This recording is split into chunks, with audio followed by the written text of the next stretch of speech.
witnesses, both through their direct and cross-examination.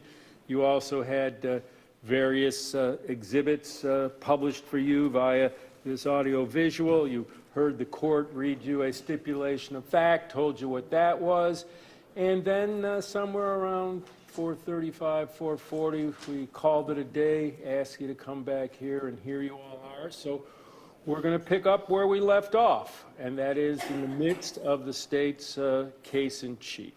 So everybody's got their notepads and good to go. Ms. Dunn, state ready to call their next witness? Yes, Your Honor. The state calls Belen Diaz. Belen Diaz. Is somebody going to be bringing her into the courtroom?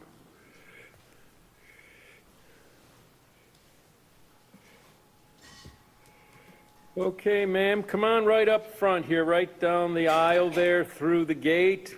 Approach Deputy Riccio right here.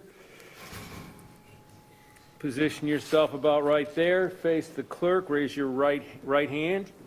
Do you solemnly swear or affirm that the testimony you're about to give in the cross-examination shall be the truth, the whole truth, and nothing but the truth, so help you God? All right, then you can go right over here by the witness stand. You can take a seat there.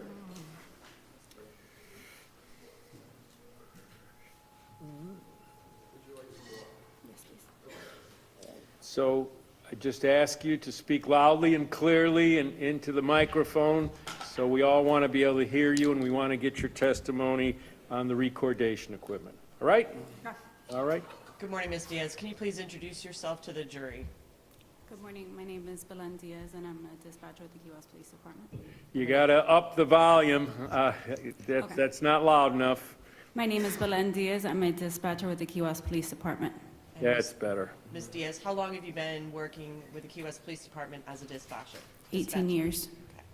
And were you working the night that this incident took place, February 12th or 13th, 2023? Yes, ma'am. And did you, in fact, field or receive some of the 911 calls that were made that morning?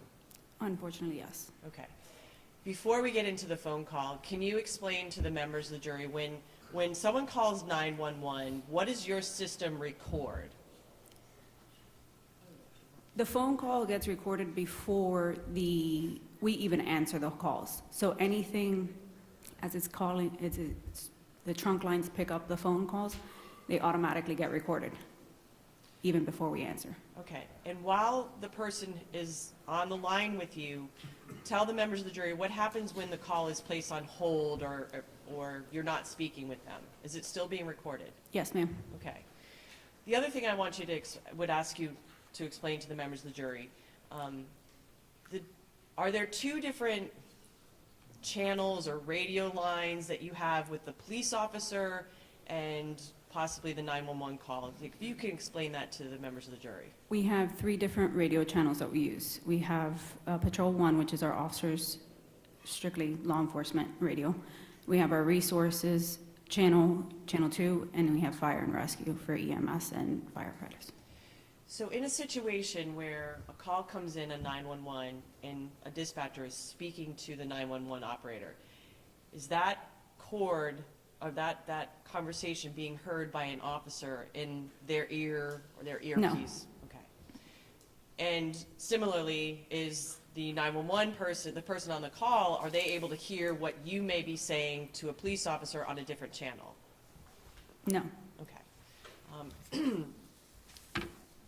When a call comes in, let me ask you this. How many people are usually working on a... 3. 3. 1 to each channel. All right, and you did say that you did hear a call. I'm going to play what's in evidence. Exhibit list.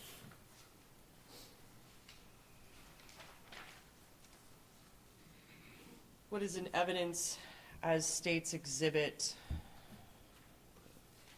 30?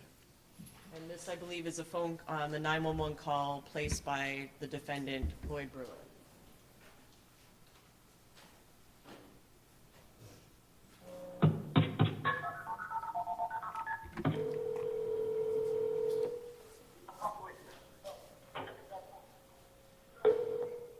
Is it regarding Conchtown? Yes, hello, I just... Okay. You just shot someone? Who know, what is your name? Jared Hughes. Okay, why'd you shoot him? I came to me aggressively into my parking lot at Conchtown. Okay, we have units en route. You said he approached you aggressively?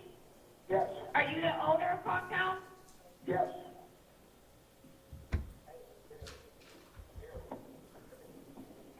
Please send ambulance. Yes, there's units en route. Is he awake? Yes. Are you awake?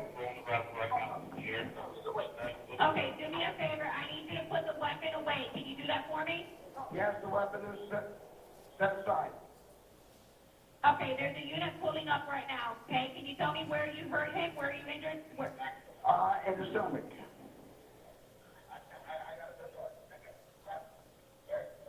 Okay.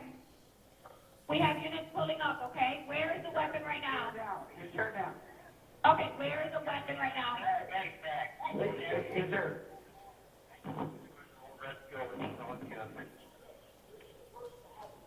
I think, but firearm is there. I'm here.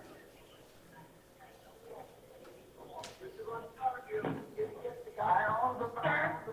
Are you with the officer? Yes. Okay, what is your name? Preston Brewer. Preston Brewer? Yes. Okay. Go ahead and speak to the officer.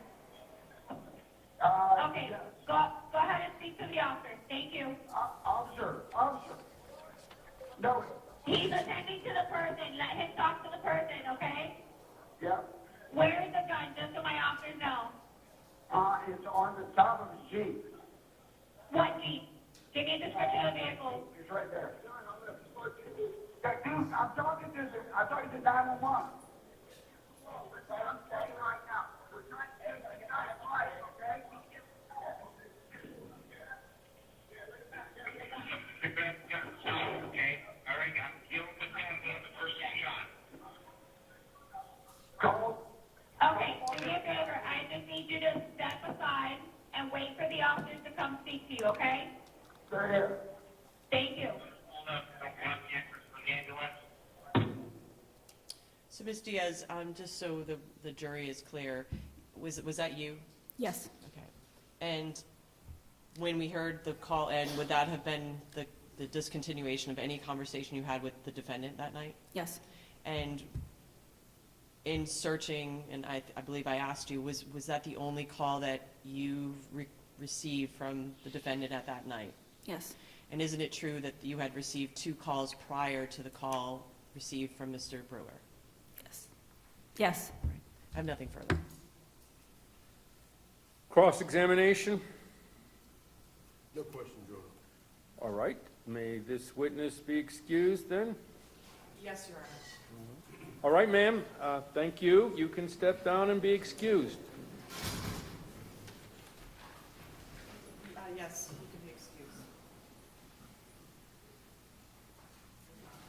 Who's next? Your Honor, the next witness is attempting to get parking. Okay. I guess, we don't know how fast or quickly people are going to be here, so I do apologize. It is Carson Hughes. All right. Well, it looks like we're at a bit of a standstill. The next witness, who was here yesterday but apparently is arriving and trying to find parking, not quite in a position to testify, so we're going to take a early break. I'd please ask you to stay in the jury room because I don't anticipate this to be a big delay, but there's no sense of sitting out here at a standstill. So go in the jury room. We'll let you know as soon as the witness is here.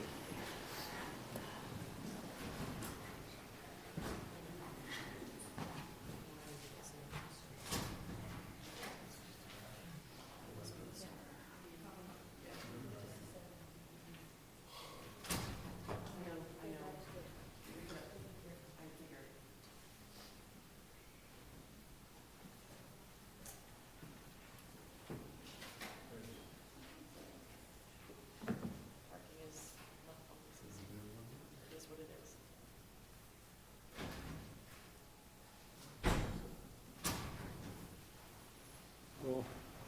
That kind of messed hard, huh?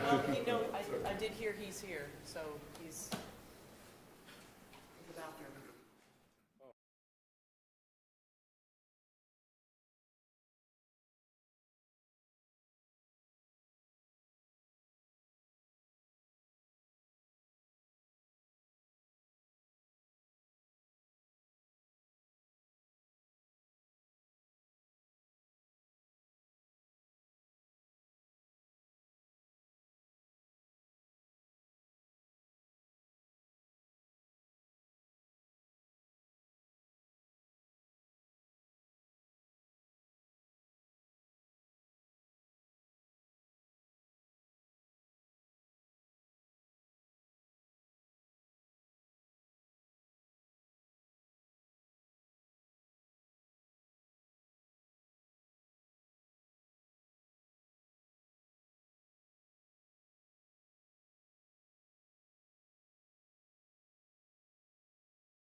Please be seated.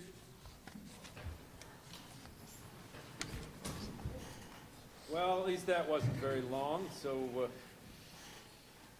welcome back. We're back on the record, and we're ready to move forward. State, your next witness. State calls Carson Hughes. All right. Sir, if you'd come through the gate there. Situate yourself right there by Deputy Ricchio. Turn, face the clerk. Raise your right hand, Madam Clerk. Do you solemnly swear or affirm that the testimony you're about to give in the cause now and here shall be the truth, the whole truth, and nothing but the truth, so help you God? All right, and you two have a seat there on the witness stand. Speak into the microphone, nice and loudly and clearly. We all want to be sure we hear you, and it's also clear on the recording.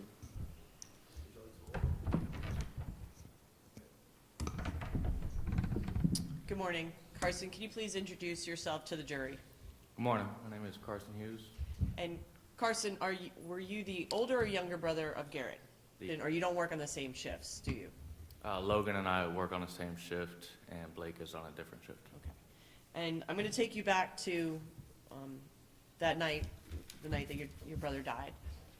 And I know that we've heard a little bit about what happened, but I'm going to ask you to talk about what you remember and what you did, okay? Yes, ma'am. So were you in attendance at the Super Bowl party at your dad's? Yes, ma'am. And was there a large crowd? Yeah, decent amount. Okay. And you were drinking that night? Yes, ma'am. When you left your dad's house, how were you feeling in terms of intoxication? And, were you drunk? Were you buzzed? How would you describe yourself? I was feeling good. Okay. Now, how far a walk did you have to walk from your dad's to your miles? Yeah, it was a couple blocks away, not too far. Okay. Was it cold that night? Yeah, it was a little chilly. Is that why you stopped at your mom's? Yes, ma'am, to get a, Cold that night? yeah, it was a little chilly. Is that why you stopped at your mom's? Yes, ma'am, to get All a right. jacket. Then when you got to your mom's, did you have any further alcohol, or was it a quick stop? Nah, Garrett just walked inside to get a jacket. Okay.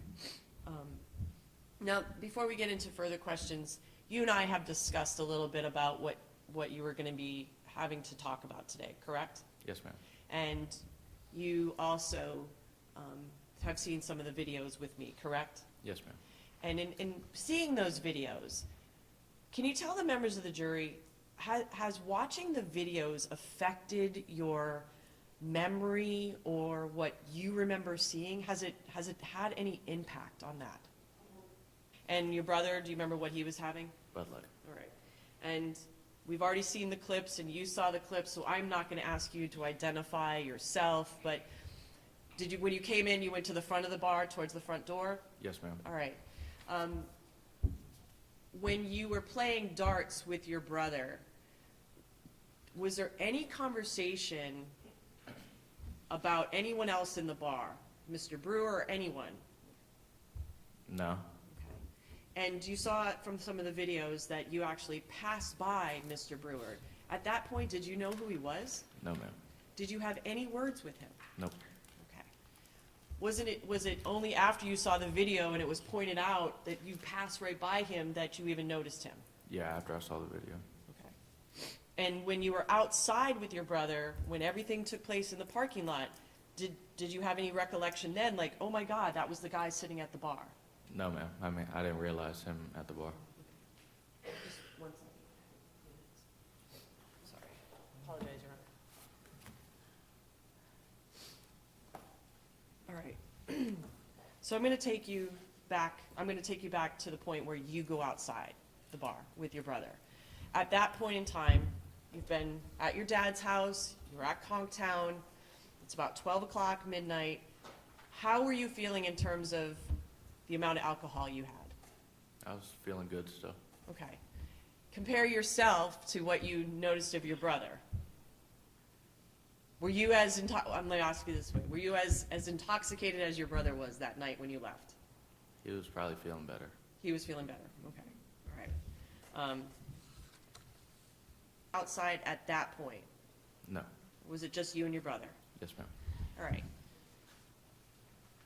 Did you try and convince him not to do so, or was it just something you were going to let him do? I mean, he's done it 1,000 times before, so it was just one of those things. You leave Conchtown, you go take a piss on the walls. Okay, all right. Now, you've seen the video, and he gets to the other side of the bar, or gets to the other side of the parking lot, and he's doing what he's doing. Who comes out first? Does Mr. Brewer come out first, or does Logan and Blake come out, if you remember? I think Logan and Blake come out first. Okay, so let's talk about when Mr. Brewer comes out. Tell the members of the jury what happens. He walks outside. Well, we were standing like in the doorway, so we had the door open. So I had seen him like walk. There's like a little hallway to get to the back door from the bar. So I saw him walking out, and I kind of just stopped him to say what's up, and Okay. ask him how he's doing, whatever. So And is there any reason why you did that, or is that just your friendly nature? just feeling good. Okay. Tell the members of the jury what happened as you were trying to have a conversation with the defendant in the doorway of Conchtown. He was like just wanting nothing to do with me, just kept looking over my shoulder, and I could tell he was looking at Garrett because I knew what was Garrett was doing, Okay. and he wasn't really talking to me. He was just looking over my shoulder the whole time as I was trying to have a conversation with him. What did you notice about his demeanor as you're trying to have a conversation with him? He seemed upset, pissed off. Okay. And at some point, did he pass by you? Did he get through the door? Yes, ma'am. Tell the members of the jury what you noticed about his behavior after he passes by you, Carson and Blake. Or Logan and Blake. He walked past me and it looked like he was walking straight towards Garrett. Or, at the time, I didn't know where he was walking. Okay, So we kind of just let him walk, and then that's when he turned back around. okay. So when he turned back around, did he start walking towards you? Yes, ma'am. What did you notice about his demeanor then, after he walked in the direction of Garrett and turned around and started walking back to you? He was pissed off about something. There was something bothering him, I could tell. I don't know what it was, but At the time that he turned around and was walking back at you, had any words been uttered in the direction of your brother, or any words at all uttered by the defendant? no, ma'am. Okay. Take us from there. He turns around, he's walking towards you. What did you see happen next? He turns around, he starts walking towards Garrett. He lifts his shirt up, puts his hand on his gun, and that's when Logan and Blake were trying to get Garrett's attention. Okay. When you say they were trying to get his attention, do you remember anything they were saying, or what did you see Logan and Blake do that was an attempt to get his attention? I think they were just waving their hands. I don't remember any words Okay. then, Okay. because Garrett still had his back to him, so it was kind of just, I don't know. Okay. I don't think they were saying anything. Okay. What about the defendant? So he's walking towards your brother. What, if anything, do you hear? Let's talk about hearing. Do you hear anything being said by the defendant while he's walking towards your brother? He eventually said, "Stop pissing on the wall," or something like that. Stop. Okay. At any point in time, did you hear the words uttered, "I'm armed"? No, ma'am. Did you hear the word gun being uttered in the direction of your brother? No, ma'am. Okay. Now, we've heard testimony that your brother responded back. I know this is a rhetorical question, but was he happy to be told to stop pissing on the wall? No, ma'am. And do you remember what he may have said, what he said back, or? I don't remember what he said, but like I said, he's done it. Everybody's done it thousands of times before, so it was Okay. weird that someone was telling him to stop this time. All right. But the tone of your brother's voice, can you help the jurors understand or get a sense of, was he laughing about it? Was he mad? Was he angry? And I know they don't know your brother, but the tone. I mean, I wouldn't say angry. He didn't really have anything to be angry about at that point. It was just more like confusion. Okay. I don't want to say laughing, but he was probably laughing about it. All right. But would it be safe to say that he was arguing back with whatever Mr. Brewer was saying? Yes, ma'am. Okay. Was that arguing back and forth continuing as Mr. Brewer was making his way towards your brother? Yes, ma'am. At some point in time, did you see your brother turn around so he's now facing the defendant? Yes, ma'am. All right. At that point in time, when your brother turned around, just that first time, did you see anything in his hands? No. All right. There's been talk that your brother actually walked across and had a bottle and he was drinking that Bud Light. You've heard that testimony, correct? Did you see him drinking the Bud Light as he walked to the wall? Yes, ma'am. And where did your brother put the bottle, if you saw, when he went to go relieve himself on the wall? On top of the car to the left of him. Okay. When your brother turned back and was facing Brewer, do you remember at that point in time, what, if anything, where the position of the gun was that Brewer had his hand on? Can you ask that again? Sure.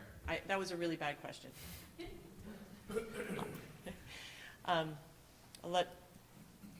There's argument.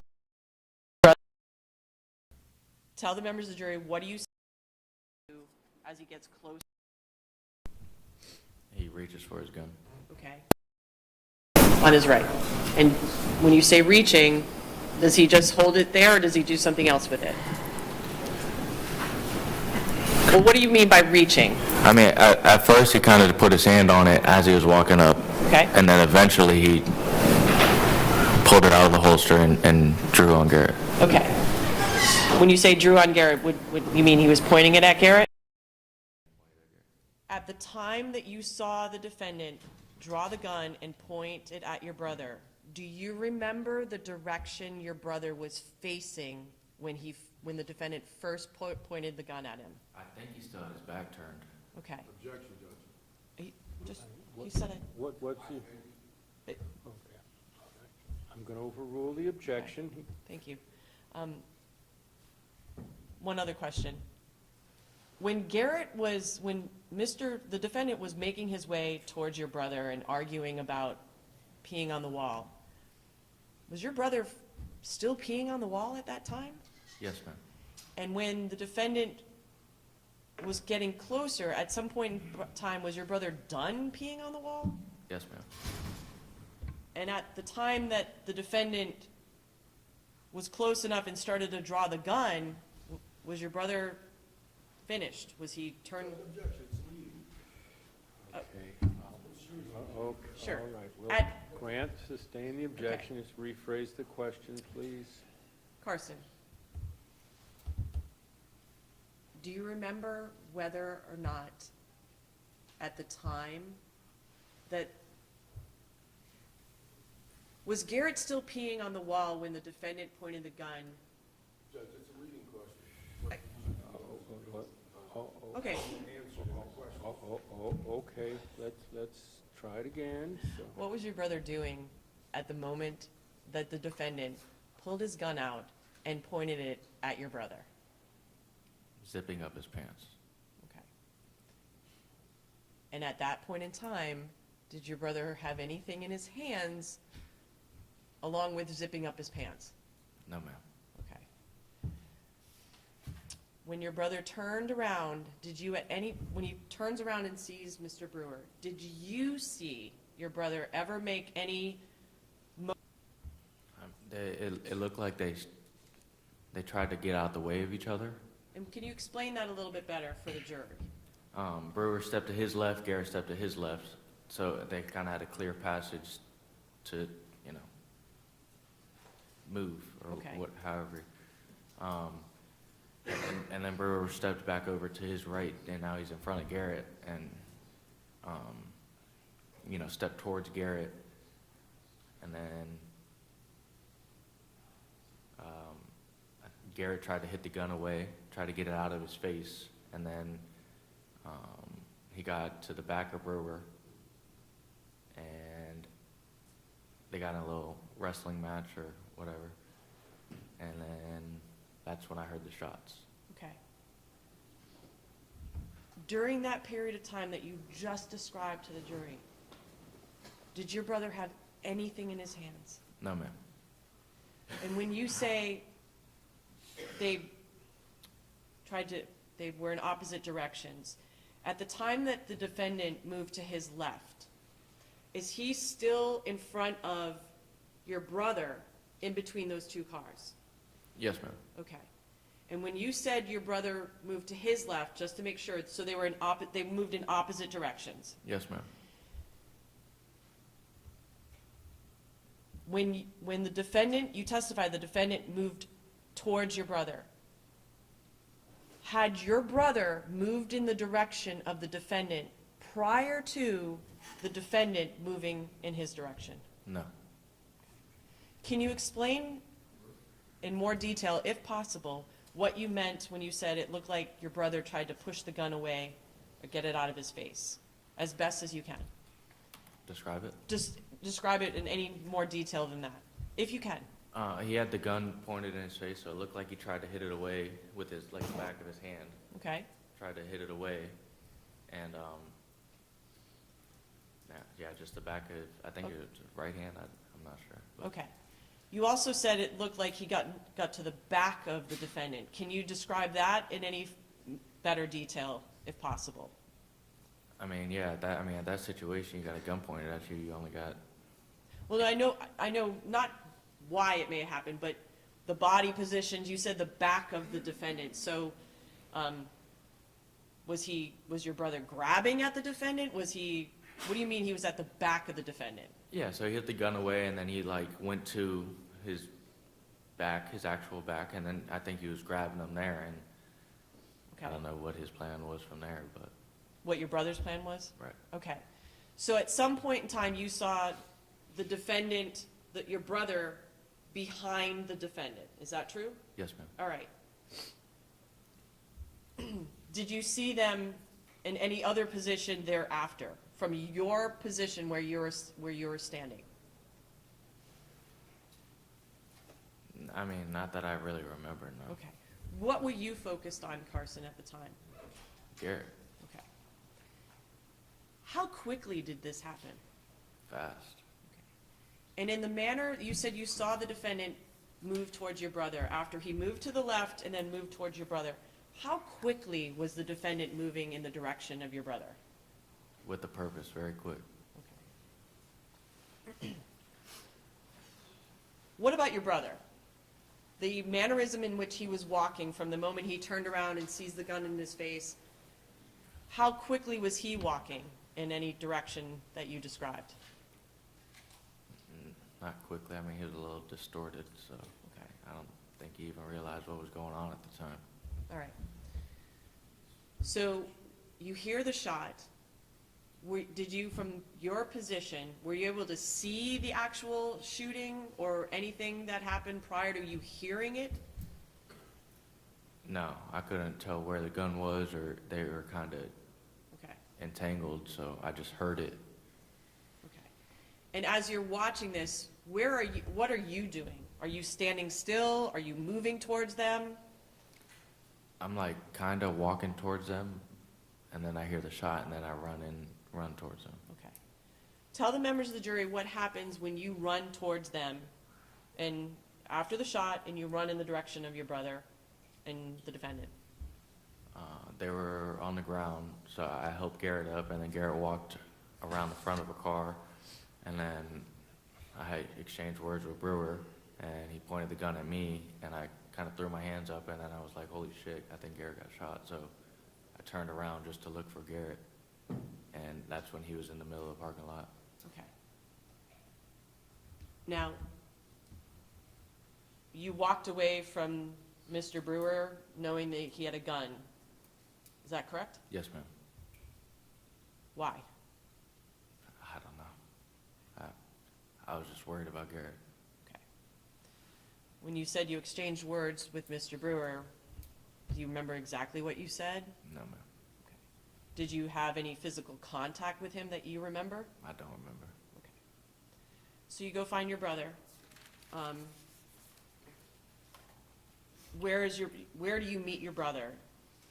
In the middle of the parking lot. Okay. And who else was there with you helping your brother? Blake. And did you render aid for your brother? Yes, ma'am. What did you notice? Let me ask this. But could you see, was he bleeding? Was it visible? Yes, ma'am. Okay. While you're tending aid to your brother, at some point in time, was your attention drawn to the defendant? Yes, ma'am. Why? Because he still had the gun in his hand. And what if anything did you do? I told him to put it down And do you remember where you saw him put it down? on the Jeep.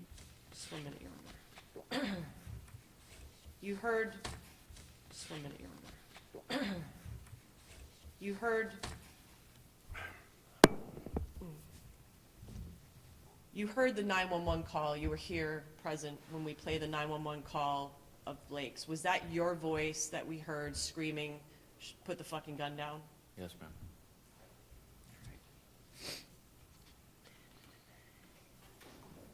Now, you gave a statement to the police that night. Do you remember doing that Yes, ma'am. At the hospital. at the hospital? Did you also meet with them later on? Yes, ma'am. And the second time you met with the police, had you seen any of the videos? No, ma'am. Is that when they, is it that point in time when they showed you the video surveillance? Yes, ma'am. Now, tell the members of the jury, what happened or what, if any, impact watching that video had on your memory or recollection of the events?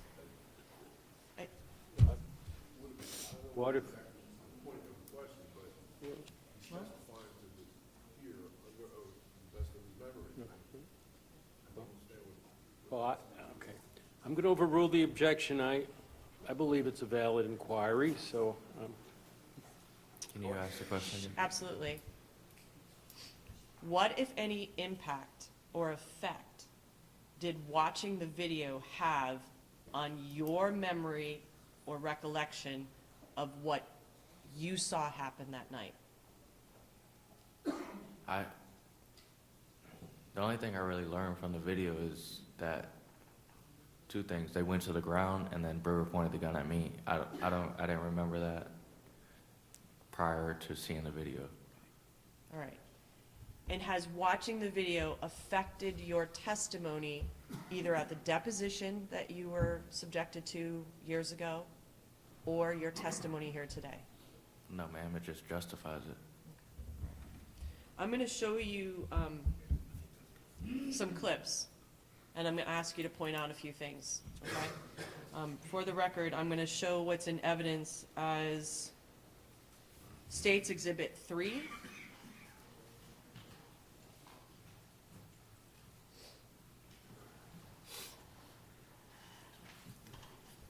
And for the record, it is the same video that we've been showing, but it is zoomed in.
Carson, I'm stopping it at 142. Your brother, when your brother stops in the middle of the parking lot, can you tell the members of the jury, were you having a conversation with him?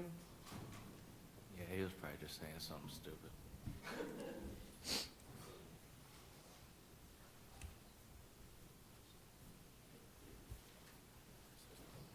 Is that you in the far left? Yes, ma'am.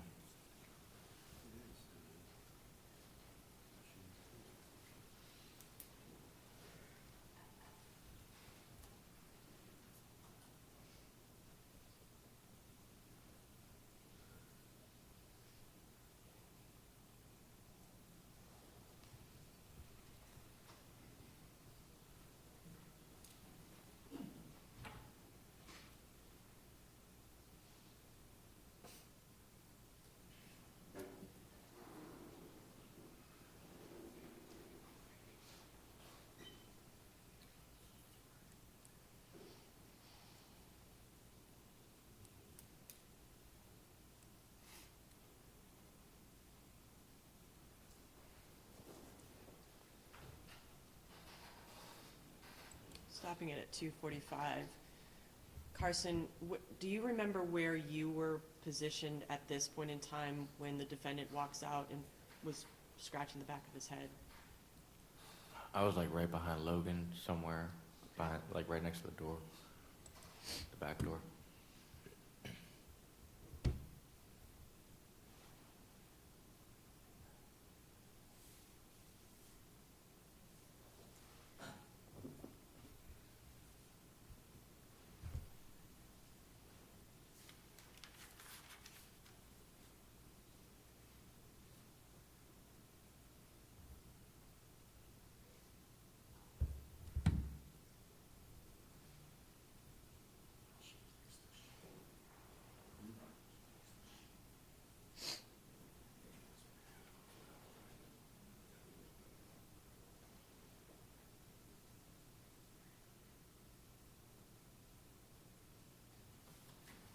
Is that you, Carson, that was running in that direction? Yes, ma'am.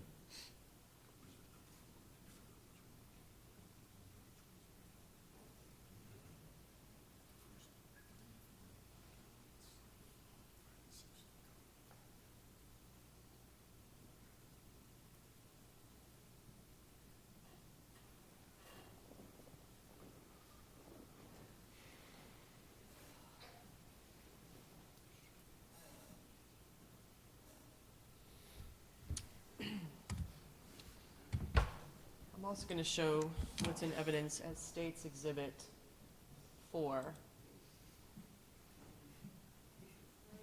which is the opposite camera, and it is zoomed in portions.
Carson,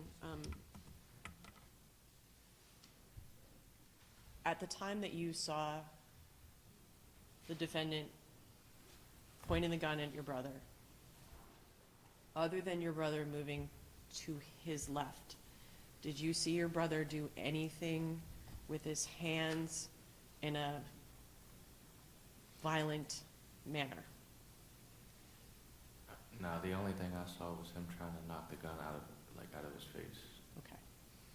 Did you ever, at any point in time, see your brother attempt to punch or strike or in a, like a physical, violent way towards the defendant? No, ma'am. And from the time that you saw the gun pointed at your brother, did your brother exhibit any behavior that you saw that was aggressive in the direction of the defendant, other than what you just described? No, ma'am. God bless you. Thank you. Having been there and seen the two, your brother and the defendant's interaction, who acted in a more aggressive fashion? Objection. Yeah, I'm going to sustain that objection. Who charged at who? Brewer charged at Garrett. I'm going to overrule the objection. Who charged at who? Brewer charged at Garrett. And at the time that you saw Brewer charge your brother, was he still between those two parked cars? Yes, ma'am. And when you saw the defendant charge your brother, did your brother have any avenue to get out of the way? No, ma'am. I have nothing further.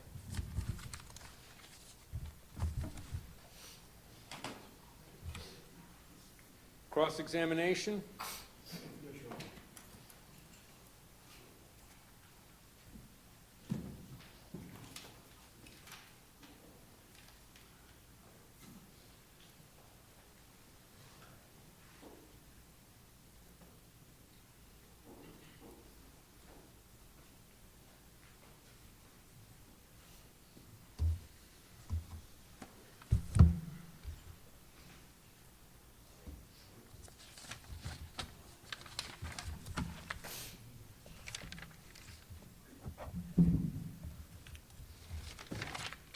Good morning. We've done this before, haven't we? I can't hear you. We've done this before, haven't we? Yeah. Unfortunately, this is the 5th time you've been called to tell what happened that time. Is that right? Yep. You had a statement with the police that night, right? The 13th, the morning of the 13th. A week or so later, March 6th, right? Yes. And then you were called for a deposition, correct? Correct.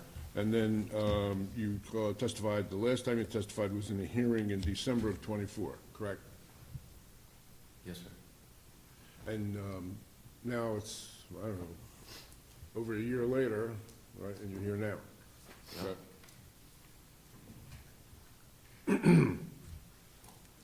When you gave your statement to the police, both statements, the 13th and the 6th, you tried to tell them, to the best of your ability, what happened, right? Yep. Well, okay, appreciate that, but the important thing is the record and the jury, and that, and to the extent that Mr. Bellarado keeps his voice up, it'd be appreciated, but. Yeah, I apologize, this is the one, right, okay. All right. Anyway, when you were interviewed by the police, you tried to the best of your ability, tell them what you saw. From what I could, yeah. I'm sorry? For what I could, yeah. Yeah, well, and then they brought you back on the 6th, and you made another statement, correct? Yep. Okay. And at no time did you try to tell them anything that wasn't true? Correct. Okay. And then, you didn't have a lawyer at that time, right? No. You didn't have a lawyer when you were the second time you were interviewed by the police, is that right? Correct. Okay. When you went to the deposition, you had a lawyer? Yeah. Okay. Did you talk to the, was it Mr., who was the lawyer? Mr. Grossman? Wiener, I think. Mr. Weiner? Okay. So you and Logan and Blake all had the same lawyer. Yeah, Did you guys discuss your testimony yep, before you testified? I believe so. Yeah. And after you testified? I don't think so. You met with the lawyer before you testified? Yes, Okay. And then you testified in a hearing in December of '24, correct? yeah, I don't remember the date, but yeah, around. Yeah, okay. Was your lawyer there that day? Do you remember? I don't think so. I don't know, I don't remember. You don't remember? Okay. Well, you had the prosecutor that day, right? You talked to the prosecutor? Yeah, Okay. And you discussed with the prosecutor your testimony? yep, And prior to your testimony, for example, in the deposition, when you met with the lawyers, did you look at the videos? when? When you were preparing for the deposition testimony with your attorney? The last one we had? No, the third one. Yeah, I think so. Okay, all right. So anyway, you've seen these videos a number of times, not once or twice, but several times, correct? Yeah, And you've been asked all kinds of questions about what happened on any number of occasions, between testimony at the hearing and interviews with the police, and interviews with your lawyers and the prosecutors, you know, many, many times, right? yeah. Okay. All right,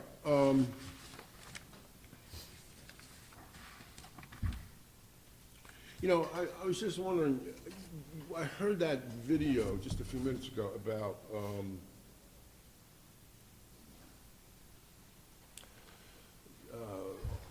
we heard you yelling about to Garrett, to Preston, to put the gun down. You remember what you said? I said, put the fucking gun down. Yeah, in a very pretty stern voice, right? Yeah, he had a gun. Yeah, I get it. What do you Yeah. do with the gun? He put it down. And it stayed there until the police came, correct?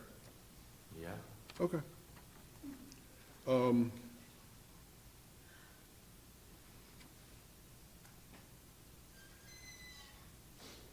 Is it fair to say that when this happened, when Garrett and Preston were together in the parking lot, that between you, Logan, and Blake, you were the closest, no, right? Well, you were moving toward them. Isn't it true, didn't you say previously, that as soon as you saw that he had a gun, that you started moving toward him? Is that true? yeah, Okay.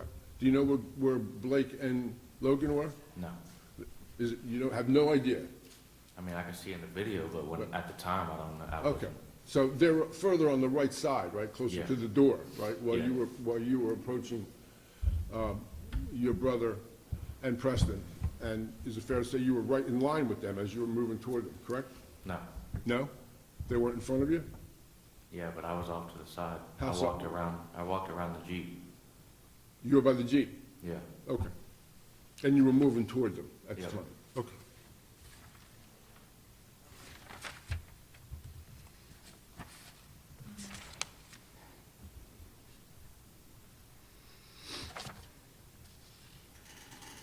All right, excuse me. Understood?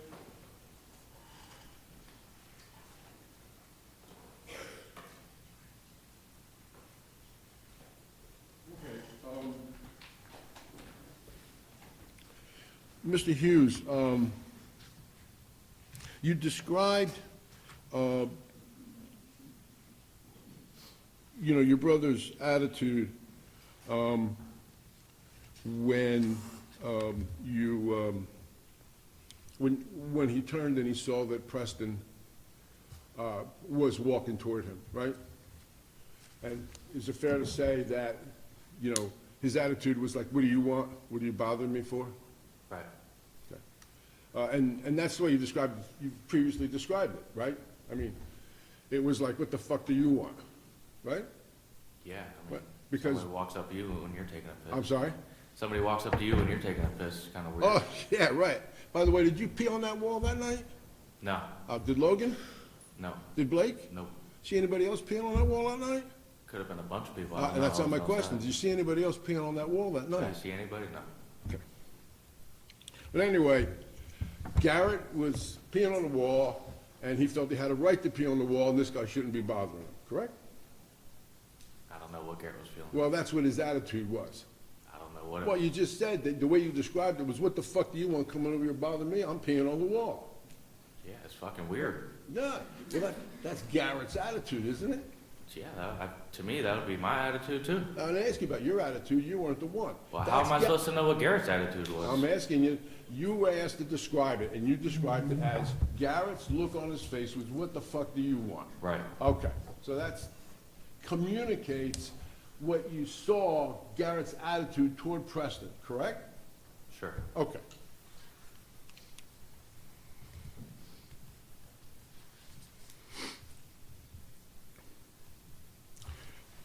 At that point, is it fair to say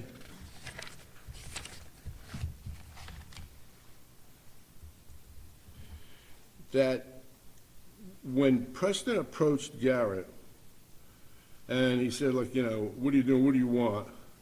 You, at that point, or when the gun was out, Garrett tried to move the gun away, and he got in a tussle Yeah. with him. Is that right? Yep. Right. So the gun was out, and, well, by the way, when you went with, after the shooting, and you grabbed Preston, right? And you threw him against the car, and he had the gun in his hand, you remember that? I don't remember that. You don't remember, we just said a little while ago, he pointed the gun at you. Yeah, I told you I don't remember that, but I could see it in the video. Oh, you see it in the video, okay. Yeah.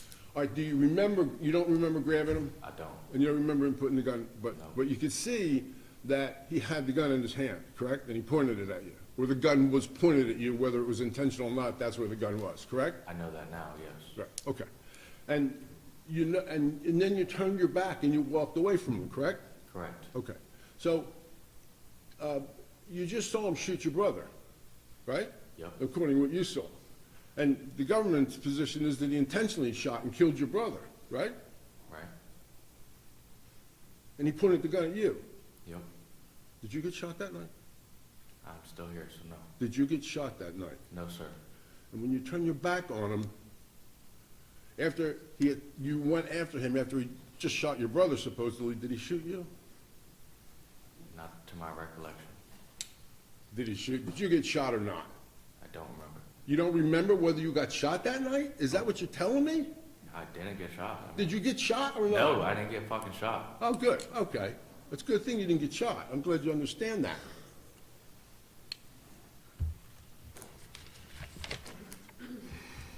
Okay, so,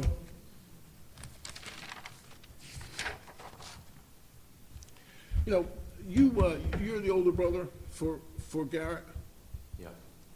and Garrett was what, on the football team?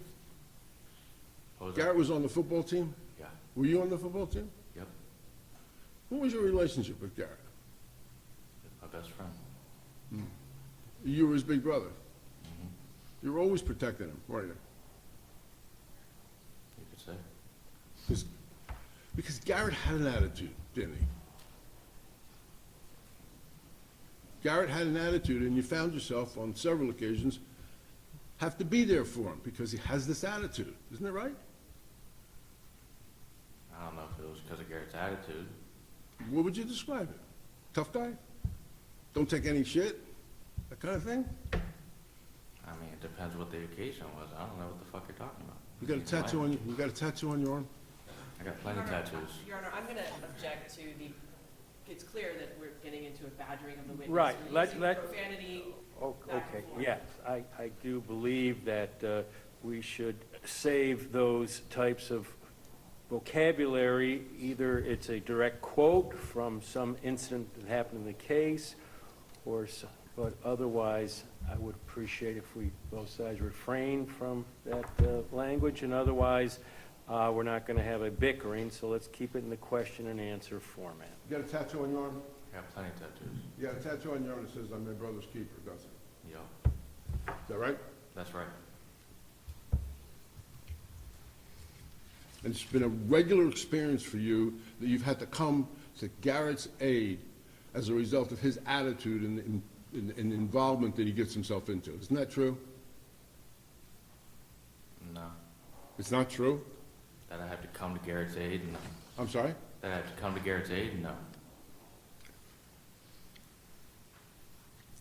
All right. Is it fair to say that Garrett, when Garrett saw the gun, he didn't put his hands up and say, "I'm done," correct? Correct.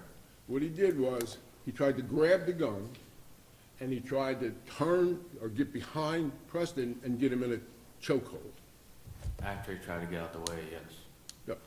After he tried to get out of the way. He tried to grab the gun, and he tried to get him in a chokehold. That's what you saw, correct? No, he tried to hit the gun away, and he grabbed Burr's back. Right, and he tried to get him into a chokehold. Isn't that what you said before? No? I don't remember saying chokehold. Okay.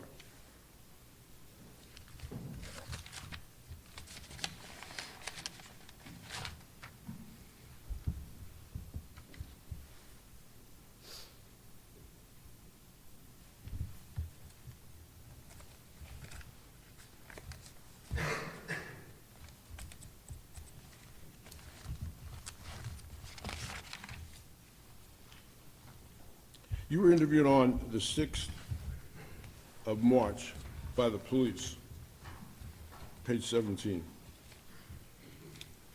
Is it true that you said he was still walking toward Garrett? Garrett turned around and he was like, "Hey, man, what," like, I don't remember what he was saying because I couldn't really hear.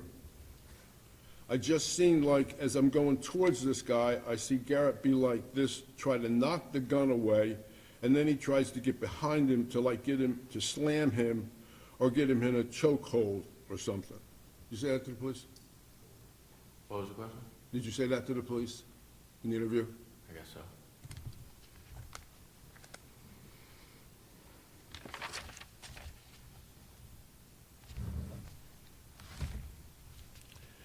You never saw the shot, is that correct? Did I see it? No. No, you heard two shots. Correct. Were they already going down on the ground when the shots rang out? Like I said, I don't remember them going to the ground, so I don't know. Okay. We would see that on the video, correct? Correct. You would defer to the video on that? Yeah. Okay.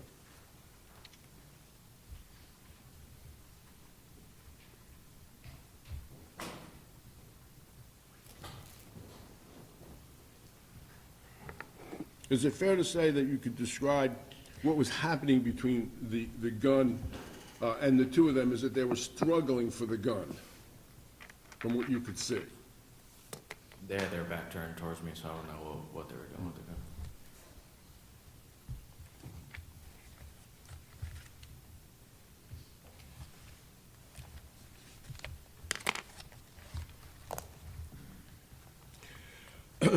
In the hearing that you testified under oath, page 84, line 18, Which, same the thing? hearing, Which the hearing, there's only one hearing, Thank you, Mr. right? What line? 1024, What line? page 84, line 18 to 24.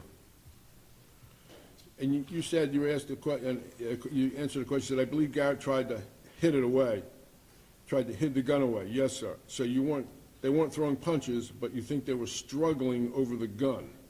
Yes, sir. Is that accurate? What was the question?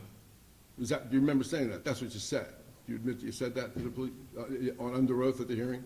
Okay. Okay.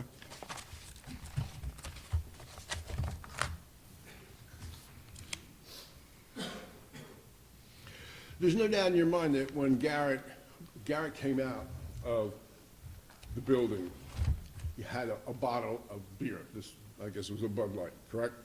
A Bud Light, yeah. Yeah, and he emptied it out, right? He held it up over his hand and just drank the rest of it. Drank it, yeah. You can see that in the picture, right? In the video. You see that in the yeah. video. Yep. He took it with him when he went over, and as you testified, he put it on the roof of the car to his left as he was facing The wall. the wall. Is that correct? Yep. All right. Now, At the time Brewer approached him, Garrett was turned around. He had already pulled up the zipper and was turned around, correct? At what? The time that Brewer approached him, when Brewer got close to the cars, to the beginning of the cars, your brother was finished and pulled up his zipper and had turned around to face Brewer, right? By the time Brewer was already at the end of the car, yeah. Yeah, right, right. So they were very close at the time. They were within a few feet of each other. What's a few feet, I don't know, 5 feet, 6 feet? maybe? Okay. You didn't see at that point, strike that. Do you know what was being said between the two of them at that time? No, You have no idea what your brother said? no. Okay. And you don't know what Preston said? At that time, no. Okay. You didn't, is it your testimony that you did not see your brother turn to his right, back toward the car that was, in which the bottle was on the roof? You didn't see that? Or did you? Like that day, or do I know that now? That day? Nah, I don't remember that. Okay. Now, when you look at the video, do you see him turn to the right, back toward that car? Yeah. And then he's at the wall, he turns, he and Brewer are facing each other, correct? Correct. Right? And so your brother then turns this way, turns to his right, which is where the car is, where he put the bottle on the roof, correct? Correct. And then he turns back around toward Brewer, right? Correct? And when he turns You back gotta around. say yes or Breast- no. Yes. Yes. You know, you heard Logan and Blake yelling, Cheeto, Cheeto, no, no, stop, something to that effect, correct? Correct. Where were you when you heard that? Were you is it fair to say you were approaching Preston and Garrett? That's fair. And do you know, did you draw a conclusion as to why they were doing that? Not that you know what was in their head, but what was, when you saw them say that, what was in your head when you were looking at your brother? When they were saying, Cheetah, Cheetah, no, no. Cheeto, Cheeto. when they were saying no, Yeah, when they were saying Cheeto, Cheetah, no, no, Cheeto, Cheeto. you're asking why they were doing that? Well, you don't know why they were doing, but my question is to you, isn't it fair to say that when you heard them do that, you were looking at your brother and you concluded that Garrett was stepping up to fight? No, I don't know that he was doing that.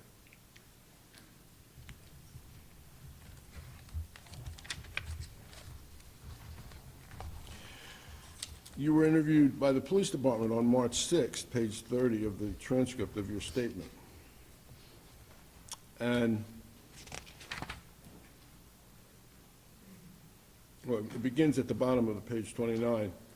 I'm pretty sure, he said, and you're talking about Logan now, Cheeto, no, no, no, like that, because Garrett turned around, and I think as Garrett turned around, he didn't realize that the other guy had a gun, right? Your Honor, I'm going to object. This is not the proper way in which you. I would sustain it if we want to come up here and take a look. No, Judge, at I'll just continue with what he said, and then he could. Well, I mean, if it's somehow refreshing recollection or No, I'm prior con- inconsistent statement, I'm but not sure what it is, Your Honor. That's Judge, I'll tell you what, I'm confronting him with a prior statement. we should probably come Don't talk to to me, the talk to the bench. judge. Well, Don't we should dress me. please come to the bench, so then I can be sure without having to guess.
clarified that matter, and we're going to let counsel proceed in accordance with the directions from the bench conference.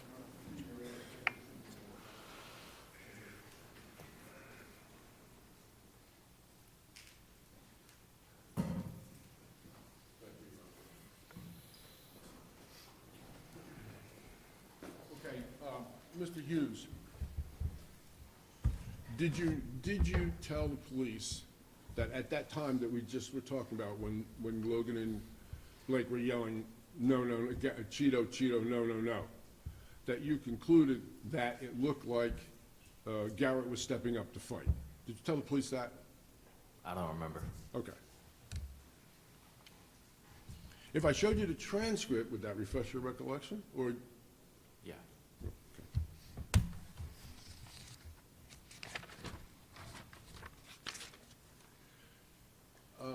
Your Honor, this is not, I think we have it marked. I accept, You accept it I later? accept that you're showing him. Okay, I'm going to show you what's marked. Yeah, okay. Well, we did that. March 6th, right? Yeah, March 6th, yes. 23 CF 70K, Defense Exhibit ID. Okay, so you're showing him this to refresh his recollections? Yes. I'm going to show you that that's the transcript, okay? If you look at page 29, please, at the bottom. If you look at page 29, you could start at line 20 and over to the next page through line 9. So page 29, page 30. Read it to yourself, please. Where am I starting at? All right, you're going to start at page 29, at the very bottom, line 20, which says, Mr. Hughes, yeah, maybe. You see that? Yeah. Read that over to the top of page 30, down to line 9.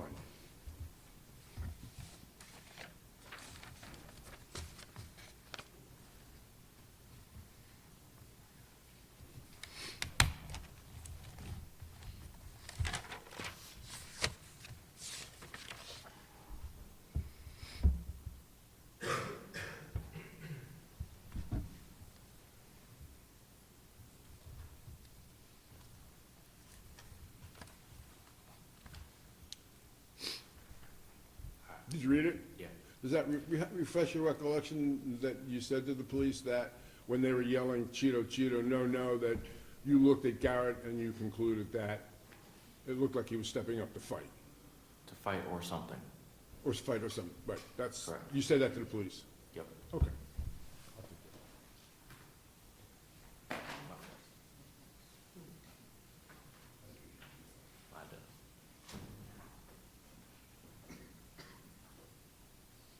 Okay.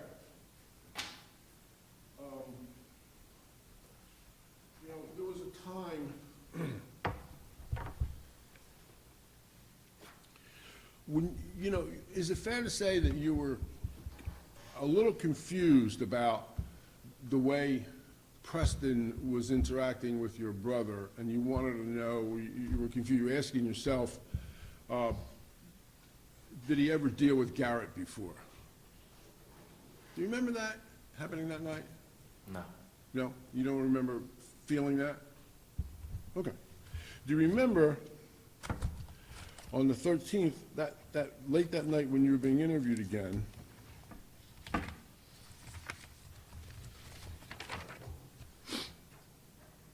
you were being asked by the police various questions about what had happened, and you were trying to explain what was going on. Page 26, the very bottom, 22, line 22. I don't know if he dealt with, I'm going to object, this is improper, he needs to be refreshed, his recollection. I'm going to ask him if he said it. First I'm going to ask him if he said this, Judge. I'm going to overrule the objection. Okay. Did you say, I don't know if he dealt with Garrett before, but Garrett's known to, I don't know, but it wasn't nothing. Do you remember saying that to the police? I don't. Yep. If I show you the transcript, will that refresh your recollection? Yes. Page 26. This is February 13th. Yes, February 13th, yes. Identification does, defense exhibit B. Your Honor, I'm going to ask that we can go sidebar. I have an objection to make on the record. All right.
Times where the bench conference isn't going to be adequate that I told you about yesterday.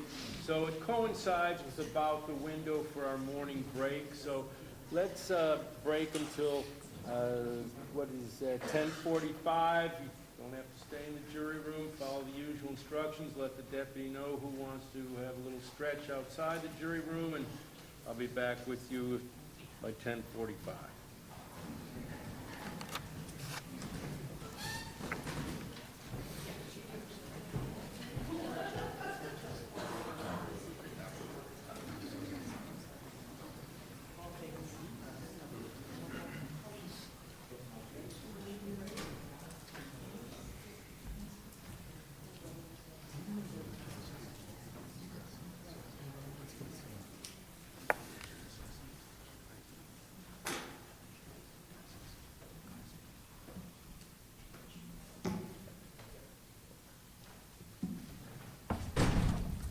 Okay, jury's outside the courtroom, so what is it, first of all, specifically that the defense wants to offer or present or impeach or refresh the witness with?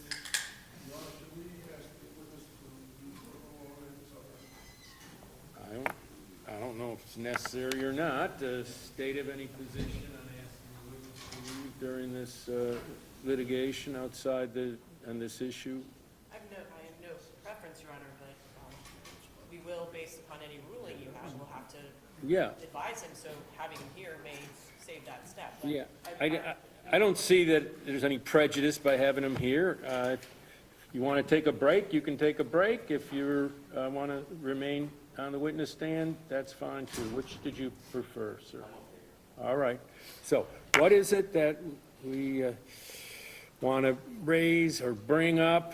Because Your Honor, what we have is that on the night, during this interview, which was on February 13th, he said that, our report reveals, he said to the police, I don't know if you dealt with Garrett before, but that Garrett's known to what? I don't know. known to what? Like, maybe you should see it, Judge. So what are you showing me here? This is the transcript of the second statement that Mr. Colorado is referring to. Second statement given to law enforcement at some time subsequent after the first one on the early morning hours of, Is it February, is it the first or second? I have a copy. well, okay, so So, Ms. Dunn, what you just handed me is something different? You may need that as well. It's an extra copy, Your Honor. It's the second. So, what page? It's page 20, excuse me, Judge, page 26, at the bottom of page 26, beginning at line 22. This is in response to questions by the police about what happened that night. And it says, Mr. Hughes, it says, really, I don't know if he dealt with Garrett before. I'm sorry, I'm sorry, Judge. oh, okay, bottom of page 26. All right, I see it there. I don't know if he dealt with Garrett before, but Garrett's known to like dash dash. I don't know, but it wasn't enough.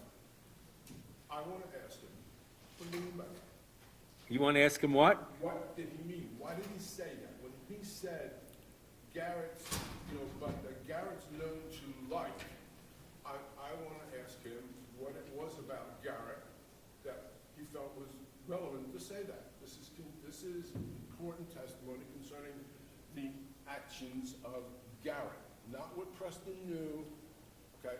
I'm not asking about what Preston knew, which was your Honor's prior ruling. This is not what you ruled on. This is to ask what he knew about the character of Garrett. For example, why he said earlier that he was stepping up to fight.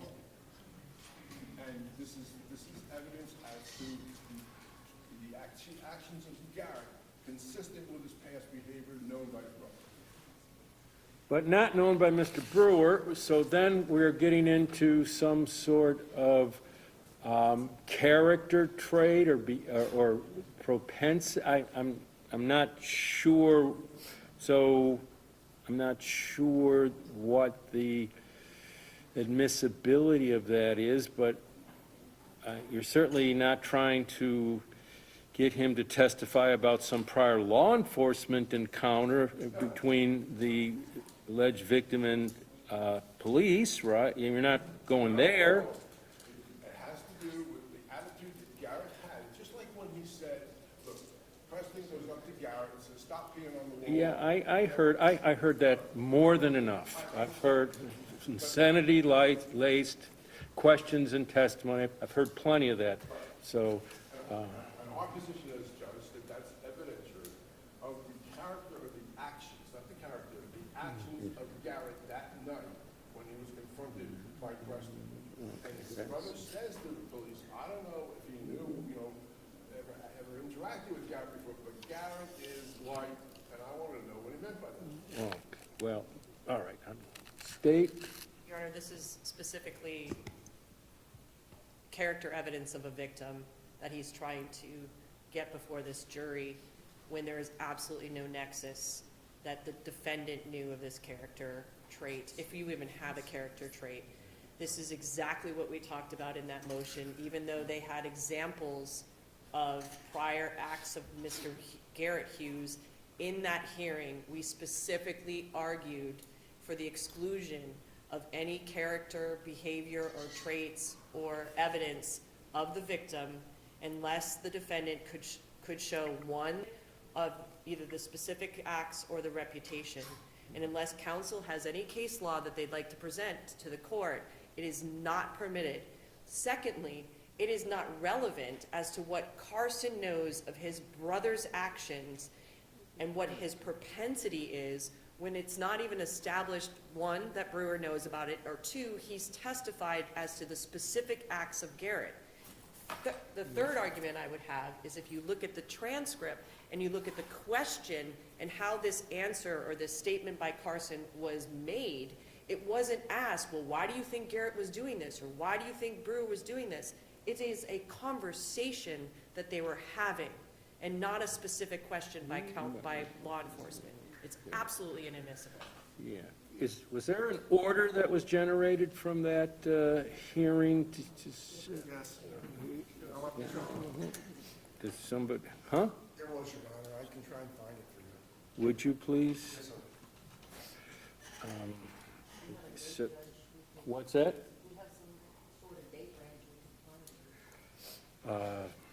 I can't say what the date range was, maybe was prior to the stand your ground.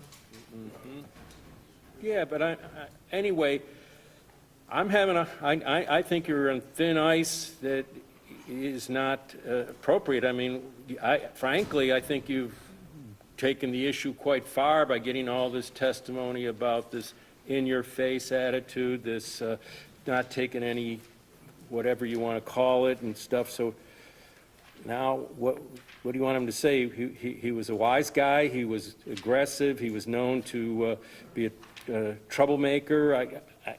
All that stuff would not be appropriate. You know, it has to do with his conduct that night. We have had a plethora of testimony from the government about how he wasn't aggressive. There was no aggressive. The only person who was aggressive was Preston, Judge. And I think that this testimony goes to the fact that he was aggressive, and that's what his brother was seeing.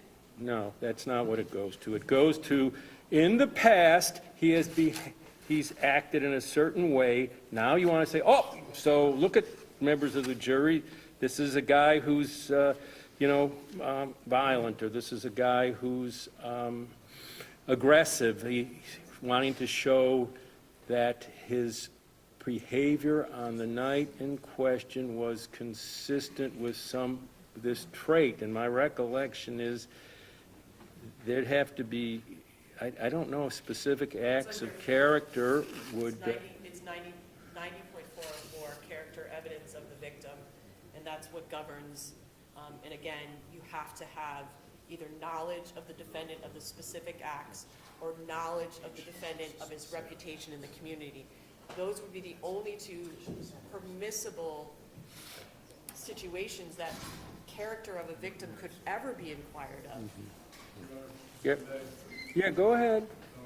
I'd like to direct your attention to the State v. Smith, 606 South 2nd, 641, 1992. The First District Court of Appeals explained that, quote, evidence of the victim's reputation is admissible to disclose his or her propensity for violence and the likelihood that the victim was the aggressor, while evidence of prior specific acts of violence by the victim is admissible to reveal the reasonableness of the defendant's apprehension at the time of the incident.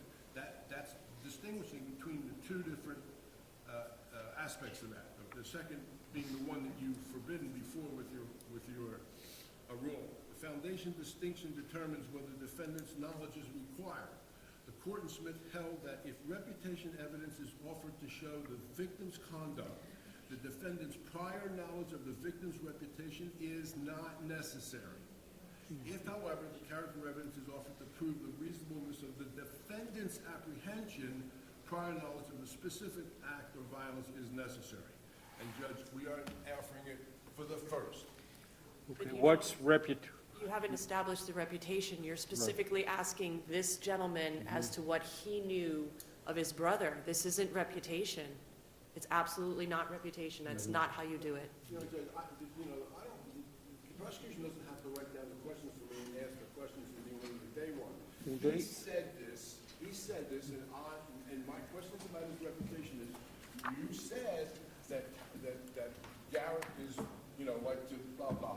And I'm going to ask him, why did you say that? What's his reputation? Why did you say that?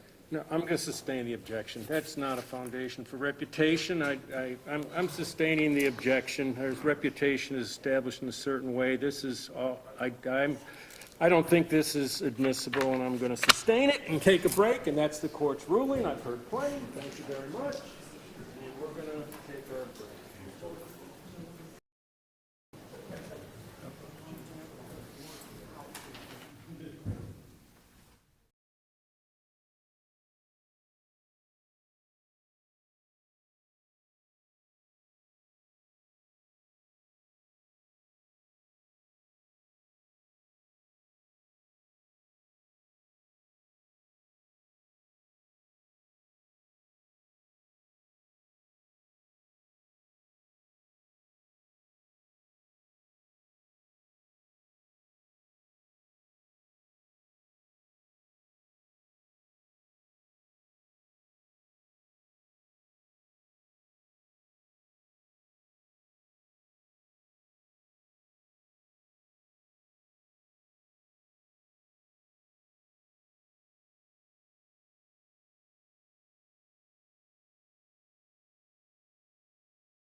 Please be seated, everyone.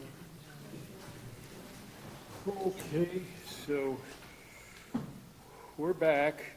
What I will do, if you want to make a proffer, if you want to ask them the question outside the presence of the jury to preserve your record and make a proffer, I'll let you do that if you care to, but.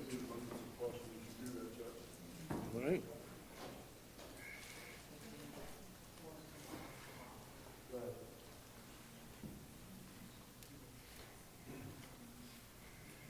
Okay.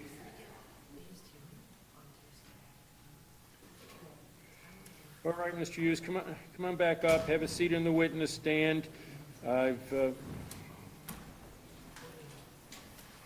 made the ruling that I've made before I took a break, but I did tell counsel that I would allow him to ask the question outside the presence of a jury for purposes of a proffer. In other words, the testimony, the answers on the record to preserve for any review that may occur. So that's what a proffer is. The jury's not in here, and so that's why, that's what we're doing at the moment. Thank you, Your Honor.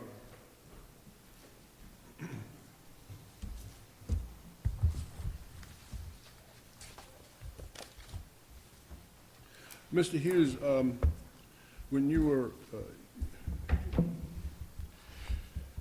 is it true that you told the police on February 13th that you said, I don't know if this guy dealt with Garrett before, but Garrett's known to like, I don't know, but it wasn't nothing. Remember saying that? I don't remember. If I showed you the transcript, would that refresh your recollection that you Yeah. said it? It's page 26. And this is Defense Exhibit B.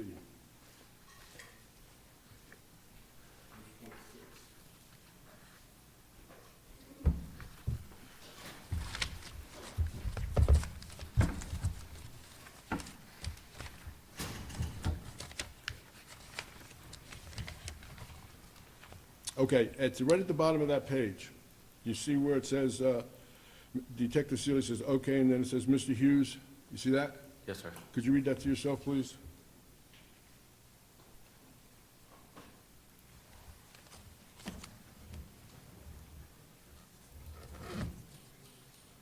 Okay, does that refresh your recollection that you said that to the police? Yes, sir. Okay, my question to you is, what did you mean when you said, why you asked that, why you made that statement to the police? I don't know if this guy dealt with Garrett before, but Garrett's known to like. What did you mean by that? I'm not sure where I was going with that. You have no idea where you're going with that? No, sir. Were you referring to Garrett's reputation for being, not taking any grief from anybody? Is that what you meant? I'm not sure. You're not sure? No, sir. You don't know why you would said it? It was a long time ago. I don't know where I was going with that. All right, well, what is Garrett's reputation for not taking grief from anybody? Your Honor, I'm going to object to this. This is outside. Yeah. It wouldn't be permitted with this witness to even ask of that. Well, Your Honor, I think the case that we just cited made it very clear that it's relevant evidence because it doesn't go to the state of mind of the defendant. It goes to conduct consistent with the victim. This is a proffer as to the issue. I've allowed, but no more. And moreover, in my view, it's well beyond the scope of direct, and I guess if you're going to suddenly have this witness as your witness for reputation, there's a long way to go to establish it, but it's beyond the scope of the direct. So I've allowed the proffer, I'm standing by my ruling, and we're going to, that's it. Thank you, Your Honor. So who is the, this transcript, is that from the defense materials or the state's materials? Judge, the state would just ask, because this is a proffer, so that if this goes up on appeal or this is an issue, the state would just ask to put a few things on the record to clarify and put into context what you just quoted and what you just had this witness read to. I mean, it's a section, What do you want to do now? he just asked Mr. Carson Hughes what he meant when he said that, but that statement is taken out of context if you do not read the previous lines in the conversation that was being had with Mr. Carson prior to him stating that. And I would ask counsel to start. But, I mean, he doesn't even know. I mean, the witness said twice or 3 times, I don't know what he meant. Okay, well, just for the record, if this does go up, then the state would proffer that we would have then asked the witness and refreshed his recollection as to the full content of page 26, to put in context what his statement was. Okay, but it's not, okay. Enough of this as far as I'm concerned. This particular narrow issue, defense made their proffer, and I fail to see how whatever the state now wants to add is appropriate. So let's bring in the jury and go forward.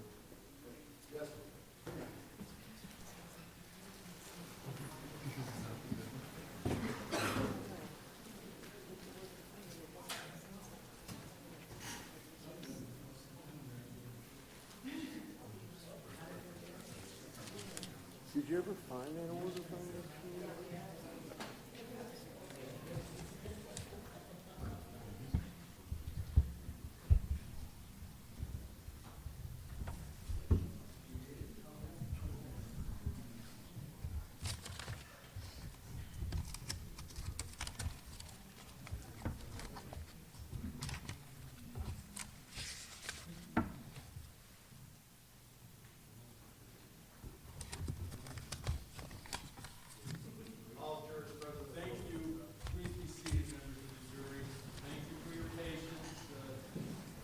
the once in a while that things would come up that the lawyers and I needed to deal with. We've resolved that now. Hope you enjoyed your break. We're back on the record. The witness is back on the witness stand, subject to further cross-examination. Thank you, Your Honor. Mr. Hughes, is it fair to say that when Garrett was at the wall and Preston approached him, that Garrett had pulled his pants up and turned around and was facing Preston, and then the gun was drawn?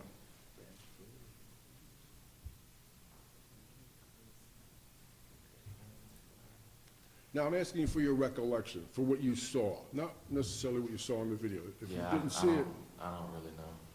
you don't remember. Yeah, I don't know. Okay.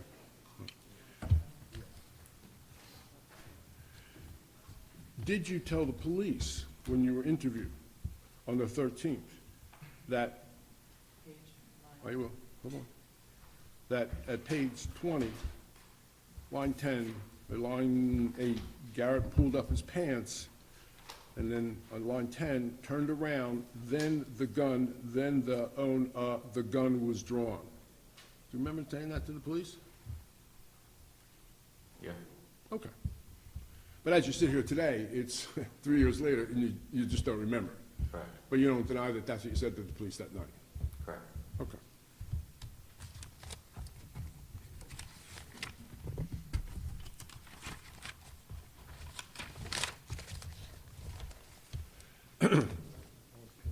Did you, again, we're talking about the same encounter up by the wall. Did you see Garrett move towards Preston? I mean, yeah, Yes? yeah. And did you see that they closed the distance between each other? Preston closed the distance, yeah. Okay. Garrett didn't close the distance? Or was it both of them? I don't remember. Okay. But you saw them, after, however that distance got closed, they became entangled with each other? Correct. Okay. Is it fair to say that Garrett is a much bigger man than Preston? I mean, I wouldn't say much bigger, but, I'm sorry? I wouldn't say much bigger, but, Garrett was what, 6 feet, 175 pounds? right, 5'11". Okay. He was everybody that's 5'11" is 6 feet, you understand that, right? Okay, so he was 5'11", 175 pounds, right? Is that right? Okay. And Preston is much smaller than that. It's not 5'11", right? I don't know what he is. You don't know what it is, okay. And at that point, when they were in that tussle, that's when you saw Garrett trying to grab the gun. No, he was trying No? to hit the gun away. I'm sorry? He was trying to hit the gun away from his face. Did you ever, for example, I want to direct your attention to the hearing that you testified to on December 10th, 2024, page 126. Did you say that Garrett was trying, did you agree with the question Garrett was trying to grab the gun? I don't remember. You don't remember if I show you the transcript of that? Will that help? Will it refresh your recollection?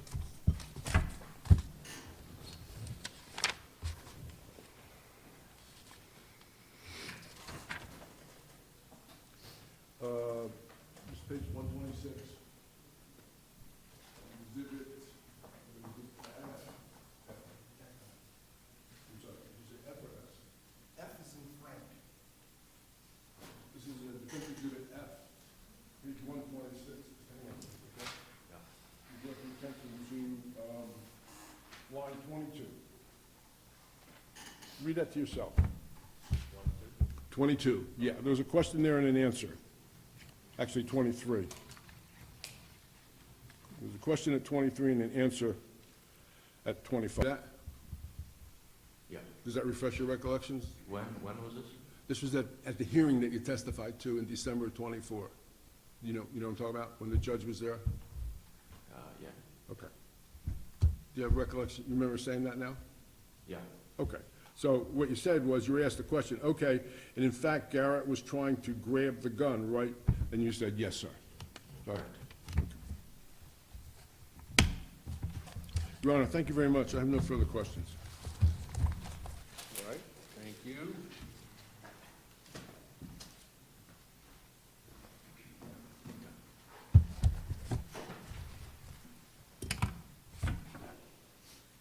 The redirect examination? Yes, Your Honor, just a few questions. Carson, I'm gonna start where defense left off. That hearing that you were just asked, you read the transcript, and that's what you said, correct? Yes, ma'am.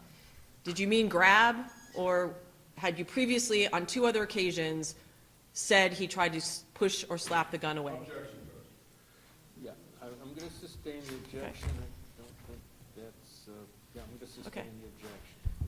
The first time you spoke to the police officers on February 13th, 2023, do you recall making a statement to the police on that night that you described it as Garrett trying to push the gun away? Yes, ma'am.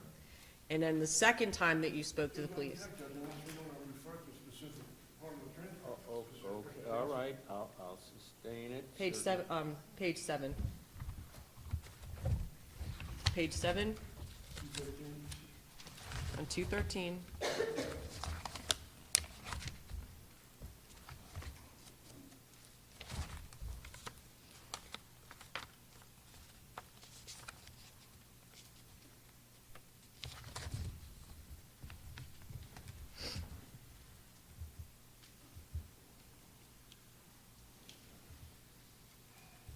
Page 7, line 3, and Garrett tried to move the gun away from him. Do you remember making that statement to the police on the day that this incident took place? Yes, ma'am. And then again, on March 6, 2023, page 17.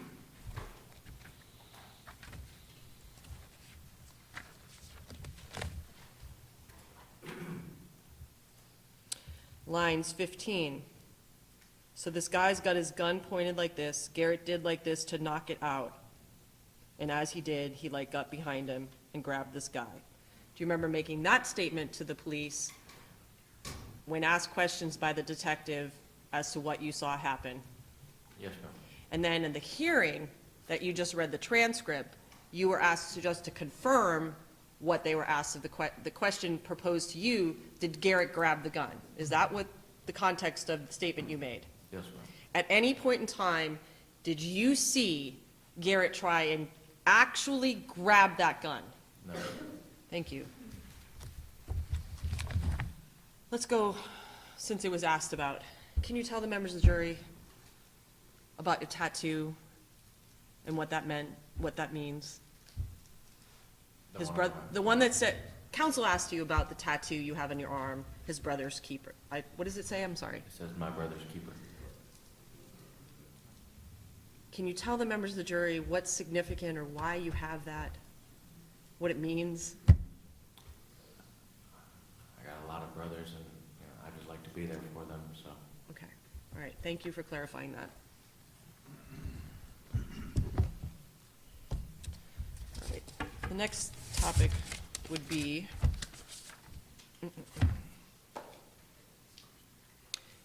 counsel asked you about the timing, because timing is everything here.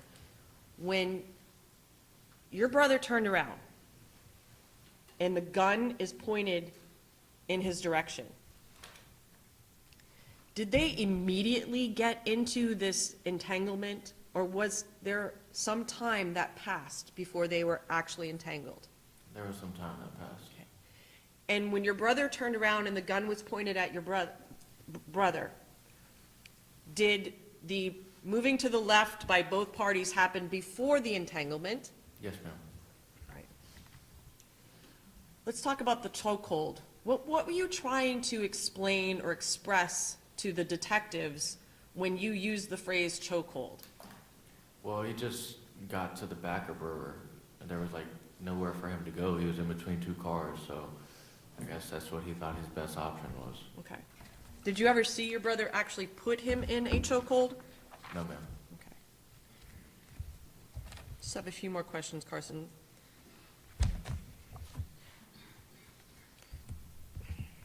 In fact, March 6th,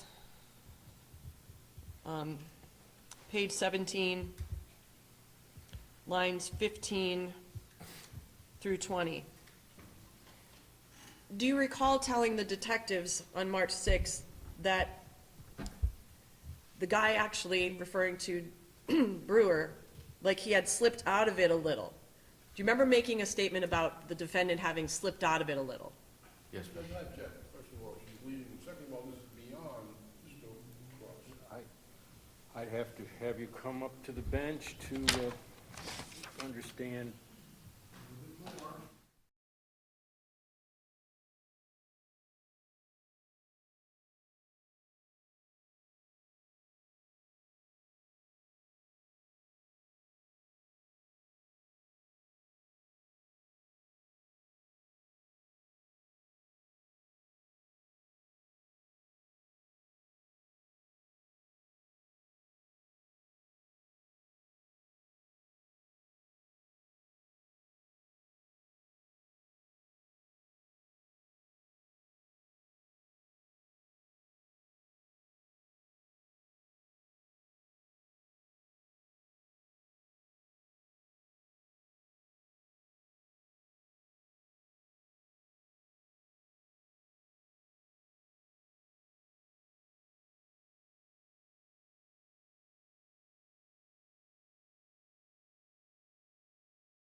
defense counsel asked you, was asking you to compare your brother to the defendant. My question to you is, the night that this happened, did the defendant was he in the same body composition as he is today in court? I don't know. I don't know. Okay. I'm going to show you it's in evidence just to confirm.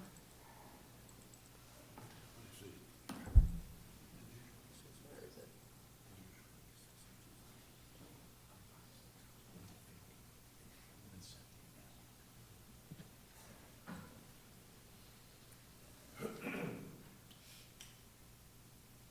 Showing you it's in evidence in States Exhibit 22A. Is that what you recall the defendant looking like the night that this all occurred? Yes, ma'am.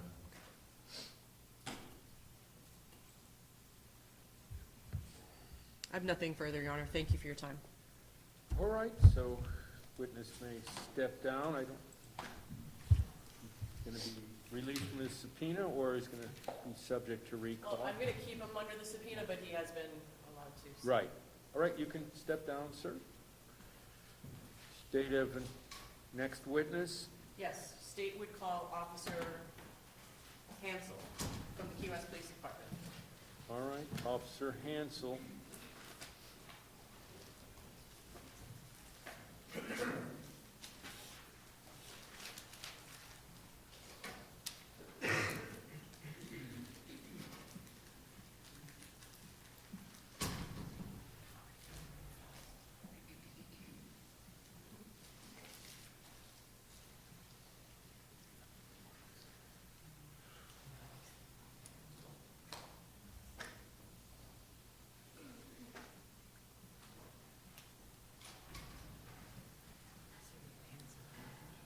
Officer, if you'd come forward through the gate, approach the deputy.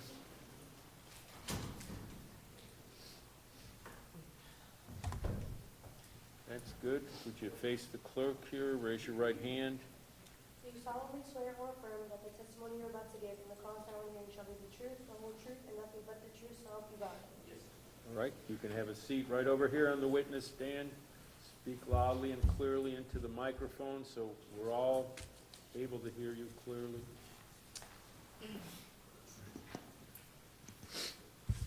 Deputy Rico.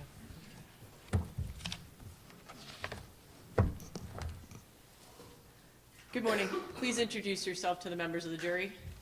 Name's Officer Matthew Hansel, Key West Police Department. So, Officer, you're going to have to Sorry. really speak up There as you best as I know you have that voice. So, Officer, how long have you been with Key West Police Department? Since October of 2014. Okay, and what, do you have a special unit that you're with right now, or any special responsibilities with the Key West Police Department? Right now assigned to Alpha Knights as a canine handler. And back in 2023, were you also a canine officer then? Yes, I was. All right. So I'm going to draw your attention to the events that took place early morning hours of February 13th, 2023. Do you recall, were you working that night? Yes, I was. And did you respond to Conchtown as alerted by dispatch to an incident? Yes, yes, it was. How were you notified about the shooting in Conchtown? We were notified over the radio. I was actually on another call over at Domino's Pizza reference to an argument. We received a tone out over the radio, which stops all traffic, kind of tells everybody to kind of pause what you're doing, and then we received a message from dispatch indicating that someone had been shot. Okay. In terms of arriving at the scene, were you first on scene? Yes, I was. And did other officers follow thereafter? Yes. Okay. In a situation with a call like this, well, let me ask you this. What information did you have as you're making your way to Conchtown about the call, other than it was a tone out? Besides the tone out, it was just that a person was shot at Conchtown.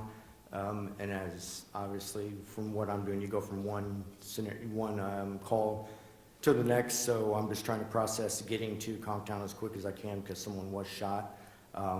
And any other information that they would have, put out either on the radio or on the screen, I would have briefly solved. It was mostly just someone was shot and get my ass over there as quick as I can. All right, in a situation like this, based upon what your experience and your training, you're going to a shooting, what's your mindset like when you're getting on scene and parking and getting out? So mindset for anytime there is a situation like this, a high-risk situation or a shooting, I'm going there to the scene, I'm kind of playing things through my mind, kind of multitasking as I'm on my way there. One is, all right, where's the victim at? Where's the suspect at? And it's not kind of at the same time, you're not kind of focused on one or the other, it's all kind of blending in at the same time. So as I'm getting there, I'm kind of putting that through my mind, how I'm gonna react once I get there, where am I gonna park, and then what I see on scene. Now, did you at the time have a body-worn camera? Yes, I did. And did you activate it in this situation? Yes, it was activated in the And situation. you've had a chance to review your body-worn camera footage with myself? Yes. before? And do you have any issues as to what it captured? Is it accurate as to what you recall happening? Yes. Okay.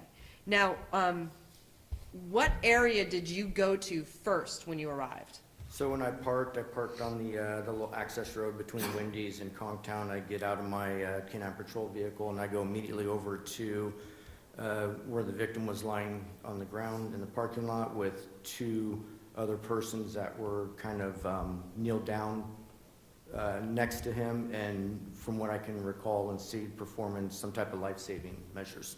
Now, just for clarification, did you leave your K-9, the K-9 in the car? at Yes, that he was time? in the car the Okay. whole time. Now, are you in communication with the dispatch while you're making your way to the individual that's in the ground? No, so the only way to communicate with dispatch is you have to access your mic and you have to press on it to do that. The dispatch is, obviously, they're receiving information, either it could be from someone on scene that we haven't made contact with yet, or getting directions from other officers. A lot of the times what you'll hear on it is a lot of people saying en route, en route, en route, and then you'll get bits and pieces of stuff. So once I got on scene, it was focusing on what was happening in front of me. And then if there's bits and pieces coming through the radio, I'm just kind of focused on what's happening here. So when do you have the ability to hear what 911 operators are saying on a call? No, we can never hear what they're saying on a call. It just goes when we key up to talk to them, or they specifically key up to talk to us or to the officers in general. Anytime that they're talking to somebody else outside of the police department, we do not know what conversation is going on with them. Okay. So you're on scene, you described that you see two individuals attending to someone on the ground. While you're assessing the scene, did you notice, what if anything did you notice about a third person that was there, a third male that was in the area while you were assessing the situation? Right, so as I'm assessing that situation and making my way up there, I do see another male that's off to, it would have been my left, which has been towards the Conchtown building, and also a gray Jeep that was in the parking lot, and he's, from what I can recall, pacing back and forth and also on his cell phone. And so what if, at this point in time, you're assessing the scene, did you give any instructions? Saving measures. Okay. Tell the members of the jury, do you see the individual in the courtroom today that you were directing to stay up Yes. against the wall? You do? And can you yes. identify the person for the members of the jury? The third person on the end over there with the glasses and the black suit with the white shirt. Let the record reflect he's identified the defendant. Record shall so reflect. So what did you tell the defendant to do? So I originally told him to get back against, I believe I had told him to get back against the wall, to stop moving, and then went back to assessing what was going on in front of me. And did he comply right away? No. What did he do? He was still on the phone, I believe, with dispatch, and he was walking towards the Jeep at one point. Okay. And what, if any, concerns did you have with that The movement? concerns I had with that is there was a gun that was on top of the Jeep's hood, and I was concerned that he might go over there and grab the firearm, and obviously trying to, we had victim on the ground, two people there, other officers arriving on scene, so when I get there, my job is the safety of the scene as well, and I was worried about the safety of the scene. Were you giving loud commands? Yes. speaking louder than you are today? Yes. Okay. I'm going to now show what's in evidence, your body cam, portions of your body cam, and it's in evidence as, excuse me, State's Exhibit 9. I'm just showing, first showing the first screen. Can you orient the members of the jury, what are they seeing from this angle? What are they looking at? From that angle, you're looking at the interior of my patrol vehicle. The camera, when it's on, it sits on my chest, on my right here. That's activated, so you're seeing the interior of my vehicle as I'm driving. Now, also, do you have the ability to control the recording of sound on your body cam? So the sound on the body cam, once it's activated, there's a 30-second buffer between when the sound activates on these Axon camera systems. So for 30 seconds, there will be no sound, and then it'll pop up after 30 seconds to a sound. It allows that for buffering. Excuse me.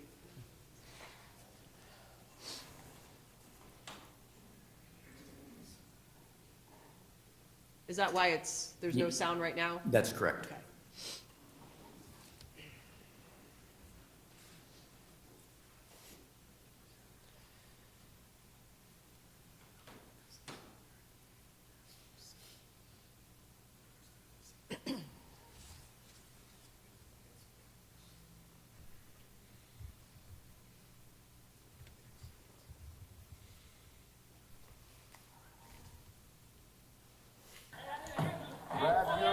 Grab your medic bag. I've already got that going. Go ahead and roll rescue. I'll let you know when the victim stuff. Who's the person that had the gun? Hey, get away from the gun right now. Go. I want you to get against that wall. Get against the wall. Listen to what I'm telling you. Get against the goddamn wall. I don't care. Get against the wall. Where'd you get shot at? In the abdomen? Okay. It's going to be an abdominal shot on him right now. Shot in the abdomen. He is conscious. Let's work on him.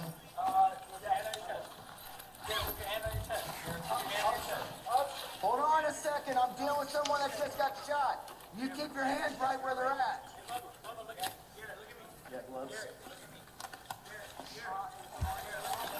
Hold on a second. Dude, if you grab that gun, I'm going to plug you full hold. I told you right now to get against the wall. Listen to what I'm saying right now. We're trying to save this guy's life, okay? Get against the wall. Yeah, whoever's telling him to grab the gun, stop it, okay? I'm dealing with him and the person shot.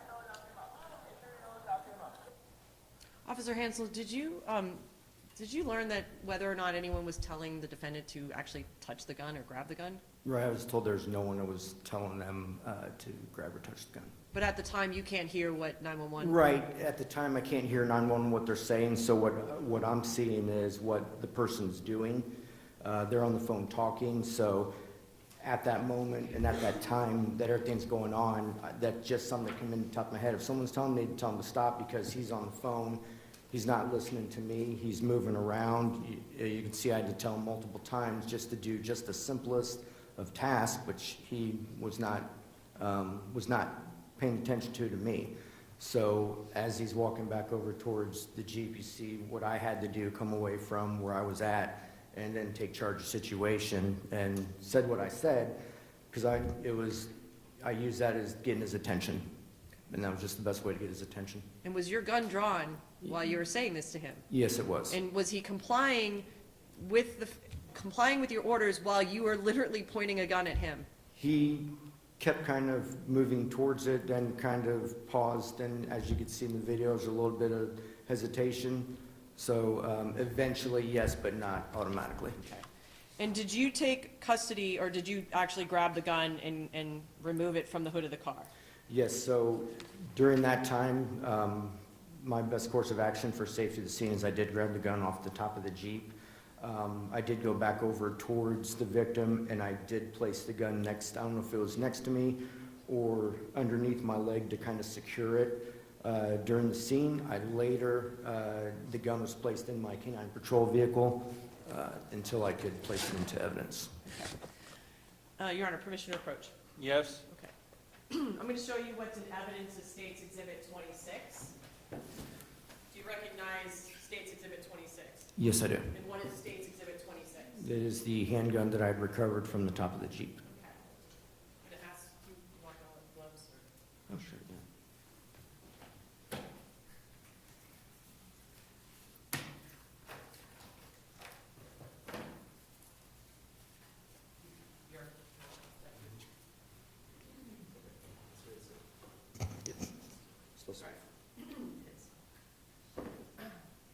Officer Hansel, can you hold the gun up and show it to the members of the jury? Can you explain why is there a zip tie on the top of it? Or do you know why that would be? Right, so we put a zip tie on top of it to render it safe. It is safe when we put it into the box because there's no ammunition or magazines placed with it, or at least ammunition. But we also do a secondary, which is putting a zip tie through it, so that way the gun cannot chamber forward with it, and it just keeps it safe for evidentiary purposes. What type of gun is it? This is a P365 Sig Sauer. It is I believe, a 9mm. Okay. And when you pick the gun up from the hood of the car, tell the members of the jury, what did you notice about the gun as you were making it safe? So what I noticed about the gun, and it was not made safe until I had actually gotten back to the station for evidence, I noticed that the gun the slide on this would have been forward without this in there. There was no magazine in the chamber. However, during training, and this is going over 24 years being in law enforcement, you always assume a gun is loaded or not safe until you're holding it in your hand. You can inspect it yourself. So that's something that's always taught to us in academies throughout. I even teach it. I'm a firearms instructor. I teach that to classes when I'm doing firearms instructing. A gun is always considered live until you have it in your hand to prove otherwise. Sorry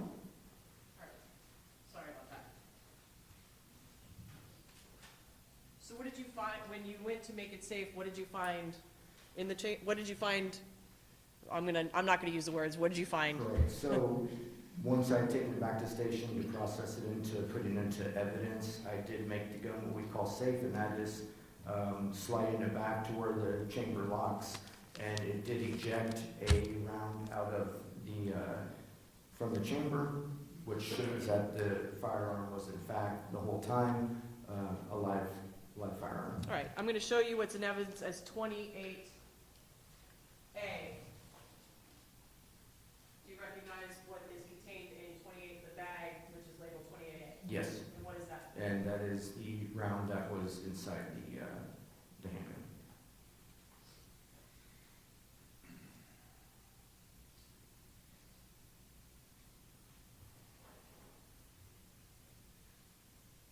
All right, Officer Hansel, you said there was was there a magazine in the gun? No, there was not a magazine in the gun. Okay, so, having experience with firearms, the fact that there's a round, what would you call it, the chamber, what do we? I put it in the chamber. All right, there's a round in the chamber, there's no magazine. Sure. Is this gun, as it was, when you found it, capable of being fired? Yes. How?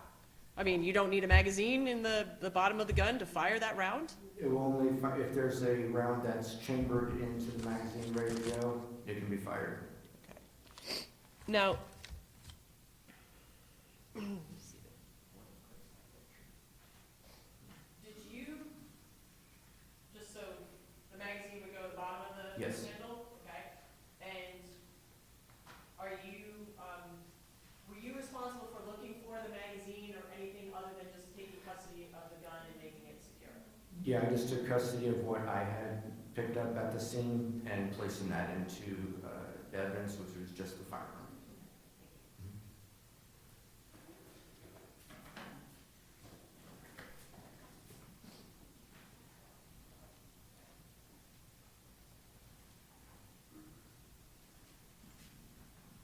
Did you stay on scene, Officer Hansel? Yes, I did. Okay. And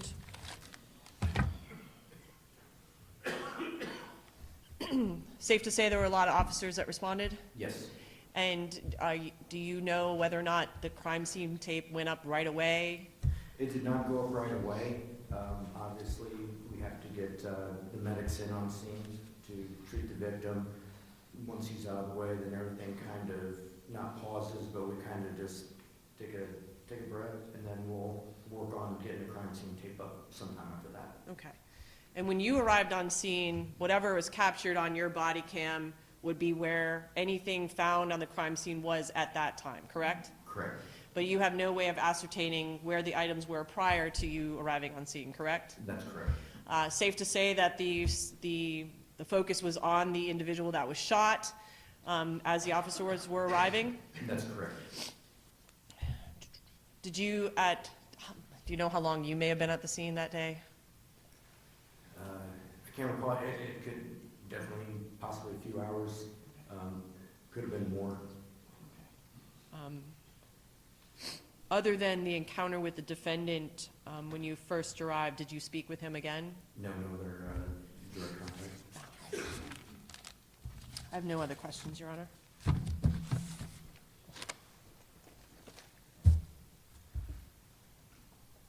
Cross-examination?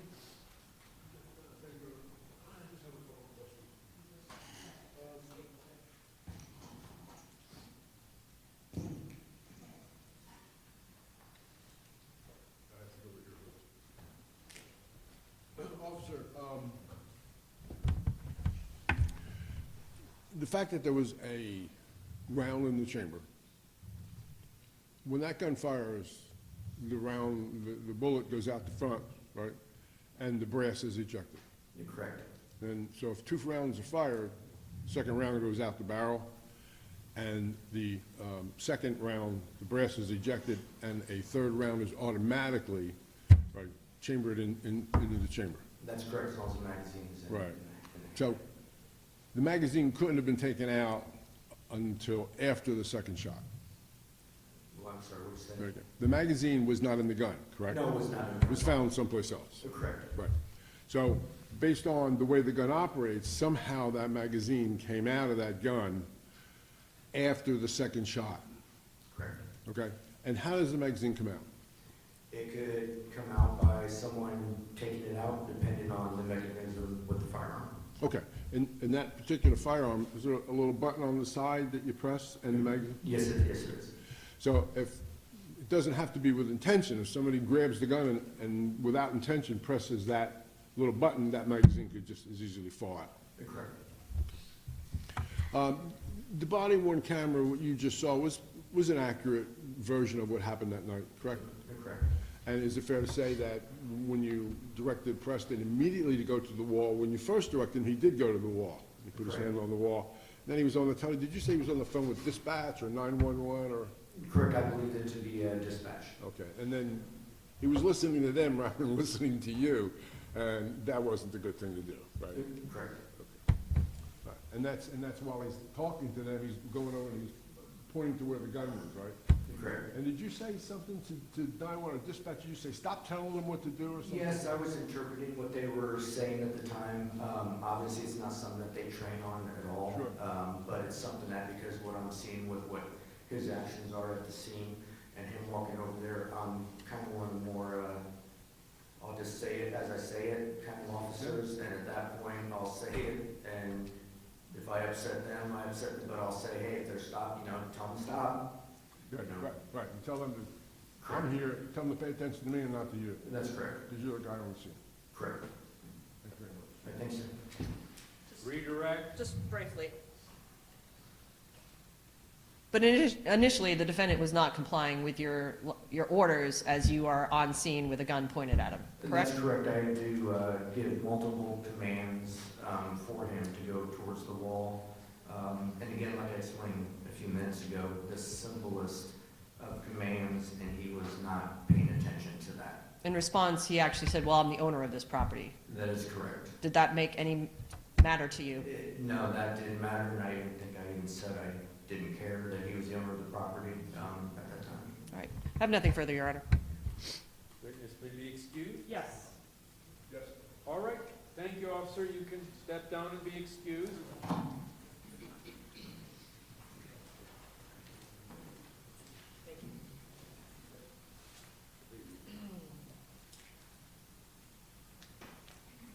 The next witness is Detective Gruba. Detective Gruber.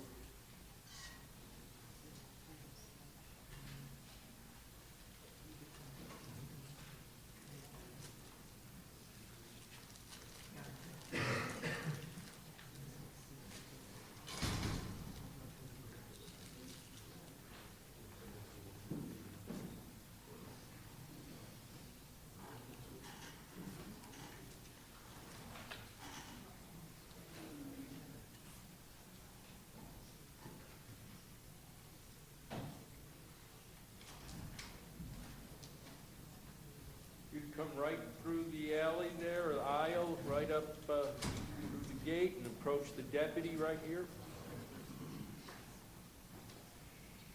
All right, pause, face the clerk, raise your right hand. Do you solemnly swear or affirm that the testimony you're about to give in the cause found here shall be the truth, the whole truth, and nothing but the truth, so help you God? All right, take a seat on the witness stand.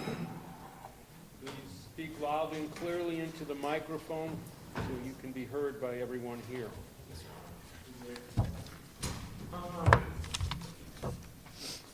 Good morning. Is it now Detective Gruba? Yes, ma'am. Back in 2023, were you a detective or were you an officer? Officer. How long have you been with the, well, I guess I skipped ahead. Can you please introduce yourself to the jury? Detective Gruba with Key West Police Department. How long have you been with the Key West Police Department? 4 years.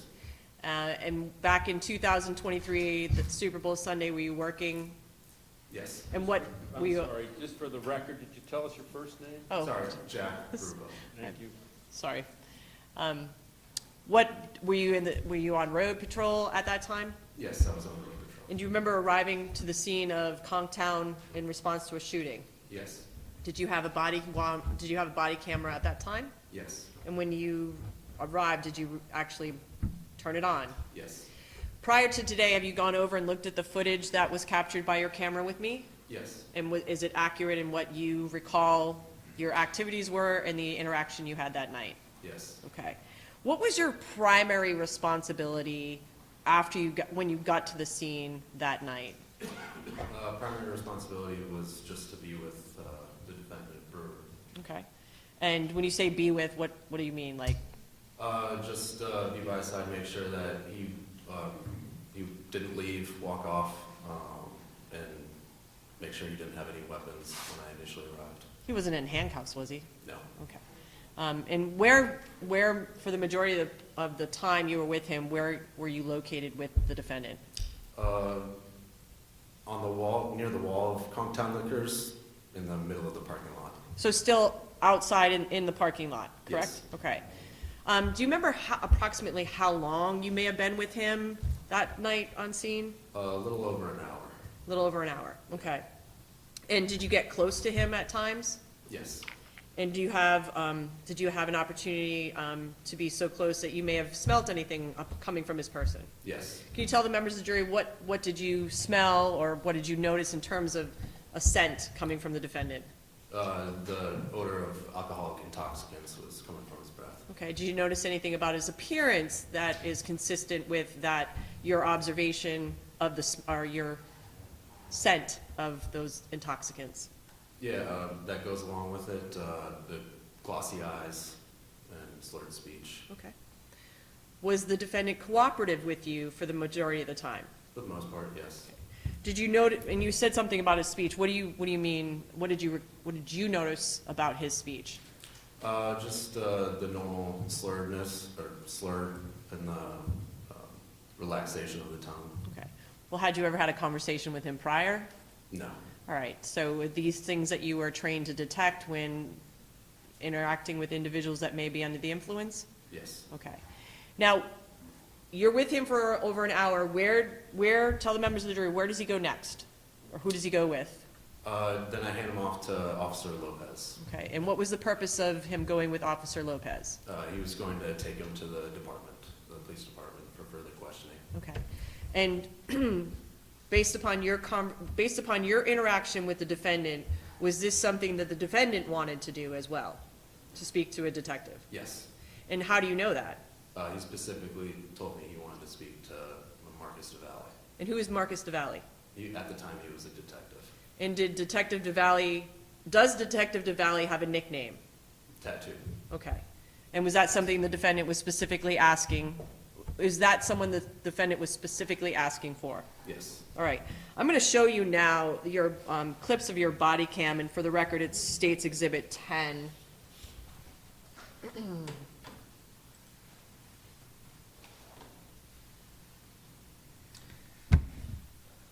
To acclimate the members of the jury, are you out of your car at this point in time? Yes. Okay. And would Conchtown be between where my cursor is, where it says Signs Unlimited? Would the parking lot be generally where my cursor is? Yes. Okay, thank you.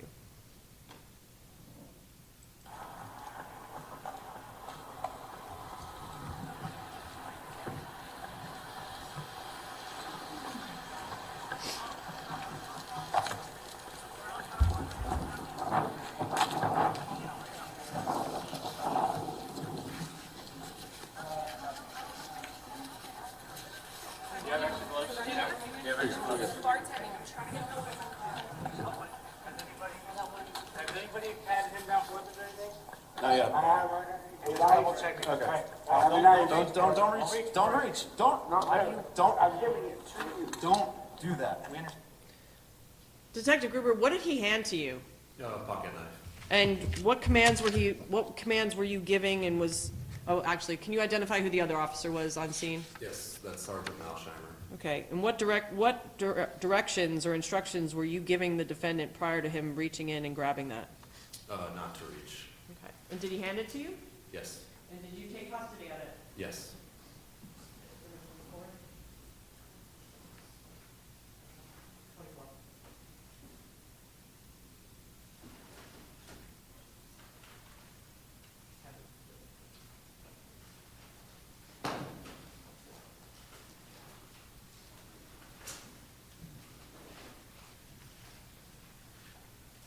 Show you 24. Do you recognize State's Exhibit 24? Yes. And what is this? Butterfly pocket folding knife. Is this the item that the defendant had in his pocket and he handed to you? Yes. Benchmade. What'd you say? Benchmade is the brand.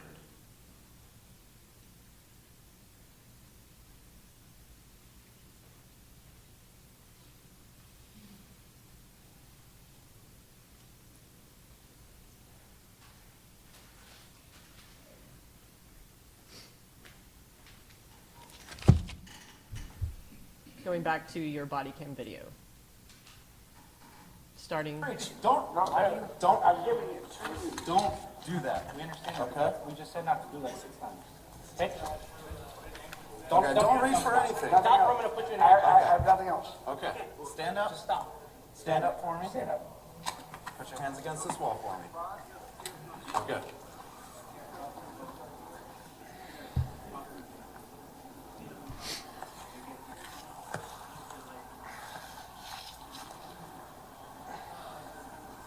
All right. You can take a seat again. You can take a seat, sir. You sit down, you can relax. Detective Gruber, do you remember whether or not he still had the holster on his side at that time? Not that I can remember. Okay. Let me ask you this. What other items did the defendant give to you that night? He gave me his driver's license and his concealed carry permit. Okay. And what observations did you make of his ability to listen and follow instructions? Not very well. Obviously with the handing of the knife, and then as for his memory, couldn't recall that he gave me his concealed carry permit. Well, what do you mean? What observations did you make of his memory? Yes. So he gave me his driver's license, and then went in searching through his wallet again, and found his concealed carry permit, handed that to me as well. And later on in the night, he told me I never asked him for his concealed carry permit, which I told him he gave to me. And he had given that to you prior? Yes. To him saying that you hadn't asked for it? Yes. Okay. All right, continuing on, and where we see Mr. Brewer positioned on the lower left of the video, is that the position he sat in for the majority of the time that you were with him on the Yes. scene? Okay, Yes. all right. Now, at this point in time, the crime scene's not up. Were you there when the crime scene eventually comes up? Yes. All right. And would the time, the recording it appears to have a timestamp, the 0:40. Would that have any reason to doubt whether that's accurate in terms of the time of day? It says, like, I guess it would be 12:40 in the morning? Yes. Okay. Not that I know it would be inaccurate.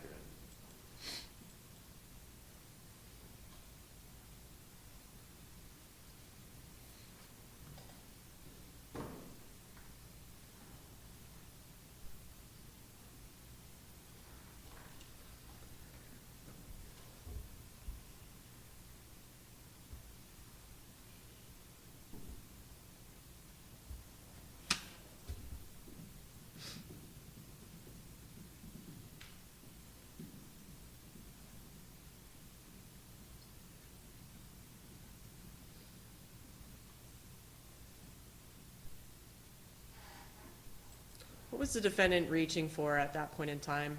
The cell phone, How often did he do that night? quite often. And did you instruct him not to do so? Correct, I instructed him not to do so. And For did he- his lawyer certain times. Did he comply with those instructions? No.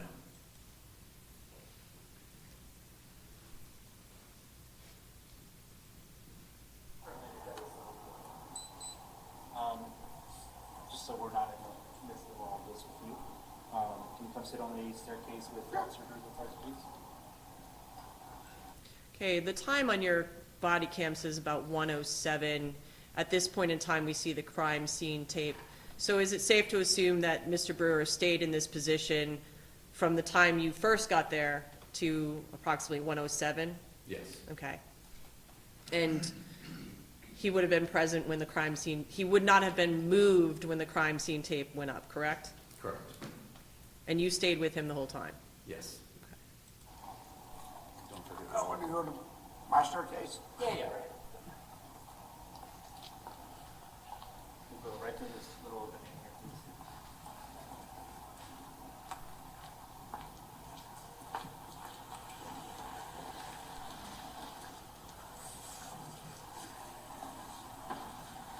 Good.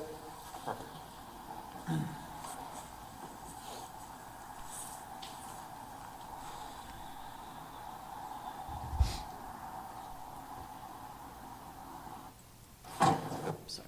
And was it from that position on the staircase that you then, he was escorted with Officer Lopez to his patrol car and taken to the station? Yes. Okay. I have nothing further for this witness, Your Honor. Cross-examination? Yes, Your Honor, thank you.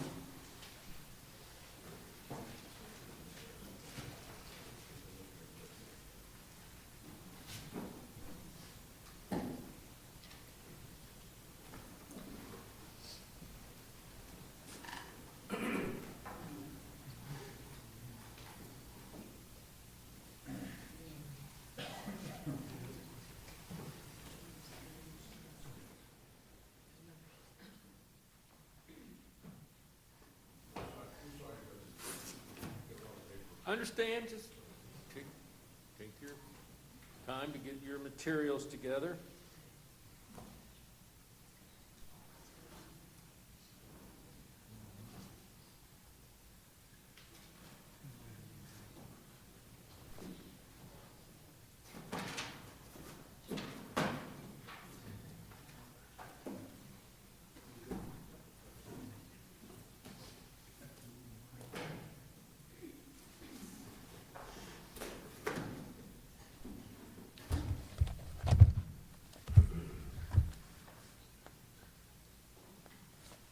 Checking the time.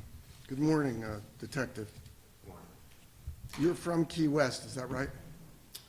Yeah, I wasn't born but raised. Right. And you played football for Coach Hughes, correct? For 2 years, yes. And you knew Garrett's mother, Ms. Tuzlin, correct? A little bit. Okay, and you knew Garrett, right? Yes. Okay.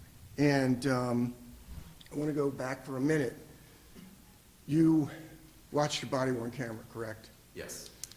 And when you watched you've seen your body-worn camera a few times, I would suggest, right? Yes. Watched it before the deposition you took? Yes. I'm sure you watched it in preparation for today? Yes. Watched it probably before that, right? Yes. Okay. So when you're walking up and you're talking about following instructions, is it fair to say, when you watched your body-worn camera, that Sergeant Molsheimer turned and said, "Has anybody patted him down?" And as the words are coming out of Sergeant Molsheimer's mouth, or "Has anybody patted him down?" Mr. Brewer's already started to reach in and take the knife out of his pocket. It appears he makes that motion. And the knife's out of his pocket before you said, "Don't remove it," wasn't it? Trying to recall. I would have to look back at the video to get the exact out of the pocket compared to me saying.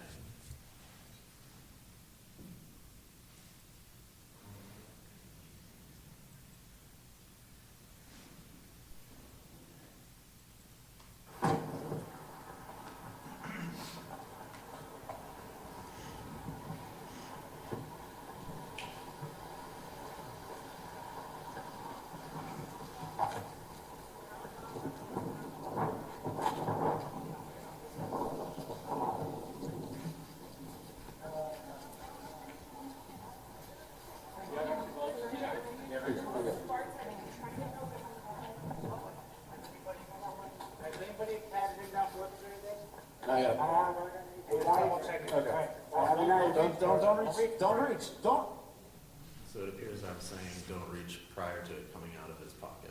He's taking it out of his pocket when you say, "Don't reach," right? He's in the process of taking it out.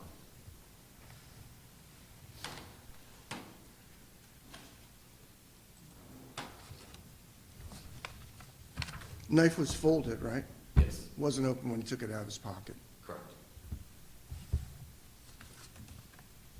It was a pretty chaotic scene, wasn't it? Yeah.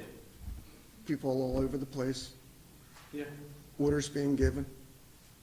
Water's being given? Yeah, orders to different officers and things being given. I never got water. Okay. Well, you were directing Mr. Brewer, weren't you? I think you said orders. Sorry, I thought you said It water. sounded like water. Yeah. It was orders. I Orders believe. being, Orders. Okay. Yes. directions being given, Yes. people trying to comply. Correct. Okay. It appeared that Mr. Brewer was trying to be cooperative with Sergeant Molsheimer's request, correct? Yes.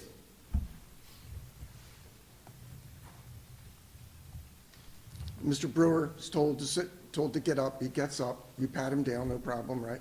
Yes. After he had told you he didn't have anything, and he didn't have anything, right? Correct. Reasonable, you've responded to emergency situations in the past, have you not? Correct. Unusual for people to be anxious? Not unusual. It's unusual for people to be excited? No. Is it unusual for people to not necessarily be following instructions or being able to understand those instructions? Correct. And this was one of those situations, was it not? Yeah. It's fair. Now, you ultimately elected, or it was elected, somebody elected to move Mr. Brewer, is that right? Correct. And you don't know why he was moved, right? What's that? Do you know why he was moved? I was just told to move him. I wasn't given a reason why. Did you believe that he was moved because Carson Hughes was intimidating him? Objection, Your Honor, may we approach?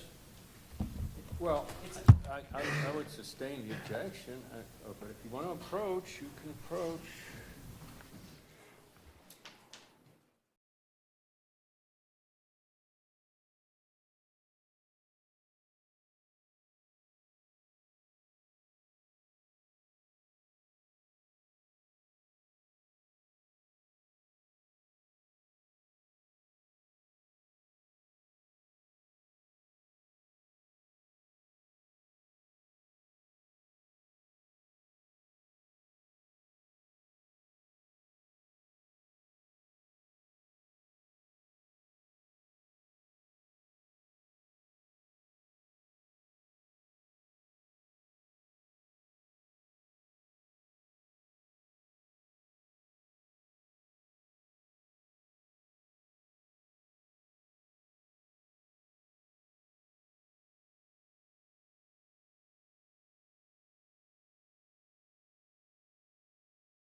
I sustain the objection as it was asked, and so therefore, as I said in preliminary instructions, if I sustain an objection, the witness can't answer, and you're not to read anything in from the question itself. So please recall that. Detective, when you have multiple witnesses to an event, the idea is to try and separate them, is it not? Correct. Okay. And on your body-worn camera, you see that there are people walking around the scene, is that fair? That is fair. And did you become aware that they were witnesses at some point? After I was done dealing, or being with Brewer. Okay. And while you were with Brewer and they were walking around, they had not been separated, had they? No.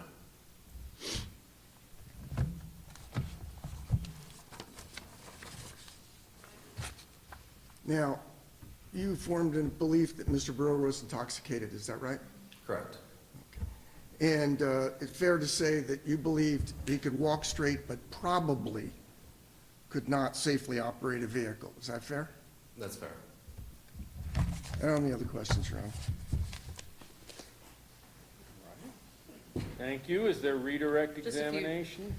Detective Gruber, you stayed on scene and assisted with speaking with some of the witnesses, did you not? Correct. And at that time, when they were interviewed or their statements were taken, were they in fact separated? Or you spoke one-on-one, or an officer spoke one-on-one, correct? Correct. And when we see witnesses walking around, isn't it true that there is an officer present with a person at all times? Or not at all times.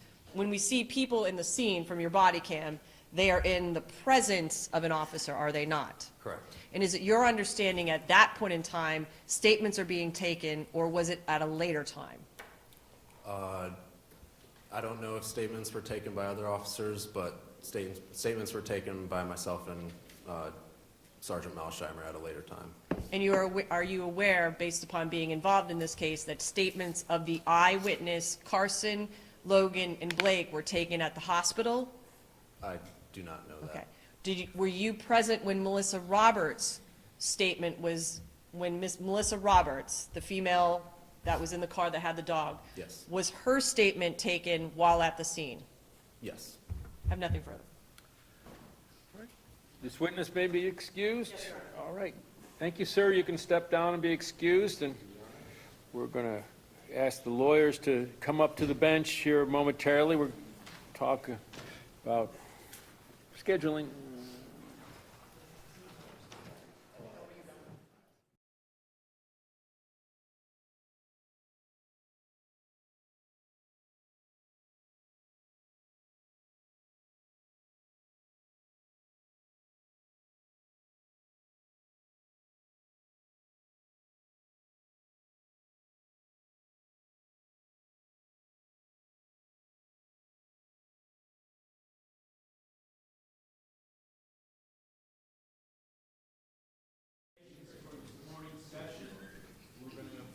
Take an hour and 20 minutes.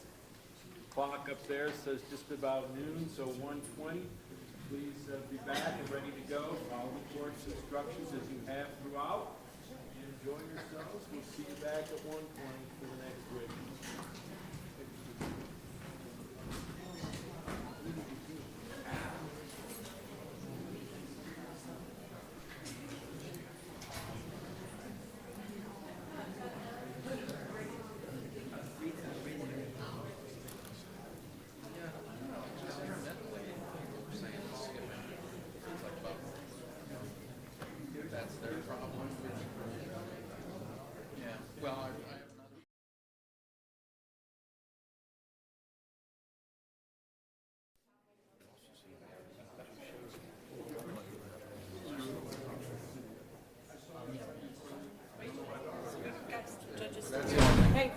All right, if we could come to order just for a moment. The jurors are gone.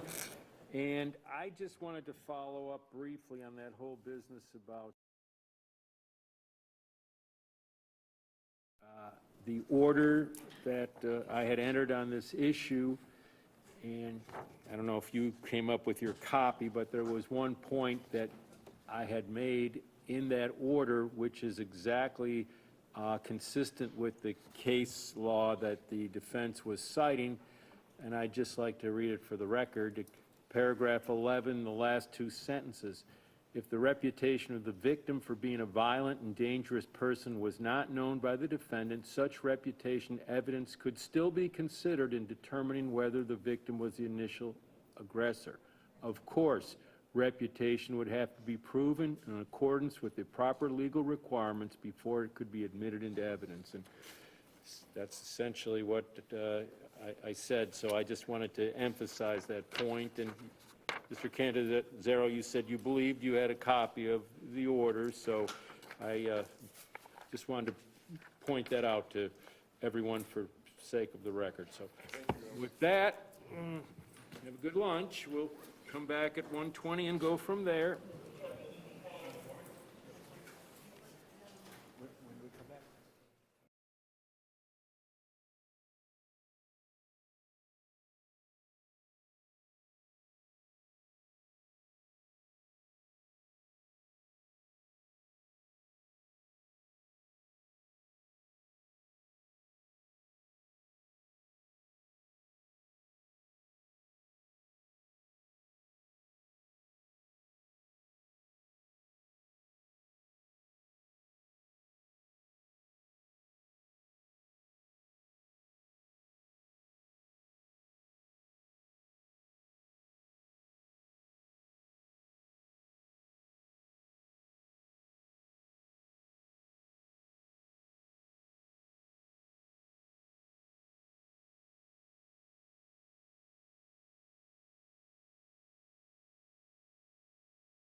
come because As soon as I get him in here, he will stand in there. All right, thank you.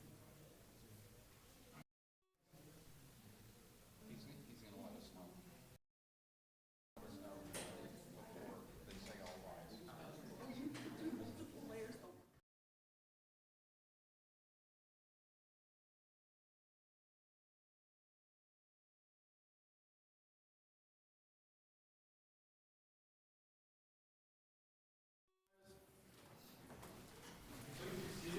Just sat down.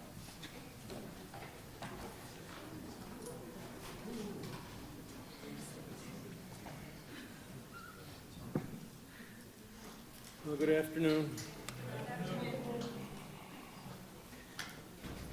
Jurors are just settling in. So, how is scheduling looking? We're ahead of schedule, Judge. We've got 2 witnesses already here to go this afternoon. I guess we'll see where we get to, Judge. If we break, we might have 2 for Tuesday morning and the state with rest. Okay, well, that certainly would be ahead of schedule, so defense given much thought to, your evidence or witnesses in terms of scheduling them? Judge, at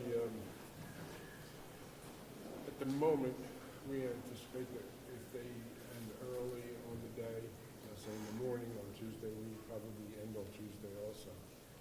But you'd have some, I know it's all, somewhat tentative. I'm just trying to get an idea, that's all. Yeah, I think there's a good chance that we'll finish with the testimony Tuesday. All right, well, let's see how, Closing's on Wednesday, Judge, I think. if that's the case, yeah, sure. Obviously, we'd have to have a charge conference in there, and as I said, I'm not trying to pressure anyone. I just kind of like to get an idea of where things stand. 3 hours on each side, and we'll have closing. Yeah. All right. So, thank you for that report. I appreciate it. So, can we bring the jurors in, please?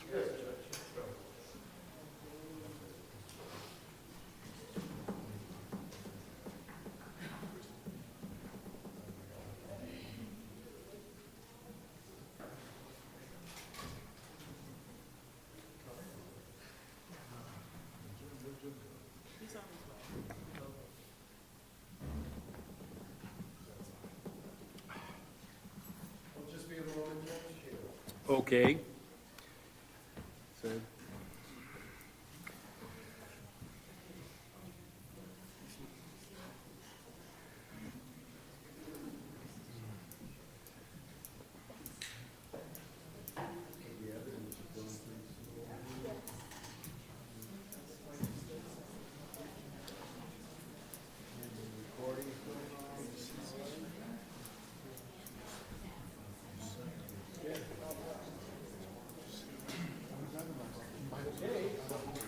waiting for the jurors to be all ready to come out.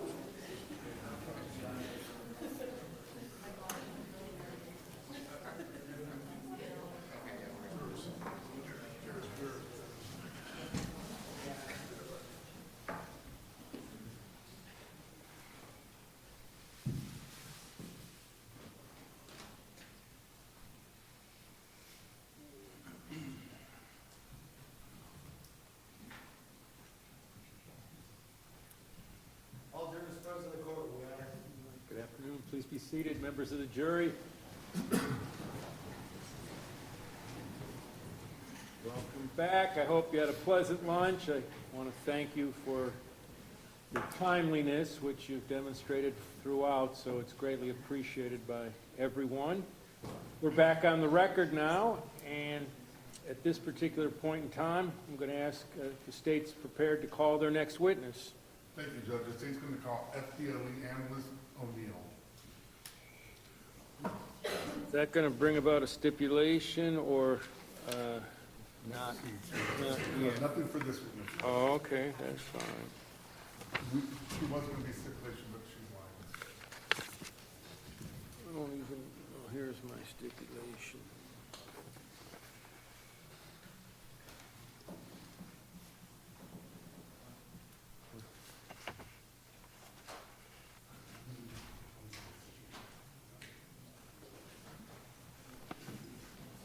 All right, will our witness please come forward through the gate and approach the deputy? If you'd stop right there, raise your right hand, face the clerk.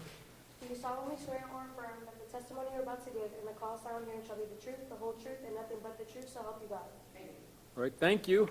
Please have a seat there on the witness stand. Speak into the microphone loudly and clearly.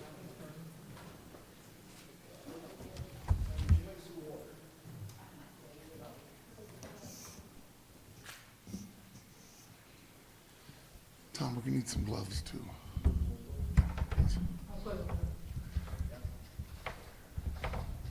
May I proceed, Judge? Yes. Wonderful. Ms. O'Neill, first of all, good afternoon, ma'am. Good afternoon. Thank you for being here today. We appreciate it. Could you go ahead and state your full name for the record? My name is Francesca Loren O'Neill. Last name spelled O''N''E''A''L. And Ms. O'Neill, how are you currently employed? I'm employed as a senior crime laboratory analyst at the Florida Department of Law Enforcement, also known as FDLE, within the Tampa Bay Regional Operations Center Crime Lab. And you're home based out of, is it Tampa? Yes, it is. So you had to travel down here for this, right? Yes, I did. All right, wonderful. Let's see here. So you already told us how you're employed. How long have you been employed with FDLE? For almost 15 years. 15? 15, yes. And have you been in the Tampa location the entire time? Yes, I have. Tell the jury a little bit, ma'am, about your educational background that got you trained for the job you have today. I have a Bachelor's of Science degree in biology from the University of Tampa and a Master's of Science degree in pharmacy with a concentration in forensic serology and DNA from the University of Florida. And the concentration in, you said DNA and forensic biology, is that what you said? In forensic serology. Serology. Yes. All right. Can you tell the jury a little bit about what is forensic biology? Forensic biology is the application of biological sciences to gain facts in regards to criminal cases. Have you ever received any specialized training in forensic serology or DNA testing in addition to your degree? Yes, I have. And take us through that. What would that entail? I completed the Crime Laboratory Analyst Training Program at FDLE. Is that a certification that you achieve at the end? Yes, it is. And is that is it once you're certified, you're done, or do you have to continuously recertify every year? Every year, I have to take what are called proficiency tests to show my continued proficiency in the field. I take 2 tests per year. And have you maintained the testing requirements for your agency? Yes, I have. All right, wonderful. Now, tell the jury a little bit about your specific duties at FDLE. As a senior crime laboratory analyst, I examine biological evidence for body fluids, such as blood, semen, and saliva, as well as obtain DNA profiles from that evidence and compare those DNA profiles to DNA profiles from known individuals related to a criminal case, as well as publish a report on my findings and testify in court. Is your lab accredited? Yes, it is. And what does that mean exactly? Accreditation is when an outside accrediting body will examine the laboratory for all things related to quality. So that includes looking at all of our standard operating procedures, ensuring that they are meeting national standards, and we'll also look at the training programs and proficiency of the approximately 25 times. Okay. Over your 15 years? Yes, that's correct.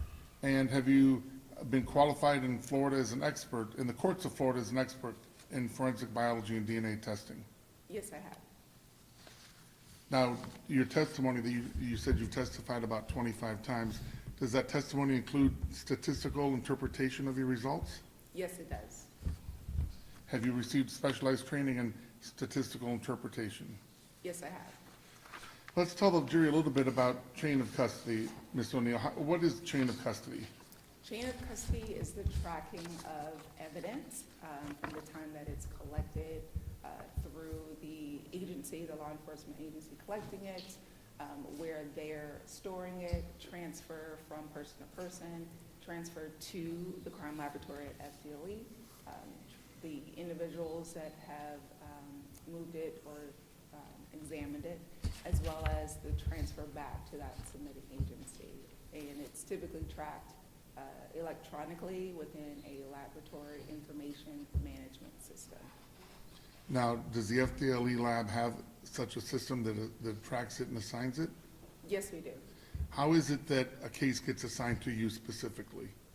When a submitting agency brings the evidence to FDLE, beforehand, they will have given information about that case into an electronic system, information such as case number, evidence description, quick synopsis of what allegedly occurred, and it's given a certain discipline to examine it, such as the biology section.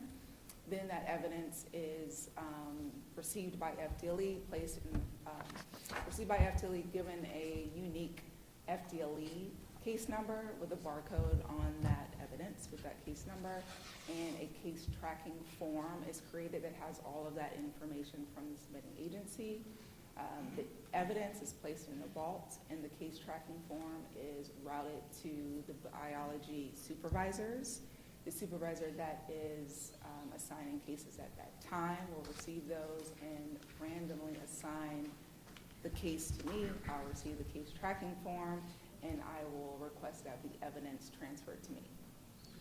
Now, your agency assigns two different numbers. There's an agency number and an FDLE number, is that right? Yes, that's correct. And is there any significance to why there's two different numbers? The submitting agency has their agency number, case number, and their agency item number or exhibit number, and then FDLE will provide our own case number and item number per item of evidence. Now, Ms. O'Neill, on the case you're here to testify about today, you received some evidence in this case to analyze. Is that accurate to say? Yes, I did. And that's under FDLE number 2023-050-2222, and the agency number is 23-000-936. Is that accurate? May I refer to my notes? Of course.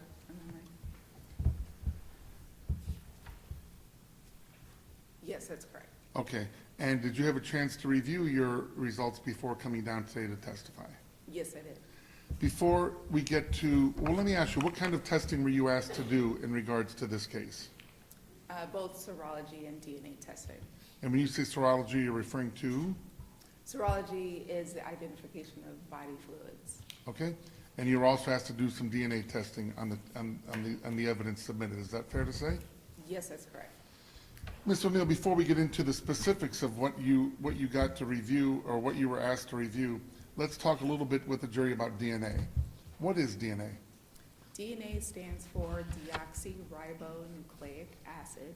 It's the genetic material that we inherit from our parents. As humans, we have 99% of our DNA being the same.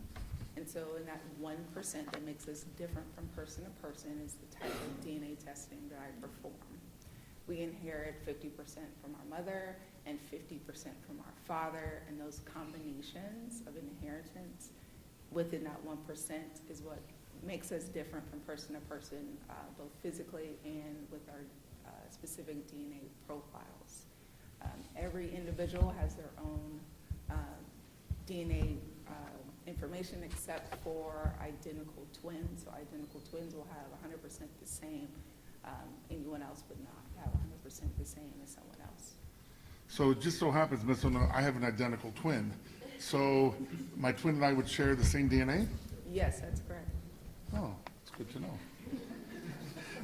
Let's see, so other than identical twins, DNA is going to be specific to each and every person. Yes, that's correct. So that you're not going to find two people like you and Ms. Dunn would not share the same DNA. No, I would not expect that to occur. Now, what type of DNA analysis do you perform? I perform what's called STR DNA analysis. STR stands for short tandem repeats. Within that 1% of our DNA that's different from person to person, and that information that's inherited There's areas in our DNA that repeat themselves. There's a code that repeats itself.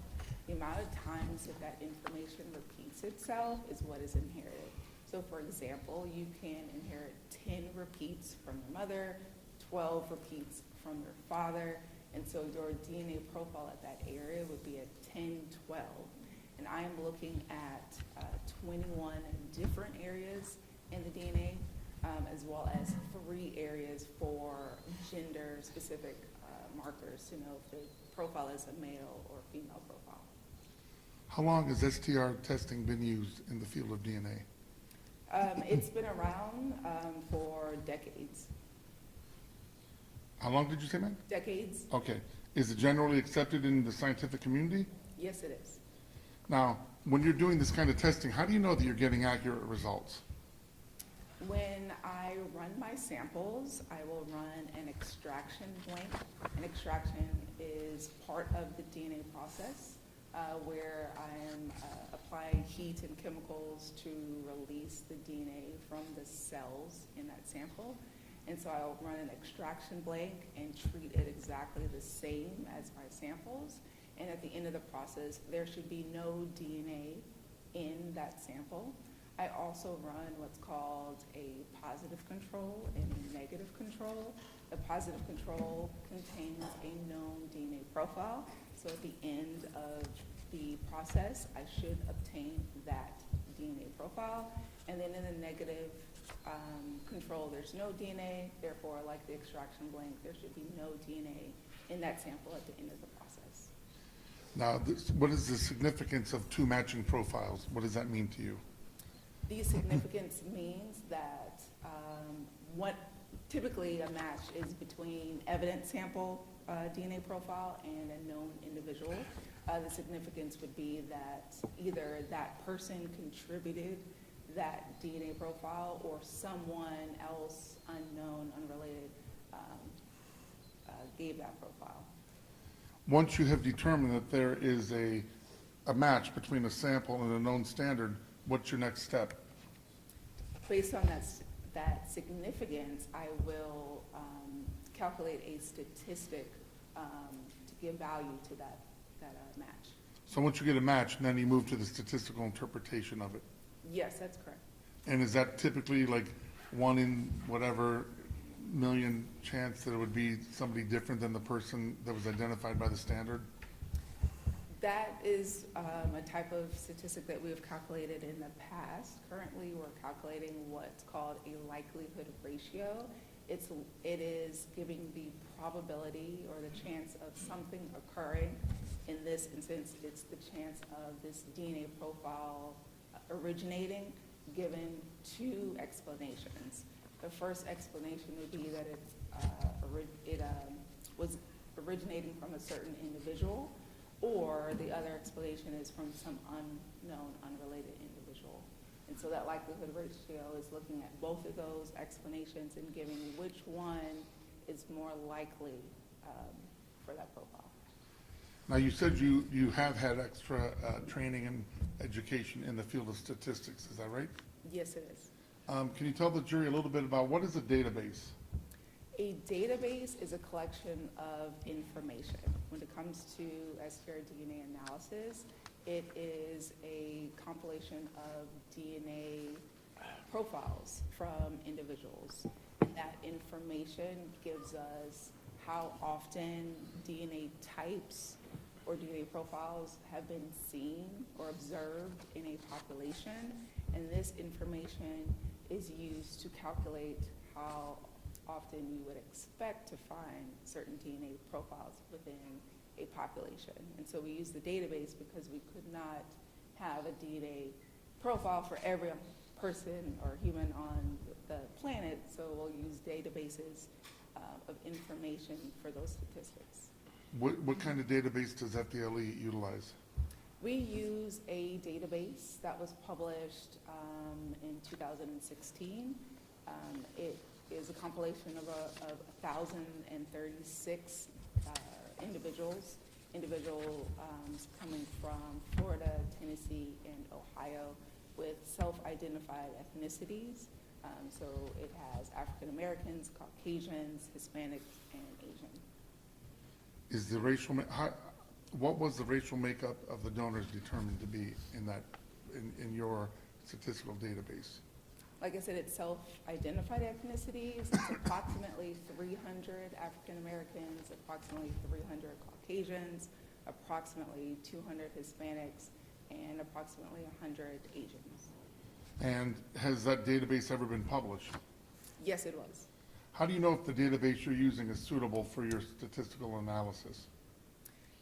Before it's published, it is, the information is made available to the scientific community for any rebuttal before it's published. So part of being published, it's being generally accepted in the forensic community, as well as certain statistical calculations are done with the information in the database to ensure that it meets the standard for use for STR-DNA analysis statistics. Can you explain a little bit to the jury about the product rule? Product rule, that is that the chance of multiple events occurring is the multiplication of those probabilities of those single occurrences. So for example, if I was to take a quarter and flip it twice, the product rule would say that the probability of getting heads twice, let's say, is 50% for the probability the first time I flip the coin, and 50% that I flip it the second time. Multiplying those together would give me a 0.25 or 25% probability. And so we will use that type of calculation when looking at multiple areas in our DNA. So if I'm looking at 21 different areas, I'm multiplying all of those probabilities for those areas together for statistics for the overall DNA profile. What type of DNA statistic do you calculate then? Is that when you were talking about reasonableness of it occurring in so many people? It's still a likelihood ratio, so I'm calculating the probabilities given one explanation for the entire profile, and then the probability of the DNA given that second explanation for the entire DNA profile. And then there's a comparison between those two profiles, or excuse me, those two probabilities. Okay, Ms. O'Neill, just a few more questions about the science. How do you actually evaluate DNA data? At the end of the process, the information is on a graph. So I will see peaks on a graph. And so for all of those DNA types, the example that I gave before, a DNA location can have a 10-12. So I will see a 10 peak and a 12 peak. And then for all of those different areas, I will have those peaks. If I have 1 or 2 peaks per area for the entire profile, generally speaking, that is a profile coming from one individual. Because if you have a 10-12, for example, that's 2 peaks.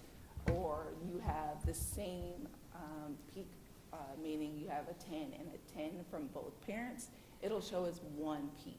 If I'm seeing 3 or more peaks throughout the profile, that is generally a profile from more than one person, and we'll consider that as a mixture.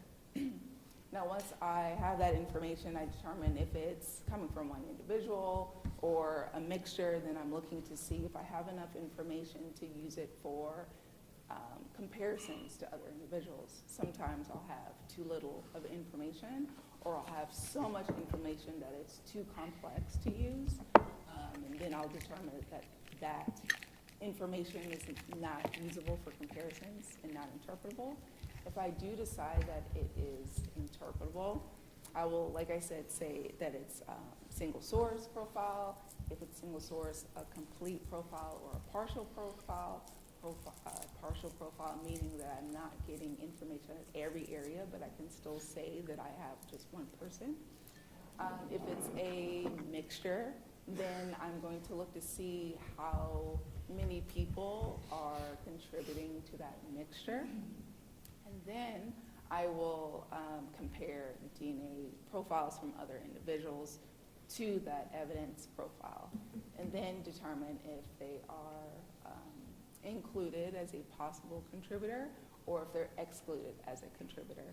And then again, if I conclude that they're included or it's a match, then that's when I will perform that statistical calculation. Now, you kept using the word mixture. Can you explain to the jury what you're referring to when you refer to a mixture? Yes, a mixture is a mixed DNA profile, so it is a profile of 2 or more individuals. And is your results reviewed by somebody else? Is there a review process in your lab where somebody reviews your work to agree or concur with what you've done? Yes, there is a review process. There's a technical review and an administrative review. The technical review is to make sure that I'm following all of our technical SOPs and coming to my conclusions in accordance with those. And then the administrative review is to ensure that all of the documentation and all of the reporting and everything is matching our administrative rules. Okay, so now that we've thoroughly confused the jury on DNA, let's just talk about it in real terms. I'm holding this pen right now. Am I leaving DNA on this pen? You can definitely be leaving DNA on it. And what leaves DNA? Is it dead skin cells? Is it sweat? Like what is actually creating that DNA on this pen? In general speaking, we have DNA in all of our cells except for our mature red blood cells. So for the example that you gave, it would be in the skin cells of your fingers that are coming into contact with the pen that would have the DNA. Now, am I always going to leave DNA on this pen when I grab it? Is it a guarantee that my DNA will be on there, or is there a chance it wouldn't be on there? There's a chance that it wouldn't be. There's a couple of different things to consider. There's individuals that shed their DNA more than others. So you may come in contact and leave a lot, or another person may leave a little. You may deposit DNA, but it's such a small amount that it's not detected with the testing that we perform. And then what occurs after that touch could potentially remove any DNA that was transferred at one point. Now let's talk a little bit about touch DNA. What exactly is touch DNA? Touch DNA is when an individual or an object that has DNA on it comes into contact with another person or object, transferring that DNA. So that would create this mix that we're talking about, right? It can create a mixture, yes. All right. So again, like I'm holding this podium, can you say with any certainty when DNA is going to be left or not, or is it kind of just a random process? With the type of testing that I perform, I cannot determine when the DNA is deposited. Okay, so it really just comes down to your testing. Yes, I can say that it was deposited, but I can't say when or how it was deposited. What kind of tools do you use? Are you pretty much using microscopes or computers? How do you conduct these analyses? When I get the item of evidence, I visually examine it for body fluids, if that's the testing that I'm doing, or if it's just for touch DNA, I'm not seeing skin cells. So I would typically swab or scrape or cut, depending on the type of evidence it is, to remove sample for DNA testing. Now, I want to talk specifically about the case here that you were asked to evaluate for today's purposes. Did you receive a gun in evidence that you were asked to review for DNA? Yes, I did. Was that gun actually sent to your lab? Yes, it was. So you're the one that actually gets the gun and swaps it? Yes, that's correct.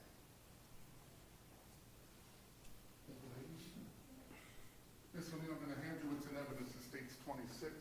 Here's some gloves, if you prefer to use them, because I want to have you hold up the gun and show the jury how you go about it, or what areas you look to swap.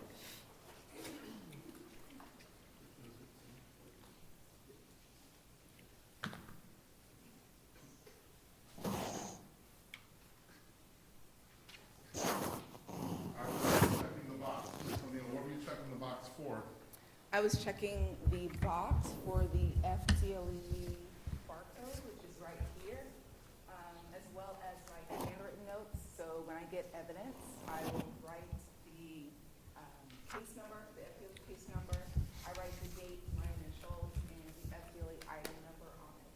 check to make sure that that's the evidence that I did receive in this case. And is that the gun you received in this case? Yes, it is. Okay. And if you would, please, Ms. O'Neill, go ahead and take them in to put on gloves there. So you actually received this gun. You didn't receive, somebody else didn't do the swabbing. You did it, right?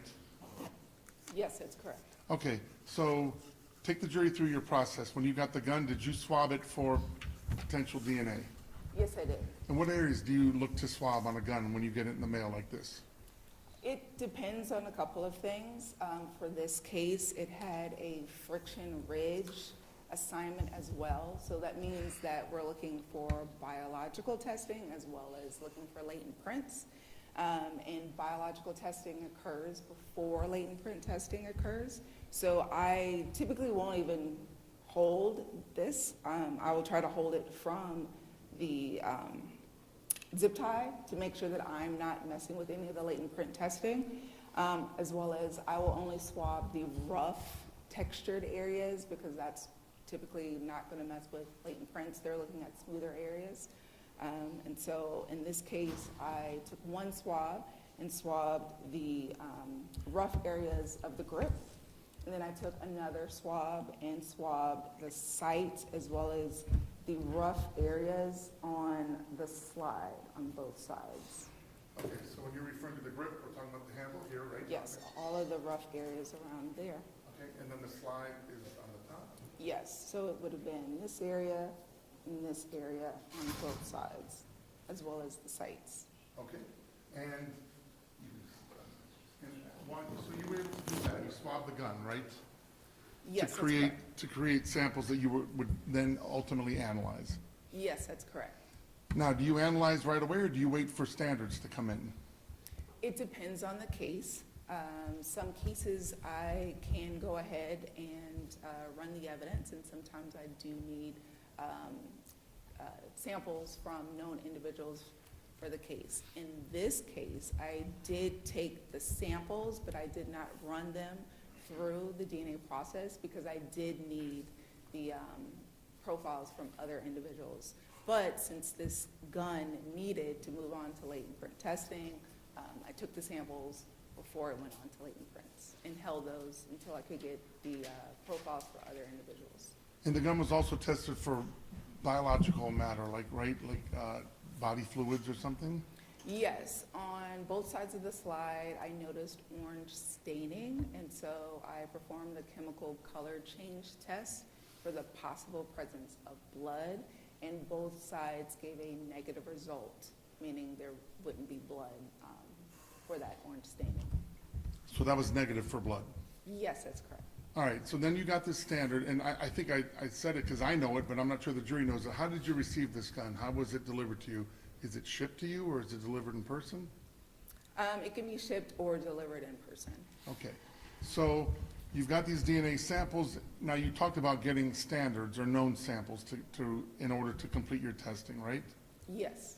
In this case, just to explain to the jury, maybe it's self-explanatory. A known sample is DNA coming from a known source, so we know who it came from. Yes, that's correct. And in this case, did you receive a known sample from the defendant in the case, Lloyd Brewer? Yes, I did. And did you receive a known sample from the victim of the shooting, a man by the name of Garrett Hughes? Yes, I did. So now you have DNA swabs from the gun, and you have these known standards to compare it against. Is that right? Yes, that's correct. Okay, so let's take the jury through, ma'am. Let's start with the butt of the gun, or am I saying it right? The grip of the Grip, I'm sorry, I'm not a gun guy. Grip of the gun, right?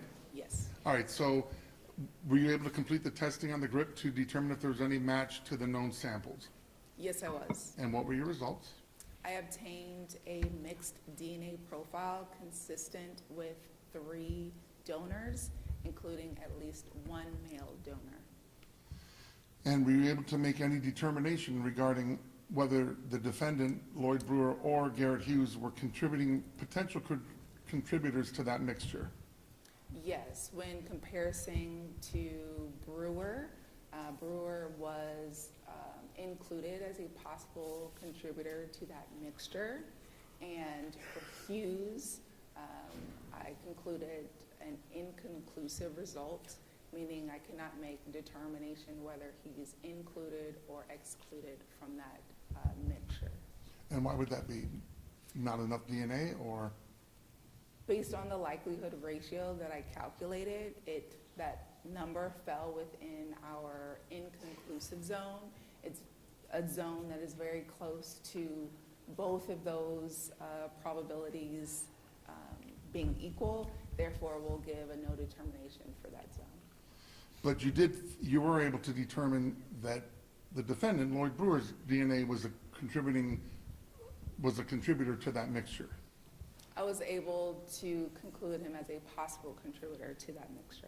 And what statistical interpretation can you give the jury for that? The observed mixed DNA profile was greater than 700 billion times more likely to occur if the sample originated from Brewer and 2 individuals than if it originated from 3 unknown individuals. And that way you're able to determine that Brewer was a likely contributor to that mixture. Yes, that's correct. All right, so that took care of the swabbing that you did on the handle. I keep forgetting the word for it. Yes, it is for the grip. Grip, I'm sorry, the grip. I should write it down. So let's shift over to the swabs you did on the slide portion, the 2 sides that you refer to as the slide portion of the gun. Were you able to evaluate those swabs to see if there's any determination made on who contributed to those, if any DNA? Yes, I did. And what were your results on those analysis? For the swab of the slide and sites, I obtained a mixed DNA profile consistent with 3 individuals, including at least 1 male donor. I concluded that Brewer was a possible contributor to that mixture, and I also concluded that Hughes was a possible contributor to that mixture. Now, would that have been, did you do separate testing on both sides, each side of the slide, or was it just one test for incorporating both sides? One test incorporating both sides. And you were able to determine that they were both likely contributing DNA to that mixture? Yes, that's correct. Can you give the jury the statistical interpretation, starting with Brewer? What statistical interpretation can you testify to as far as his DNA in that mixture? The observed mixed DNA profile was approximately 79,000 times more likely to occur if the sample originated from Brewer and 2 unknown individuals than if it originated from 3 unrelated individuals. Now let's shift and talk about Garrett Hughes. His DNA was also, you deemed it to be a potential contributing factor in that mixture, is that right? Yes, that's correct. And what's the statistical interpretation for his reasonable or likelihood of contributing to that mixture? The observed mixed DNA profile is approximately 2.6 million times more likely to occur if the sample originated from Hughes and 2 unrelated individuals than if it originated from 3 unrelated individuals. So that was, again, and that's on the slide portion of the gun, is that right? Yes, that's correct.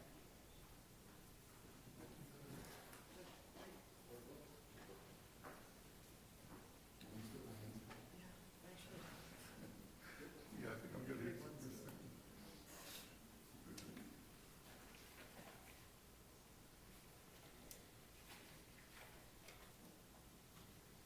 Okay, so now we're talking about the samples taken from the sides of the slide, is that right? Yes, that's correct.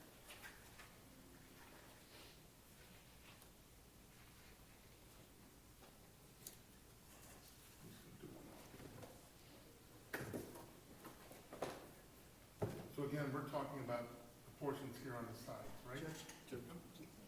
Excuse me? I can't see, can I move around? Yes.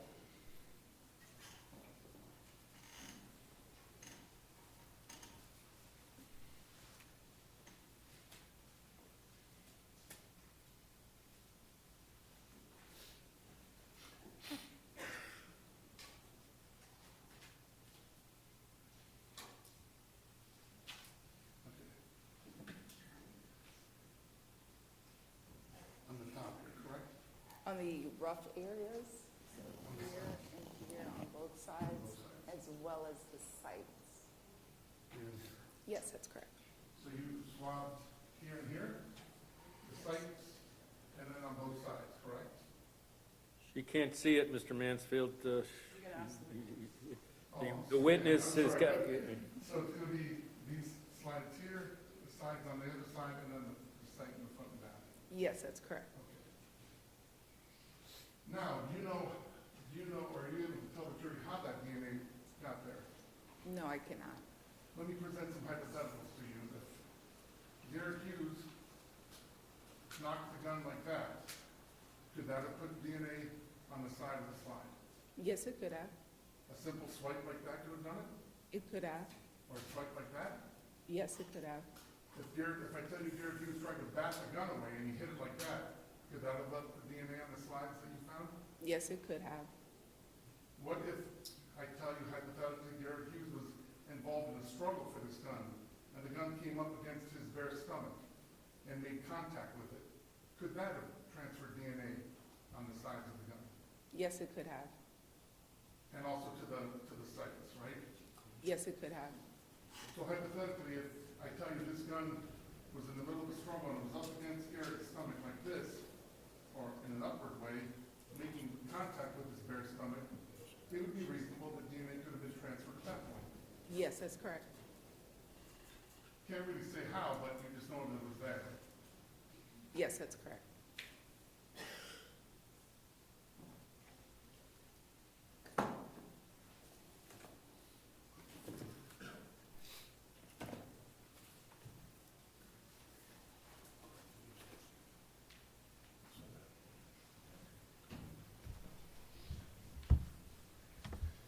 Were you asked to do any other testing on that gun, any kind of fingerprint testing or anything like that? No, I was not. Okay, so at the end of the day, that was your statistical interpretation of the samples that you found due to your processing? Yes, that's correct. Just 1 second, Judge, let me check. okay. I don't have any other questions for you now, Ms. O'Neill, but thank you.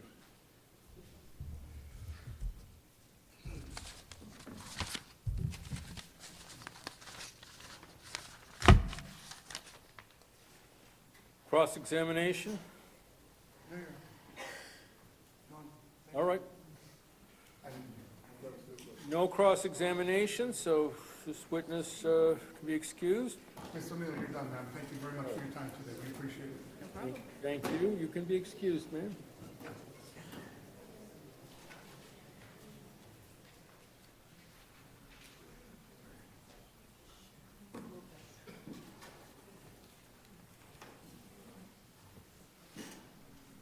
State? State calls Officer Lopez. Officer Lopez.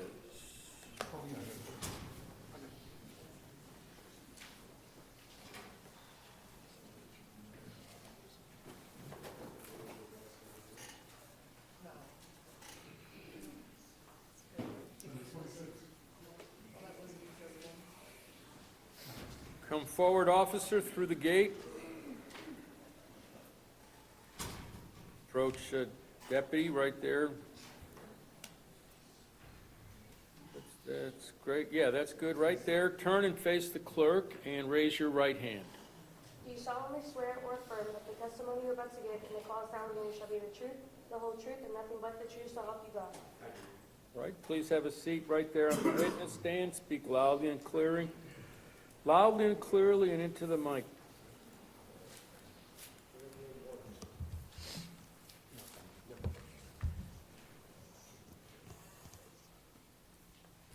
Good afternoon. Please introduce yourself to the members of the jury.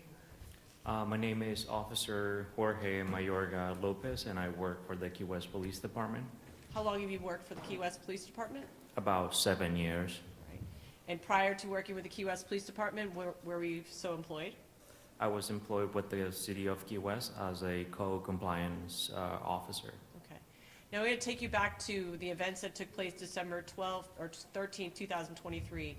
At that time, were you working in the capacity of a road patrol officer for the Key West Police Department? I was. And do you remember responding to the scene of Conchtown for the shooting that took place? I do. Okay. And when you got to the scene, briefly explain to the members of the jury, what were your responsibilities while you were on scene at the parking lot? It was in the capacity of preserving the scene, any evidence at that time. I was the second officer on scene, and the first officer took charge. He took lead of the investigation at the time in addressing the person who was in possession of a weapon. And was the first officer Officer Hansel, the K-9 officer? Correct. And so were you the individual that helped assist with the treatment or tending to Garrett Hughes while Officer Hansel was dealing with the defendant? Yes. Okay. At some point in time after the defendant, after Mr. Hughes was transported, did you stay on scene and help with the preservation of any evidence or the crime scene? I did. Okay. And did you have any, prior to, let me say it this way, at scene, did you have any communication or contact with the defendant? It was briefly to the point where I was about to transport him to the Key West Police Department. Tell the members of the jury, why were you going to transport the defendant to the Key West Police Department? It was for safety, to prevent any other people getting involved and having other altercation, and also to have detectives to respond and take over the investigation. And was the detective that was going to interview the defendant Detective Marcus, AKA Tattoo DeValley? Yes. Okay. So was it Officer Gruba that handed the defendant off to you at the scene? Yes. And when that happened, did you have your body worn camera on? Yes, to the best of my knowledge, it was on. And then when you transported the defendant to the station, did you continue to record your interaction with the defendant? Yes, it should be my inside fleet camera. Okay. Now, how long do you think were you at the scene before you brought Mr. Brewer to the station? If I had to estimate, about half an hour or an hour. Okay. And can you tell the members of the jury, how long were you actually with the defendant at the station before Detective DeValley came in to interview the defendant? Approximately 3 to close to 4 hours. Okay. And what were you doing while you're waiting for Detective DeValley? We were just having a casual conversation. He spoke about business, him growing up here. Well, we have a recording, but what were you doing anything? I was not doing anything other than just watch him and wait for the detective to respond. Possibly typing up your report that you needed to do for this incident at the time? Correct. Okay. So you weren't conducting an interview of the defendant while waiting there, were you? I was not. Okay. Can you describe for the jury his demeanor, the defendant's demeanor while you were there? Was he cooperative? He was. Did you smell anything while you were in close proximity to the defendant while you were sitting there with him? I did. I smelled a strong odor of an alcoholic beverage. Okay. Did you have any difficulty understanding Mr. Brewer when he was speaking to you? No. And to put it into context, any statements that the defendant were making, were you asking questions or was he just voluntarily speaking to you? He was voluntarily speaking to me. Okay. Now, in that type of situation, Officer Lopez, tell the members of the jury, what are you trained when an individual is speaking to you, someone who's possibly going to be interviewed, what are you trained in terms of how you should respond to them? What should you say while this potential suspect is voluntarily saying things? When we have somebody when we respond to any call for service or any type of investigation, we acknowledge what the other person is saying by either saying, okay, I hear you, things around those lines, just to make sure that the other person is acknowledging that we are actively listening to them. Well, if you're saying, yes, I hear you, is there another reason why you may be giving those affirmations to someone who is telling you what happened or their side of the story? To gather more information without even asking. And obviously, he felt some type of way comfortable with me and speaking with me about the incident and other events about him growing up here and unrelated. Okay. And in shortly, we're going to play the interview. Can you tell the members of the jury, in the instances in which you may agree with something the defendant says or affirm something, are you necessarily agreeing with his position, or is this a tactic you're used to continue the conversation? It is more of a tactic for them to acknowledge that I'm there and I'm listening. Okay. All right. Your Honor, at this time, we would publish for the jury State's Exhibit.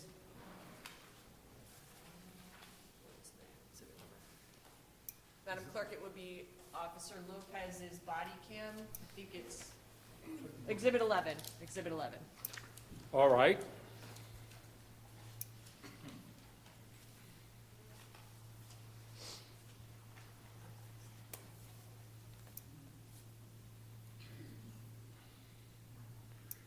I'm assuming it's not the full 3 or 4 hours. No, Your Honor, it's 15 minutes. Okay. It's 15 minutes in total.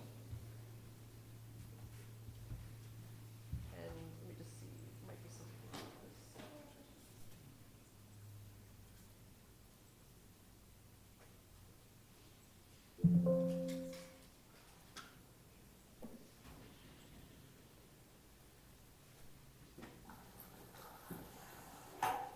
I'll stay right there. Thank you.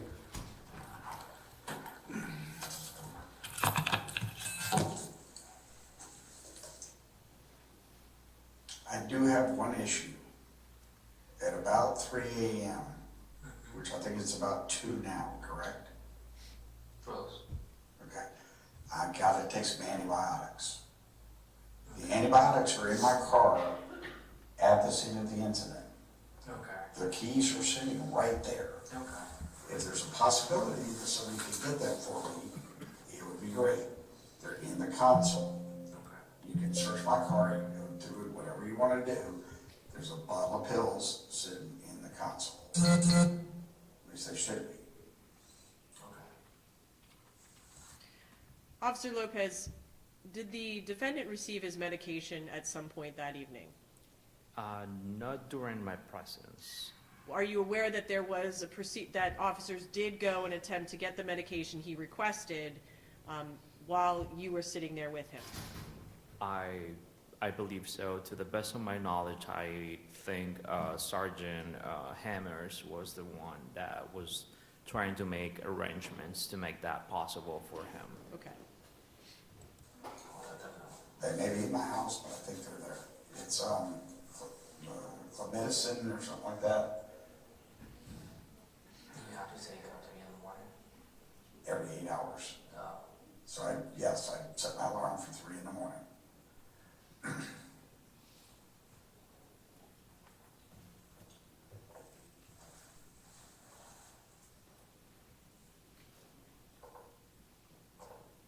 have other heart meds that I take in the morning, but they're not crucial. That's the only one that's crucial.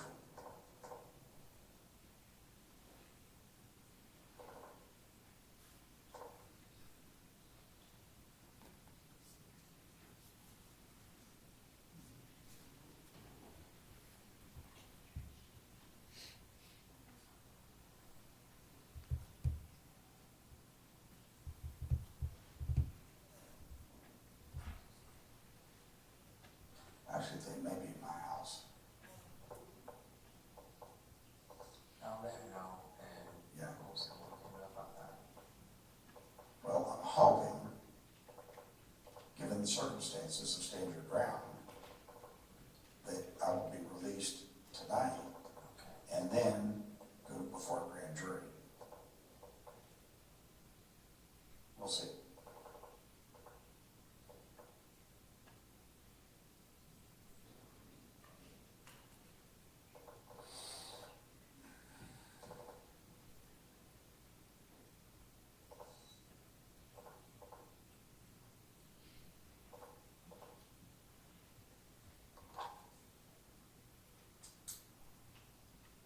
that's why I requested that Marcus DeValley tattoo be notified.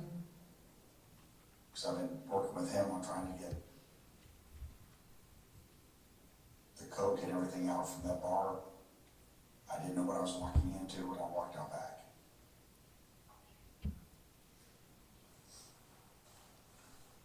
Just gonna pause it right there. Officer Lopez, would it, the number or the time that's up in the right-hand corner, would that be the time of day that these recordings are? So it would be like 3:48? Is that what it's designed for? It is designed for that, Okay. yes. So this would be approximately 3:48 in the morning is when this clip, it would reflect the time, correct? Correct. All right, and, thank you. You got word on the fellow? Not yet.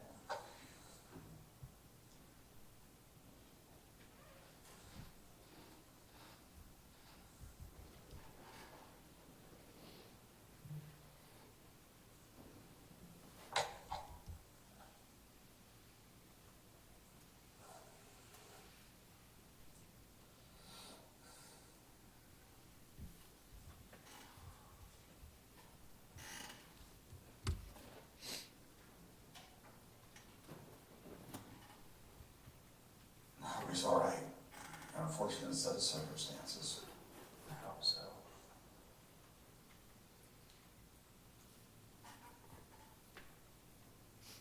I'll tell the detective the same thing. I did identify myself as the owner of the property and that I was armed. And he continued on, and he appeared to be pulling something from his waistband. God, I wish it had never happened. All I was telling him was stop pissing in my parking lot and on the side of the building. That's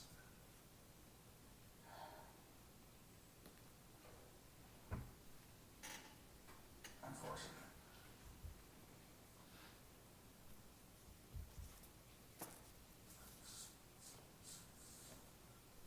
And yes, I am aware everything's being recorded.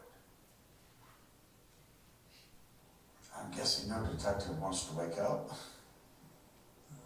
They are already working. They have been.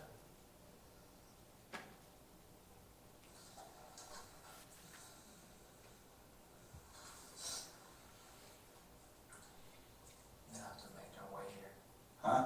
They have to make their way here. They are at the bar. Oh, they're still at the bar? Yeah. Interviewing everybody? The interviews will be interesting. He had a bunch of friends with him, Yeah. but he was isolated between two cars. When I approached him, I'll tell the detective the same thing, and asked him to, not so politely, quit pissing on my fucking property. That's when things went south. I identified myself as the property. He said, who are you to tell me what to do? I'm the property owner. Don't do that. And he turned around and approached me. I said, look, I'm the property owner and I'm armed. He appeared to take something out of his waistband and kept coming at me. I'll tell the detective the same thing. Okay. My second shot went up. He was already on me. It was that fast.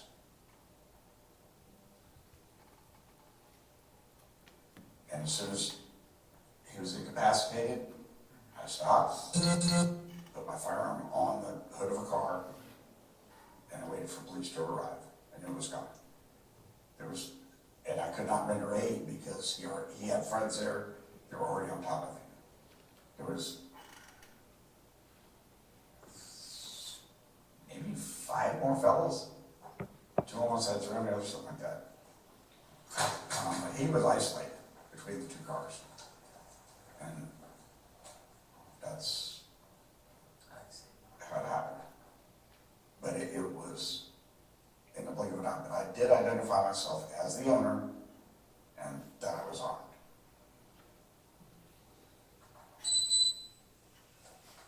How you doing, sir? Good. Your name is Mr. Brewer? That's correct. Okay. I'm Sergeant Hammers with the QS Police Department. I'm the supervisor for the Criminal Investigations Unit. Okay? From what I understand, you've requested to speak to Detective DeValier. Yes. Okay, that's fine. He's just tied up right now, but I'm gonna have him come over and talk to you. That's We're fine. just doing the processing of the, The whole scene, I get it. Oh, thank you. Officer Lopez, obviously, your body cam was recording the whole time, correct? It was. And the clips that we see are clips of the entire 4 hours you were with him, correct? Yes. All right, thank you. I just wanted to clarify that. Oh, cafecito.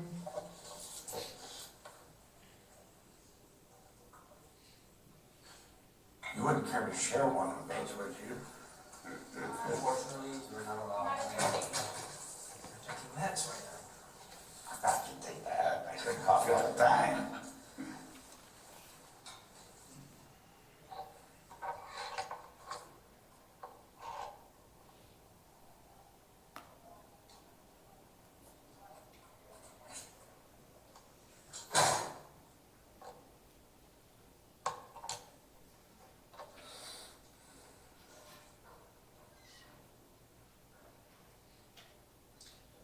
You've got my communication, you've got my keys. If you wanted to shut the door and lock it, go do something else. I'm not going anywhere, I'm just gonna sit here. That's not a problem.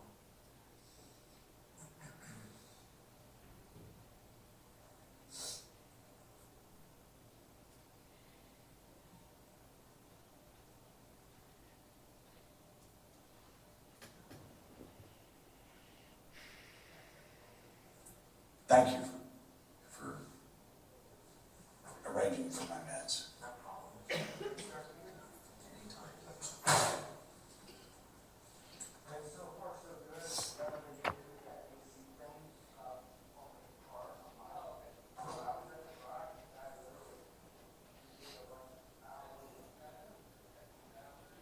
I gotta say,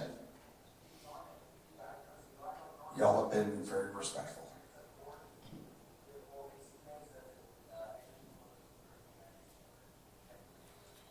And yes, I understand the gravity of the situation. I'm not making light of it. I am well aware of everything. That's good that you understand that.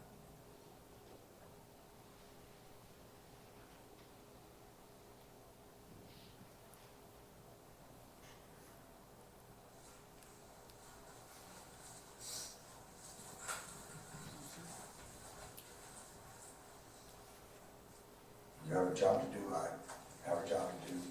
Yeah, there's a process for it right there.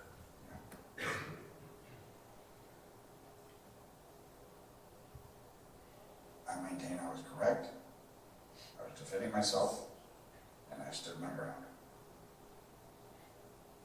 Unfortunately, I also understand there were like 2 guys on one side, 3 guys on the other, there's a bunch of them. And there's gonna be a lot of stories against my one story. So, we'll see how it all works out.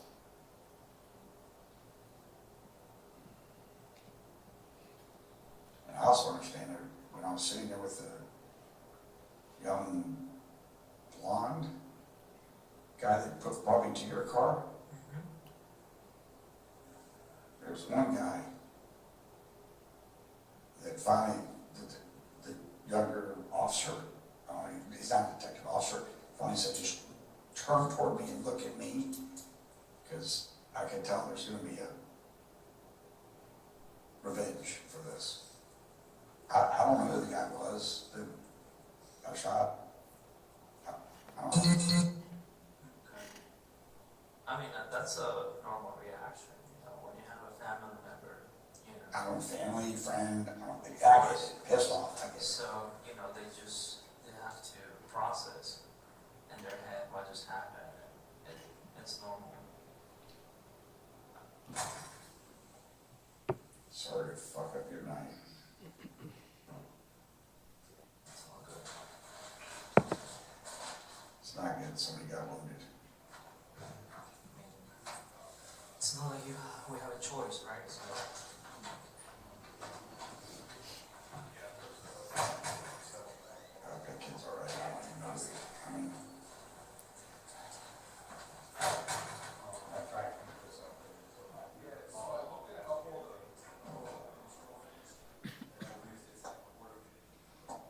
best I know, the first shot hit him in the abdomen, the second shot missed him, because it came over me. It's like, God, I hope I didn't hit him in the head. I don't think I did.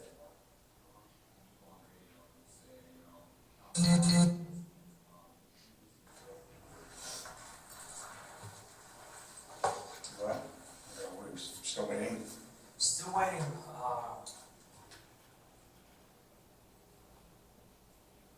I don't know, maybe because they have, I mean, you were saying you remember seeing a lot of people out there, so I don't know how many. So that's probably why he's taking a little longer. Because there was a lot with this kid. So I'm sure their account and my account are going to be different.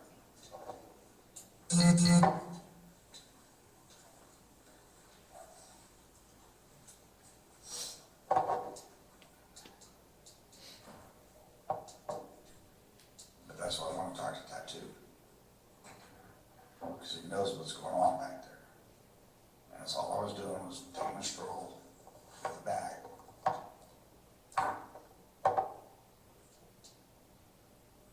And the funny thing is, these kids, they weren't part of what I was trying to eyeball to see what was going on. They sell a lot of heroin and coke in that parking lot.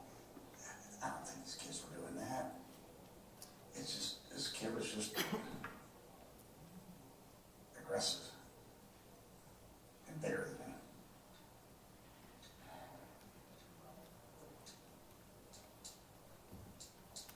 So you take care of, I mean, you own the property, so you pretty much you keep an eye on it. Yeah, I've been working with Tattoo for 3 years trying to clean up the coke and heroin back there. That's why I want to talk to him and Henry. We've had everybody up to the office trying to clean this shit up. And so I was leaving after the Super Bowl and I walked to the parking lot before I called my Uber, and this incident happened. And because of the nature of my business, I'm armed. And this happened. And I told the guys, I'm armed. Stop.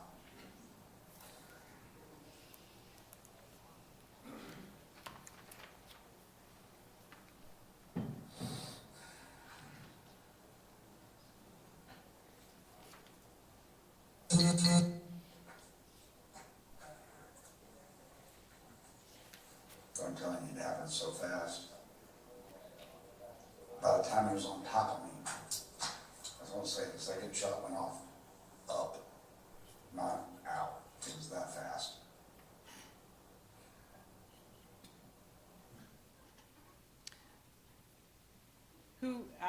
Obviously that ends at that point. Did you keep your recording going until Detective DeValley appeared to take over with the interview? Yes. Right.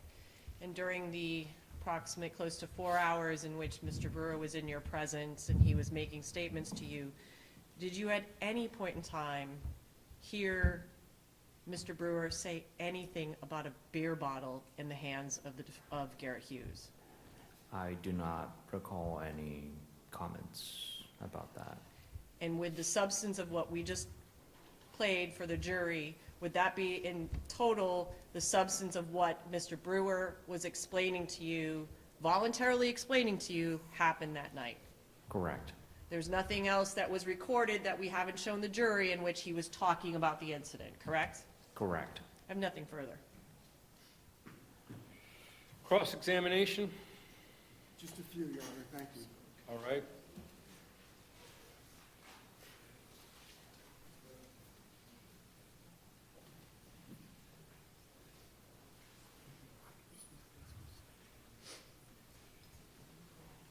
Good afternoon, sir. How are you?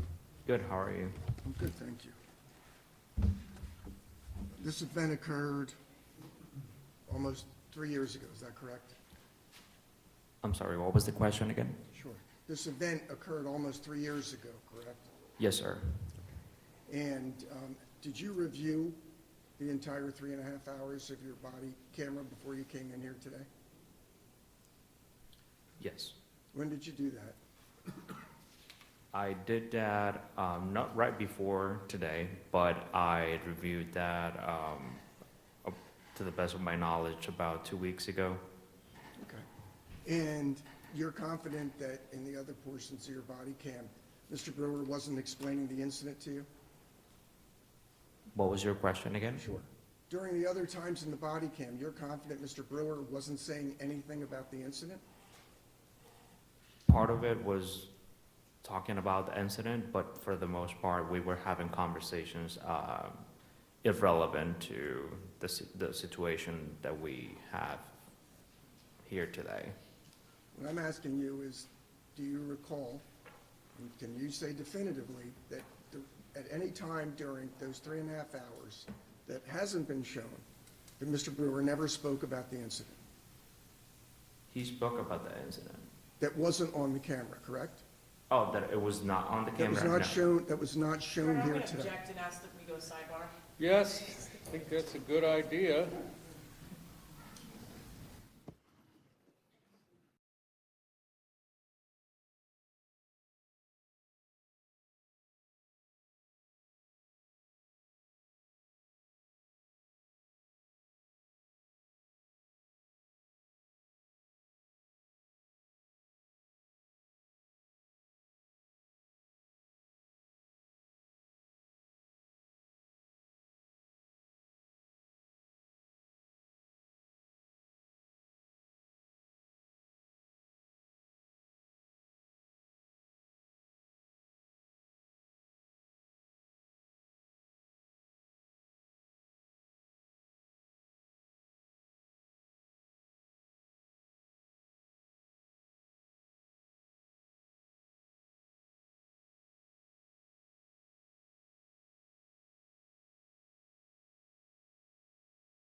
Sustain the objection.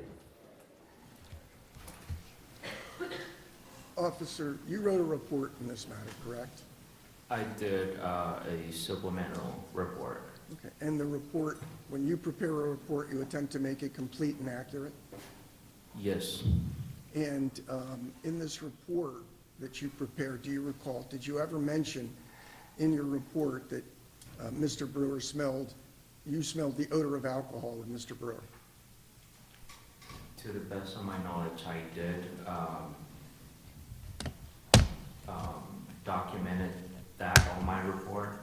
If I showed you a copy of the report, would that refresh your recollection? Yes. I'm going to show you what's been marked. Okay, wrong one.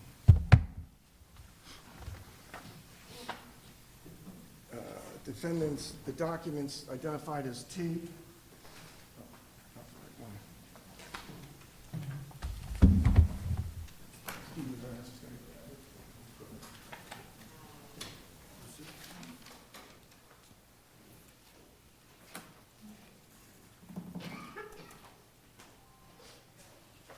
It's actually Jay. I'll hand it up to you and ask you if you want to take a look at it. And first, just tell me if you recognize what that is.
I do see my supplemental report, and after reviewing it, I do not see any part or any documentation pertaining to that statement.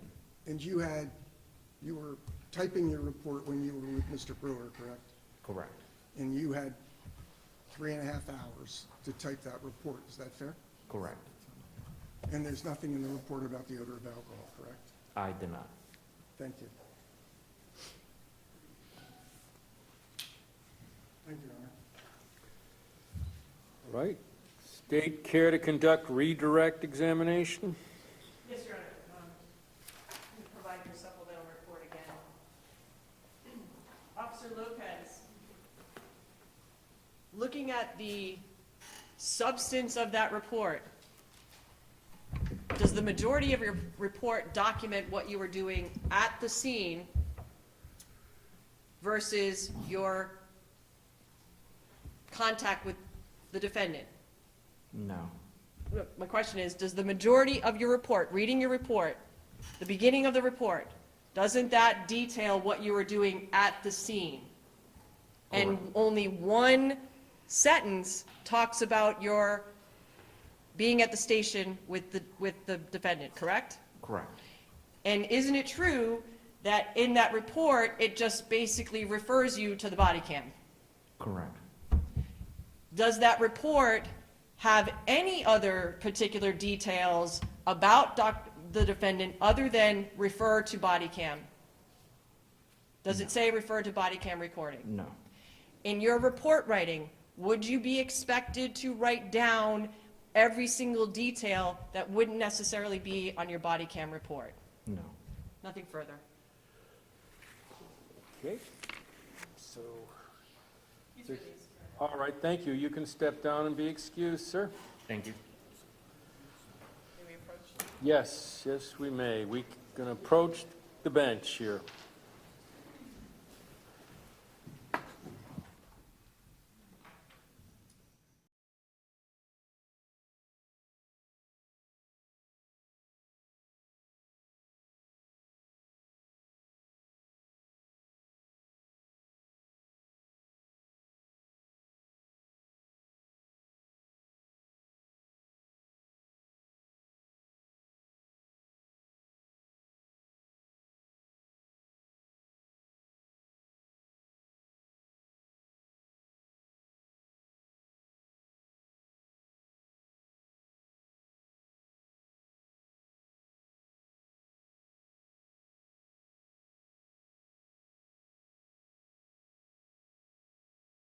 Let's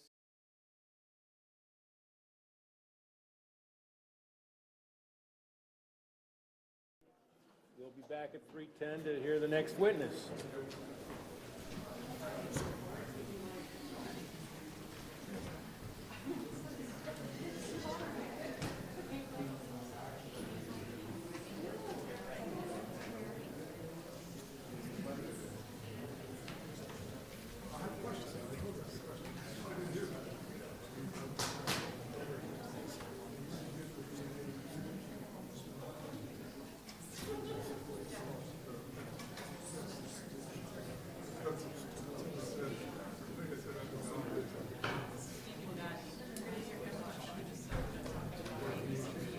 right, we'll break till 3:10.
Welcome back. Have a seat. Back on the record. Everybody's here who needs to be here. State have their witness standing by. Yes, sir. All right, so bring the jurors in, please.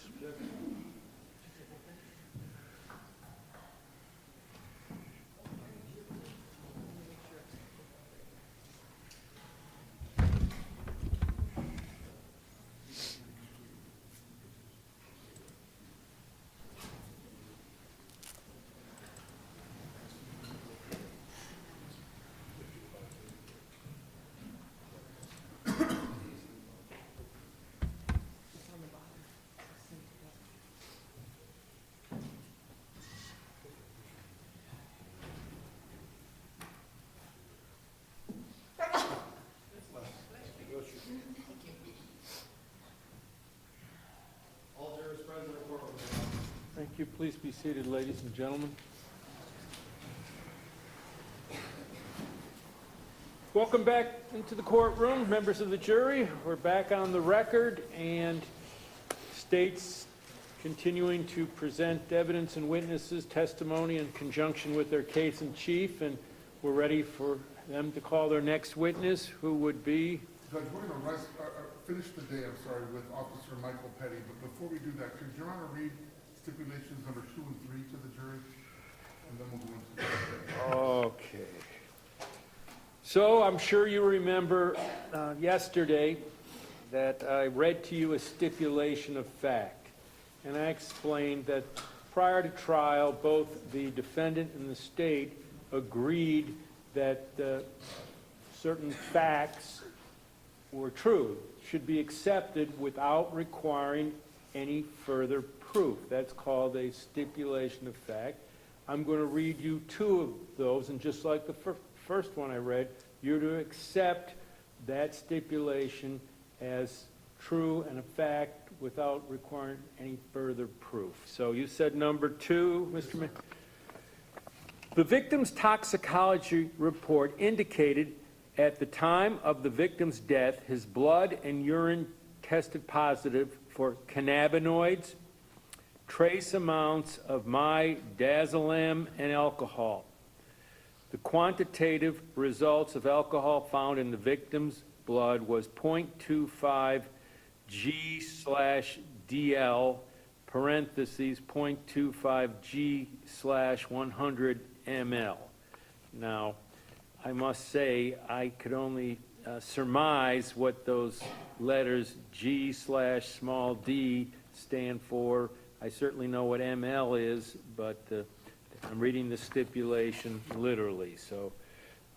Fair enough, Judge, and if you could read number 3 as well, please. Number 3, the FDLE toxicology report for the blood specimen taken from the defendant at approximately 7 a.m. on February 14, 2023 indicated the quantitative results of alcohol detected in the blood specimen was 0.111 small g/100 ml, parentheses, plus or minus 0.005 g/ml, end parentheses. So stipulated. At this time, Judge, we're going to call Officer Michael Petty. All right, sir, come on through that gate, approach the deputy right in front of me there. Turn that way, raise your right hand. Do you solemnly swear or affirm that the testimony you're about to give in the cause down here shall be the truth, the whole truth, and nothing but the truth, so help you God? All right, so you're now going to be directed to the witness stand, upon which you should take a seat. Please speak into the microphone loudly and clearly.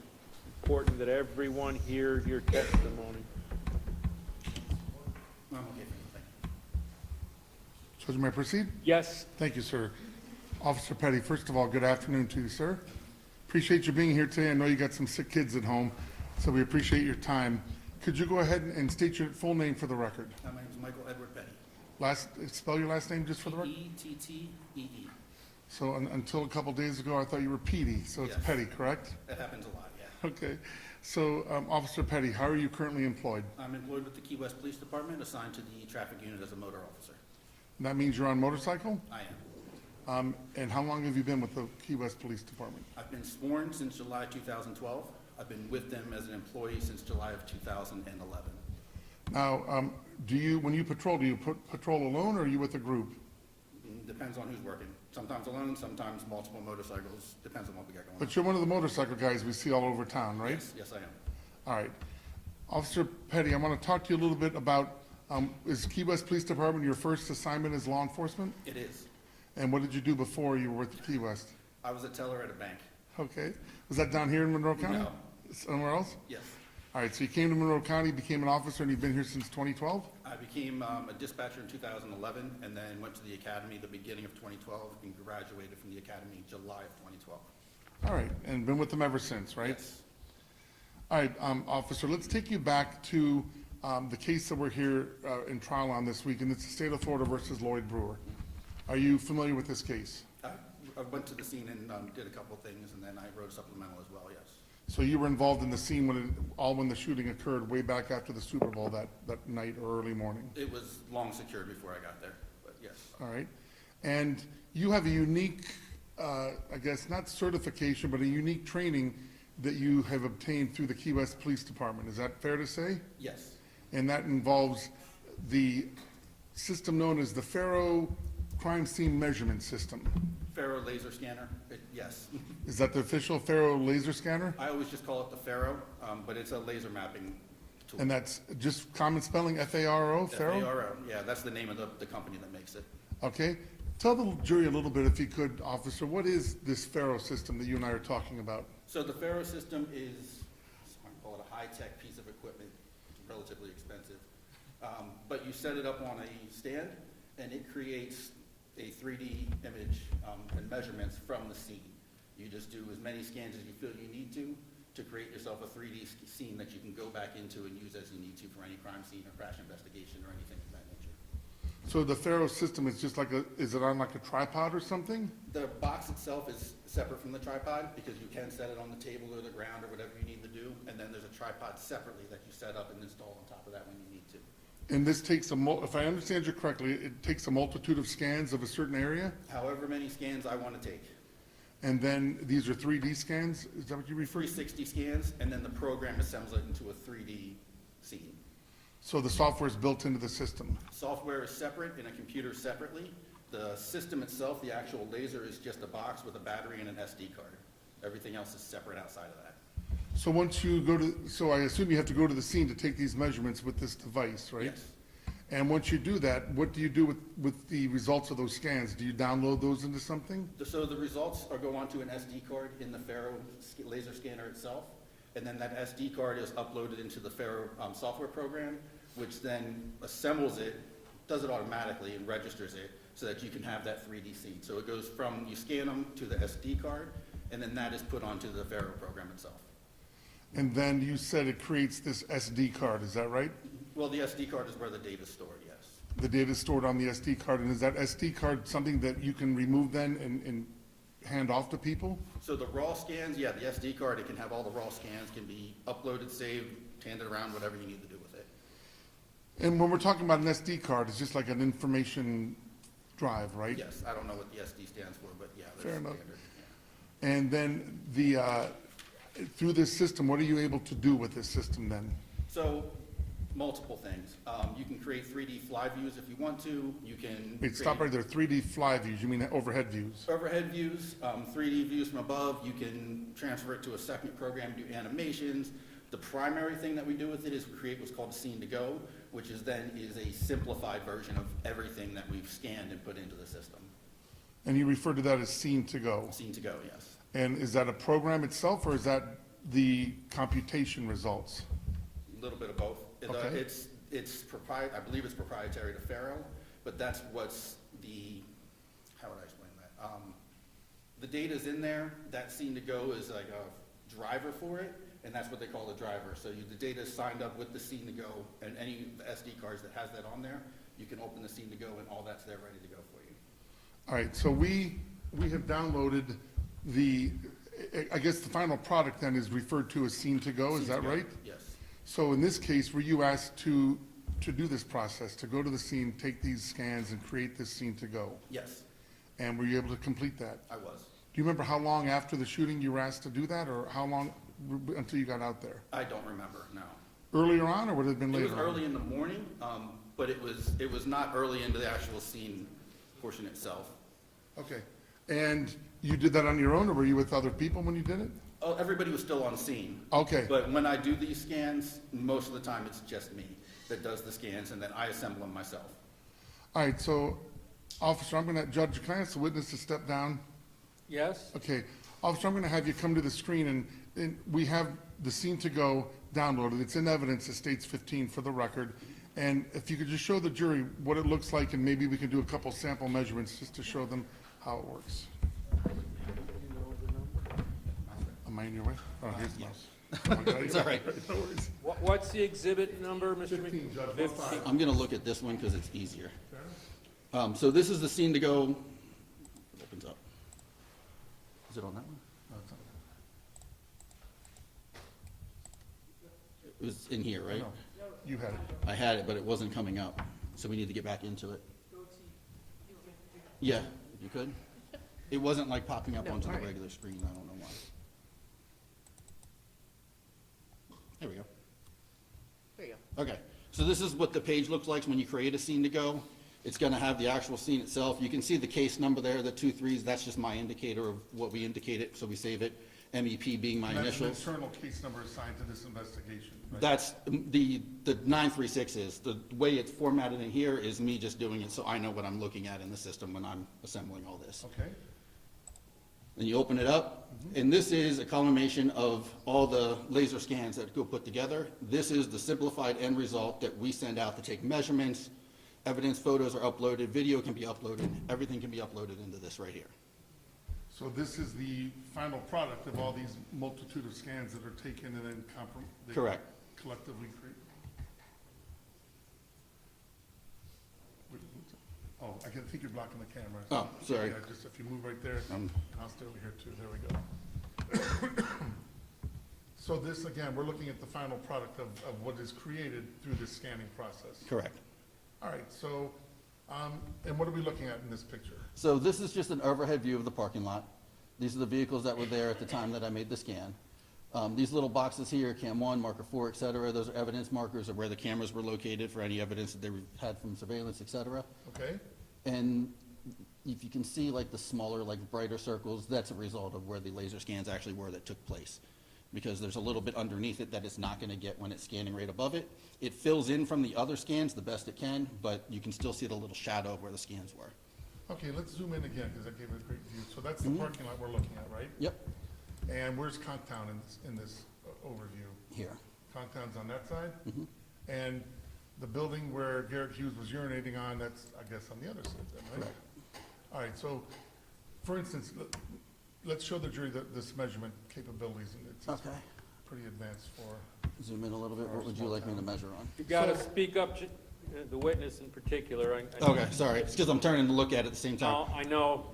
What would you like me to measure on? all right, so let's just start. Let's start with the vehicle right there. Is that, that vehicle to, let's go over here to the other side of the parking lot.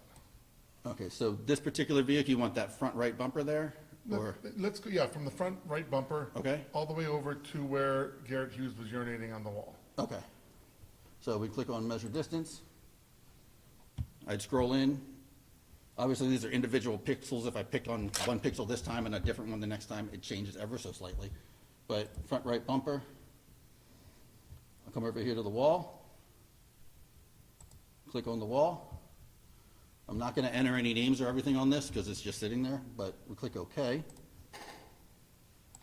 And then we can zoom in and it comes out, so that particular one came out to just over 44 feet. Wow, pretty advanced for a small town like this. 44 feet from the Jeep all the way over to the wall. Correct. All right, let's do another one. Let's do from the Jeep right there over to right about in here, right around in here. Right around here. Can you indicate I missed the first place you want me to start From at? the same front right bumper, yes, sir. Measure distance. Same thing, click roughly in the same area. Again, it's not the exact pixel. And you said roughly right about here? Yes, sir. A little bit more this way, trying to approximate the location where the shooting occurred. So, okay, that's about Will right. that do? I think that's close. All right. Again, I'm not going to save it under any name for right here. 29 feet. All right. Now, if you can, get me a measurement from right around here Okay. to over in here. Right around here Right around here to over here. to right up against the wall, or? No, no, a little bit more in, like maybe in this area right here. There we So go. right there? Yes, sir. So just under 16 feet. So it's what, 15 and 3/4 feet there.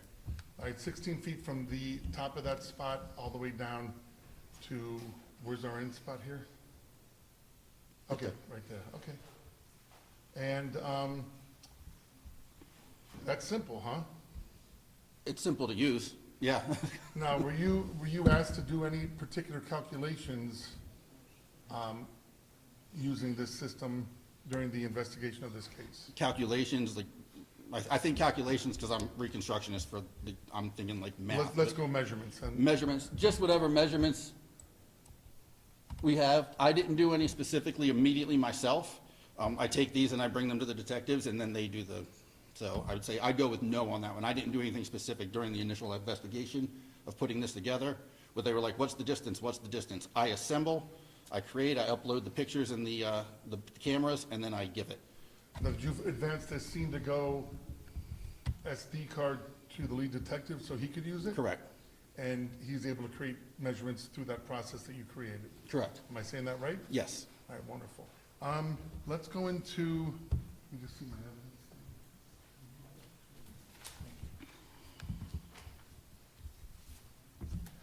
All right, so let's go to,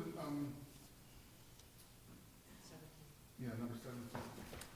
Let's go to number 7, state's number 17. No, we gotta close that up. Oh. Yeah, just minimize, yeah. I'll let you. All right, perfect. You can Yeah. have a seat back Okay. on the stand, and I'll jump in here.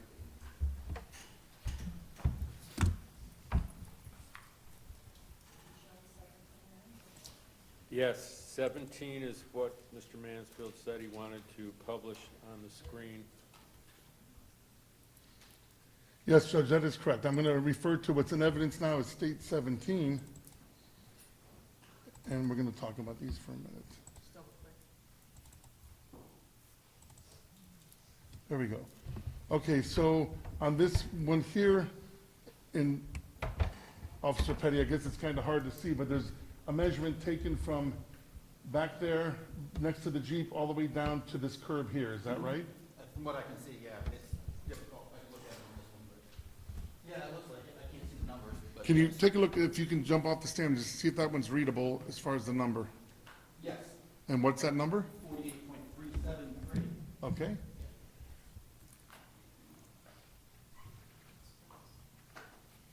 I went too far.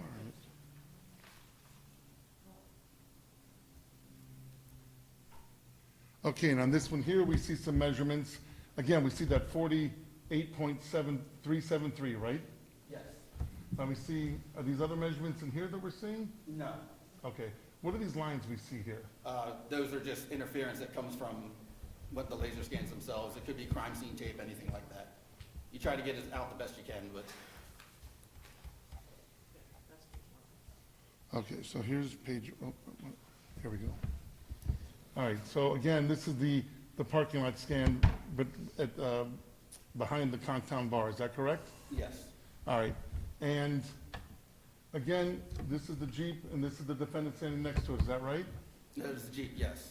All right, and over here, we have Garrett Hughes on the wall urinating, right? Looks like so, yeah. Okay. We've already looked at that one. I want to go to this one here. So here's a collection of measurements that you were asked to do using the Faro scan system. Is that fair to say? Yes, not during the investigation, but afterwards, yes. Understood. So here we have a measurement from the Jeep to the front of this vehicle right here. Yes. And what's the Faro scan tell us that distance is? Come out to 33 feet. Okay? And then from the front of that car to the front of the parking spot across from it? 16 and a half feet. And then we have a measurement here from the front of this car next to the trailer all the way over to the wall on the opposite building from behind Conchtown. Looks like 19 and a half. Okay? Then we have the distance between this vehicle here and this vehicle here. 12 feet. And to the left of that, we have a measurement from the top of that parking spot all the way down to the end. And what do we have that one measured at? 19 feet. 19 feet. And I think I've covered all of the ones on that. And then these are measurements that you were asked to do after the investigation, correct? Correct. Now, you said you handed off this SD card to the lead detective, is that correct? Yes. I just went back one, it's a pause that, I went back one slide because I want to talk about these measurements. Here we have measurement from this area right here to this area right here. What's that measurement there? Oh, I can't see that. I gotta stand. Go ahead and look at that one. 18.476. 18.476 from this area right here to this area way over here behind the driver's rear corner of the car. Is that right? Yes, it looks like that's where it stops. Okay.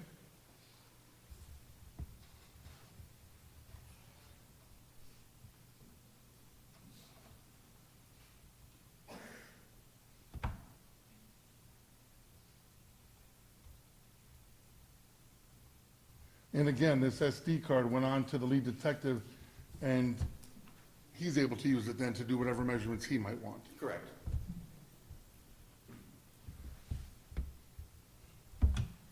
All right. Give me just 1 second, please.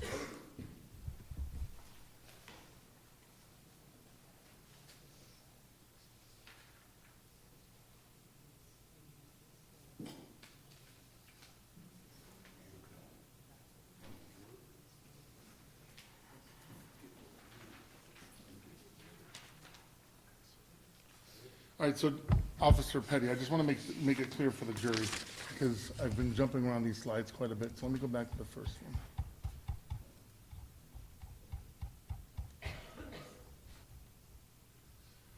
Okay, there's the first one. So this is the slide that you used to create the measurement from that Jeep to the opposite side of the parking lot, is that right?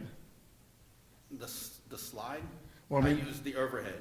The overhead of that area, though? Of that area, yes. Okay, and that's what created the measurement that we see here, which is the 48-foot measurement. Correct. All right? And then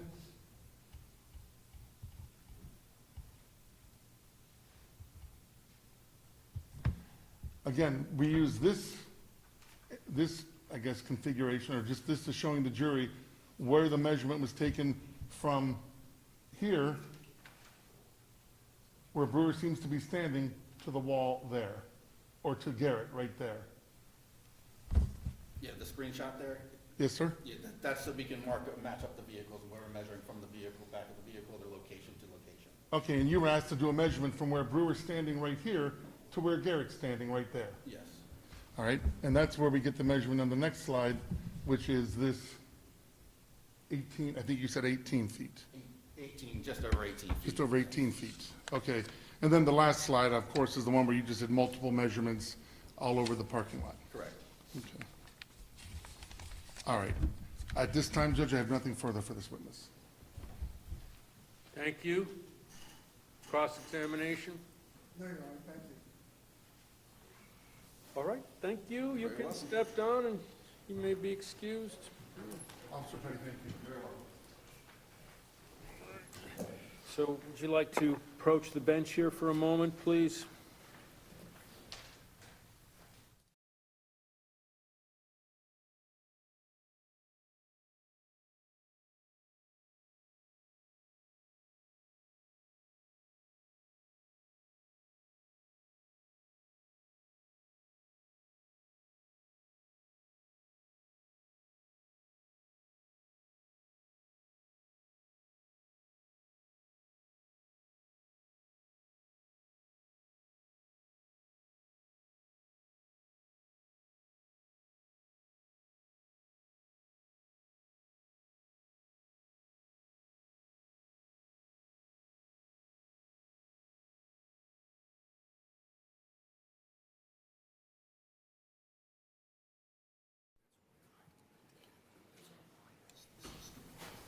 first of all, we'd all like to thank you for your participation this entire week. It's been a long week.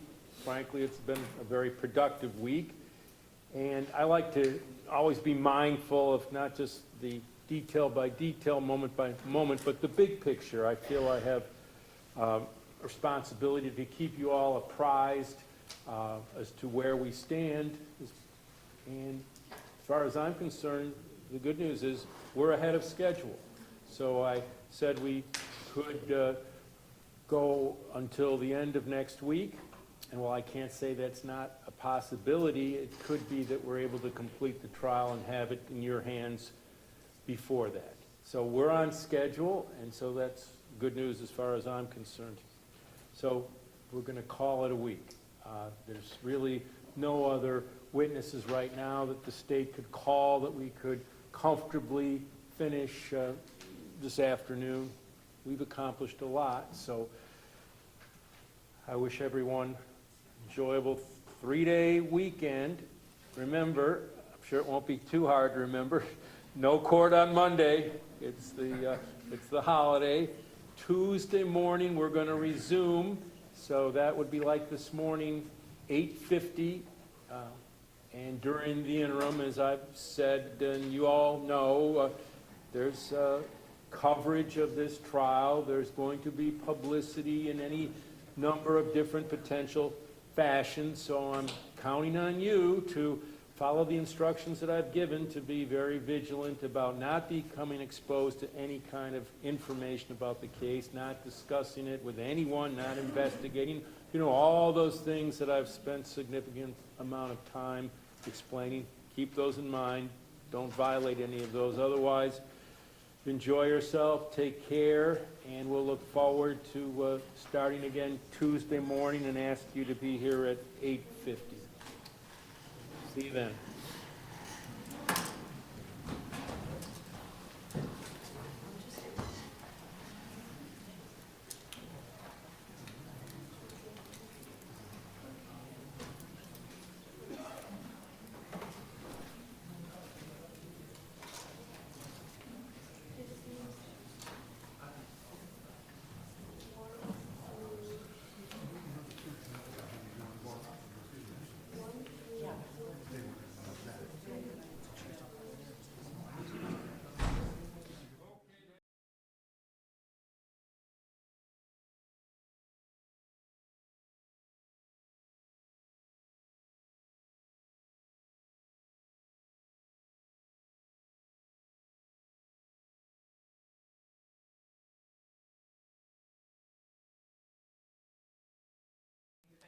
Providing to us whatever instruction they're asking for, a lesser or any specials, we'd ask that we can get them sooner than later. And we will take care of the verdict form as soon as we receive that. And we also will have available, when the jury deliberates, we will have a clean, wiped out laptop, and we can upload the digital evidence or have that available for the jury if they'd like to review, as we've done before. I know that the court makes sure that the defense gets to look at the laptop, there's no Wi-Fi, but I think in this case, with the digital evidence, we're going to have that available for the jury. Well, that would probably be much more manageable than one of these big units here. Or Well, we could try and bring that in before, but I don't think it'll fit through the door. But we'll have something available for the defense to look at, so that it's literally press a button and play. Wonderful. So I do appreciate proposed jury instructions, and I do think it's reasonable for the defense to have available for the state, for purposes of discussion or incorporation, any specials or requested instructions that they haven't included. So when would, I mean, I don't know. I don't know if you're working over the weekend. Well, Lieutenant Zorro said that he was working on them, so I'm sure we'll be in touch over the weekend. I hope to have Mr. Mansfield by noon. All right, well. I want to be out of bed here 3 months. Well, sometime during the course of the weekend, obviously sooner rather than later, so that means you've done your part, and then they can do their part, and that would be helpful, so when we do get to the charge conference, we at least have a proposed set. We know what, if any, disagreements we're going to have, so we can focus right in on those. And that laptop sounds like a good idea, and so you've got your two witnesses, and then the defense has indicated that they'll be ready to go. One.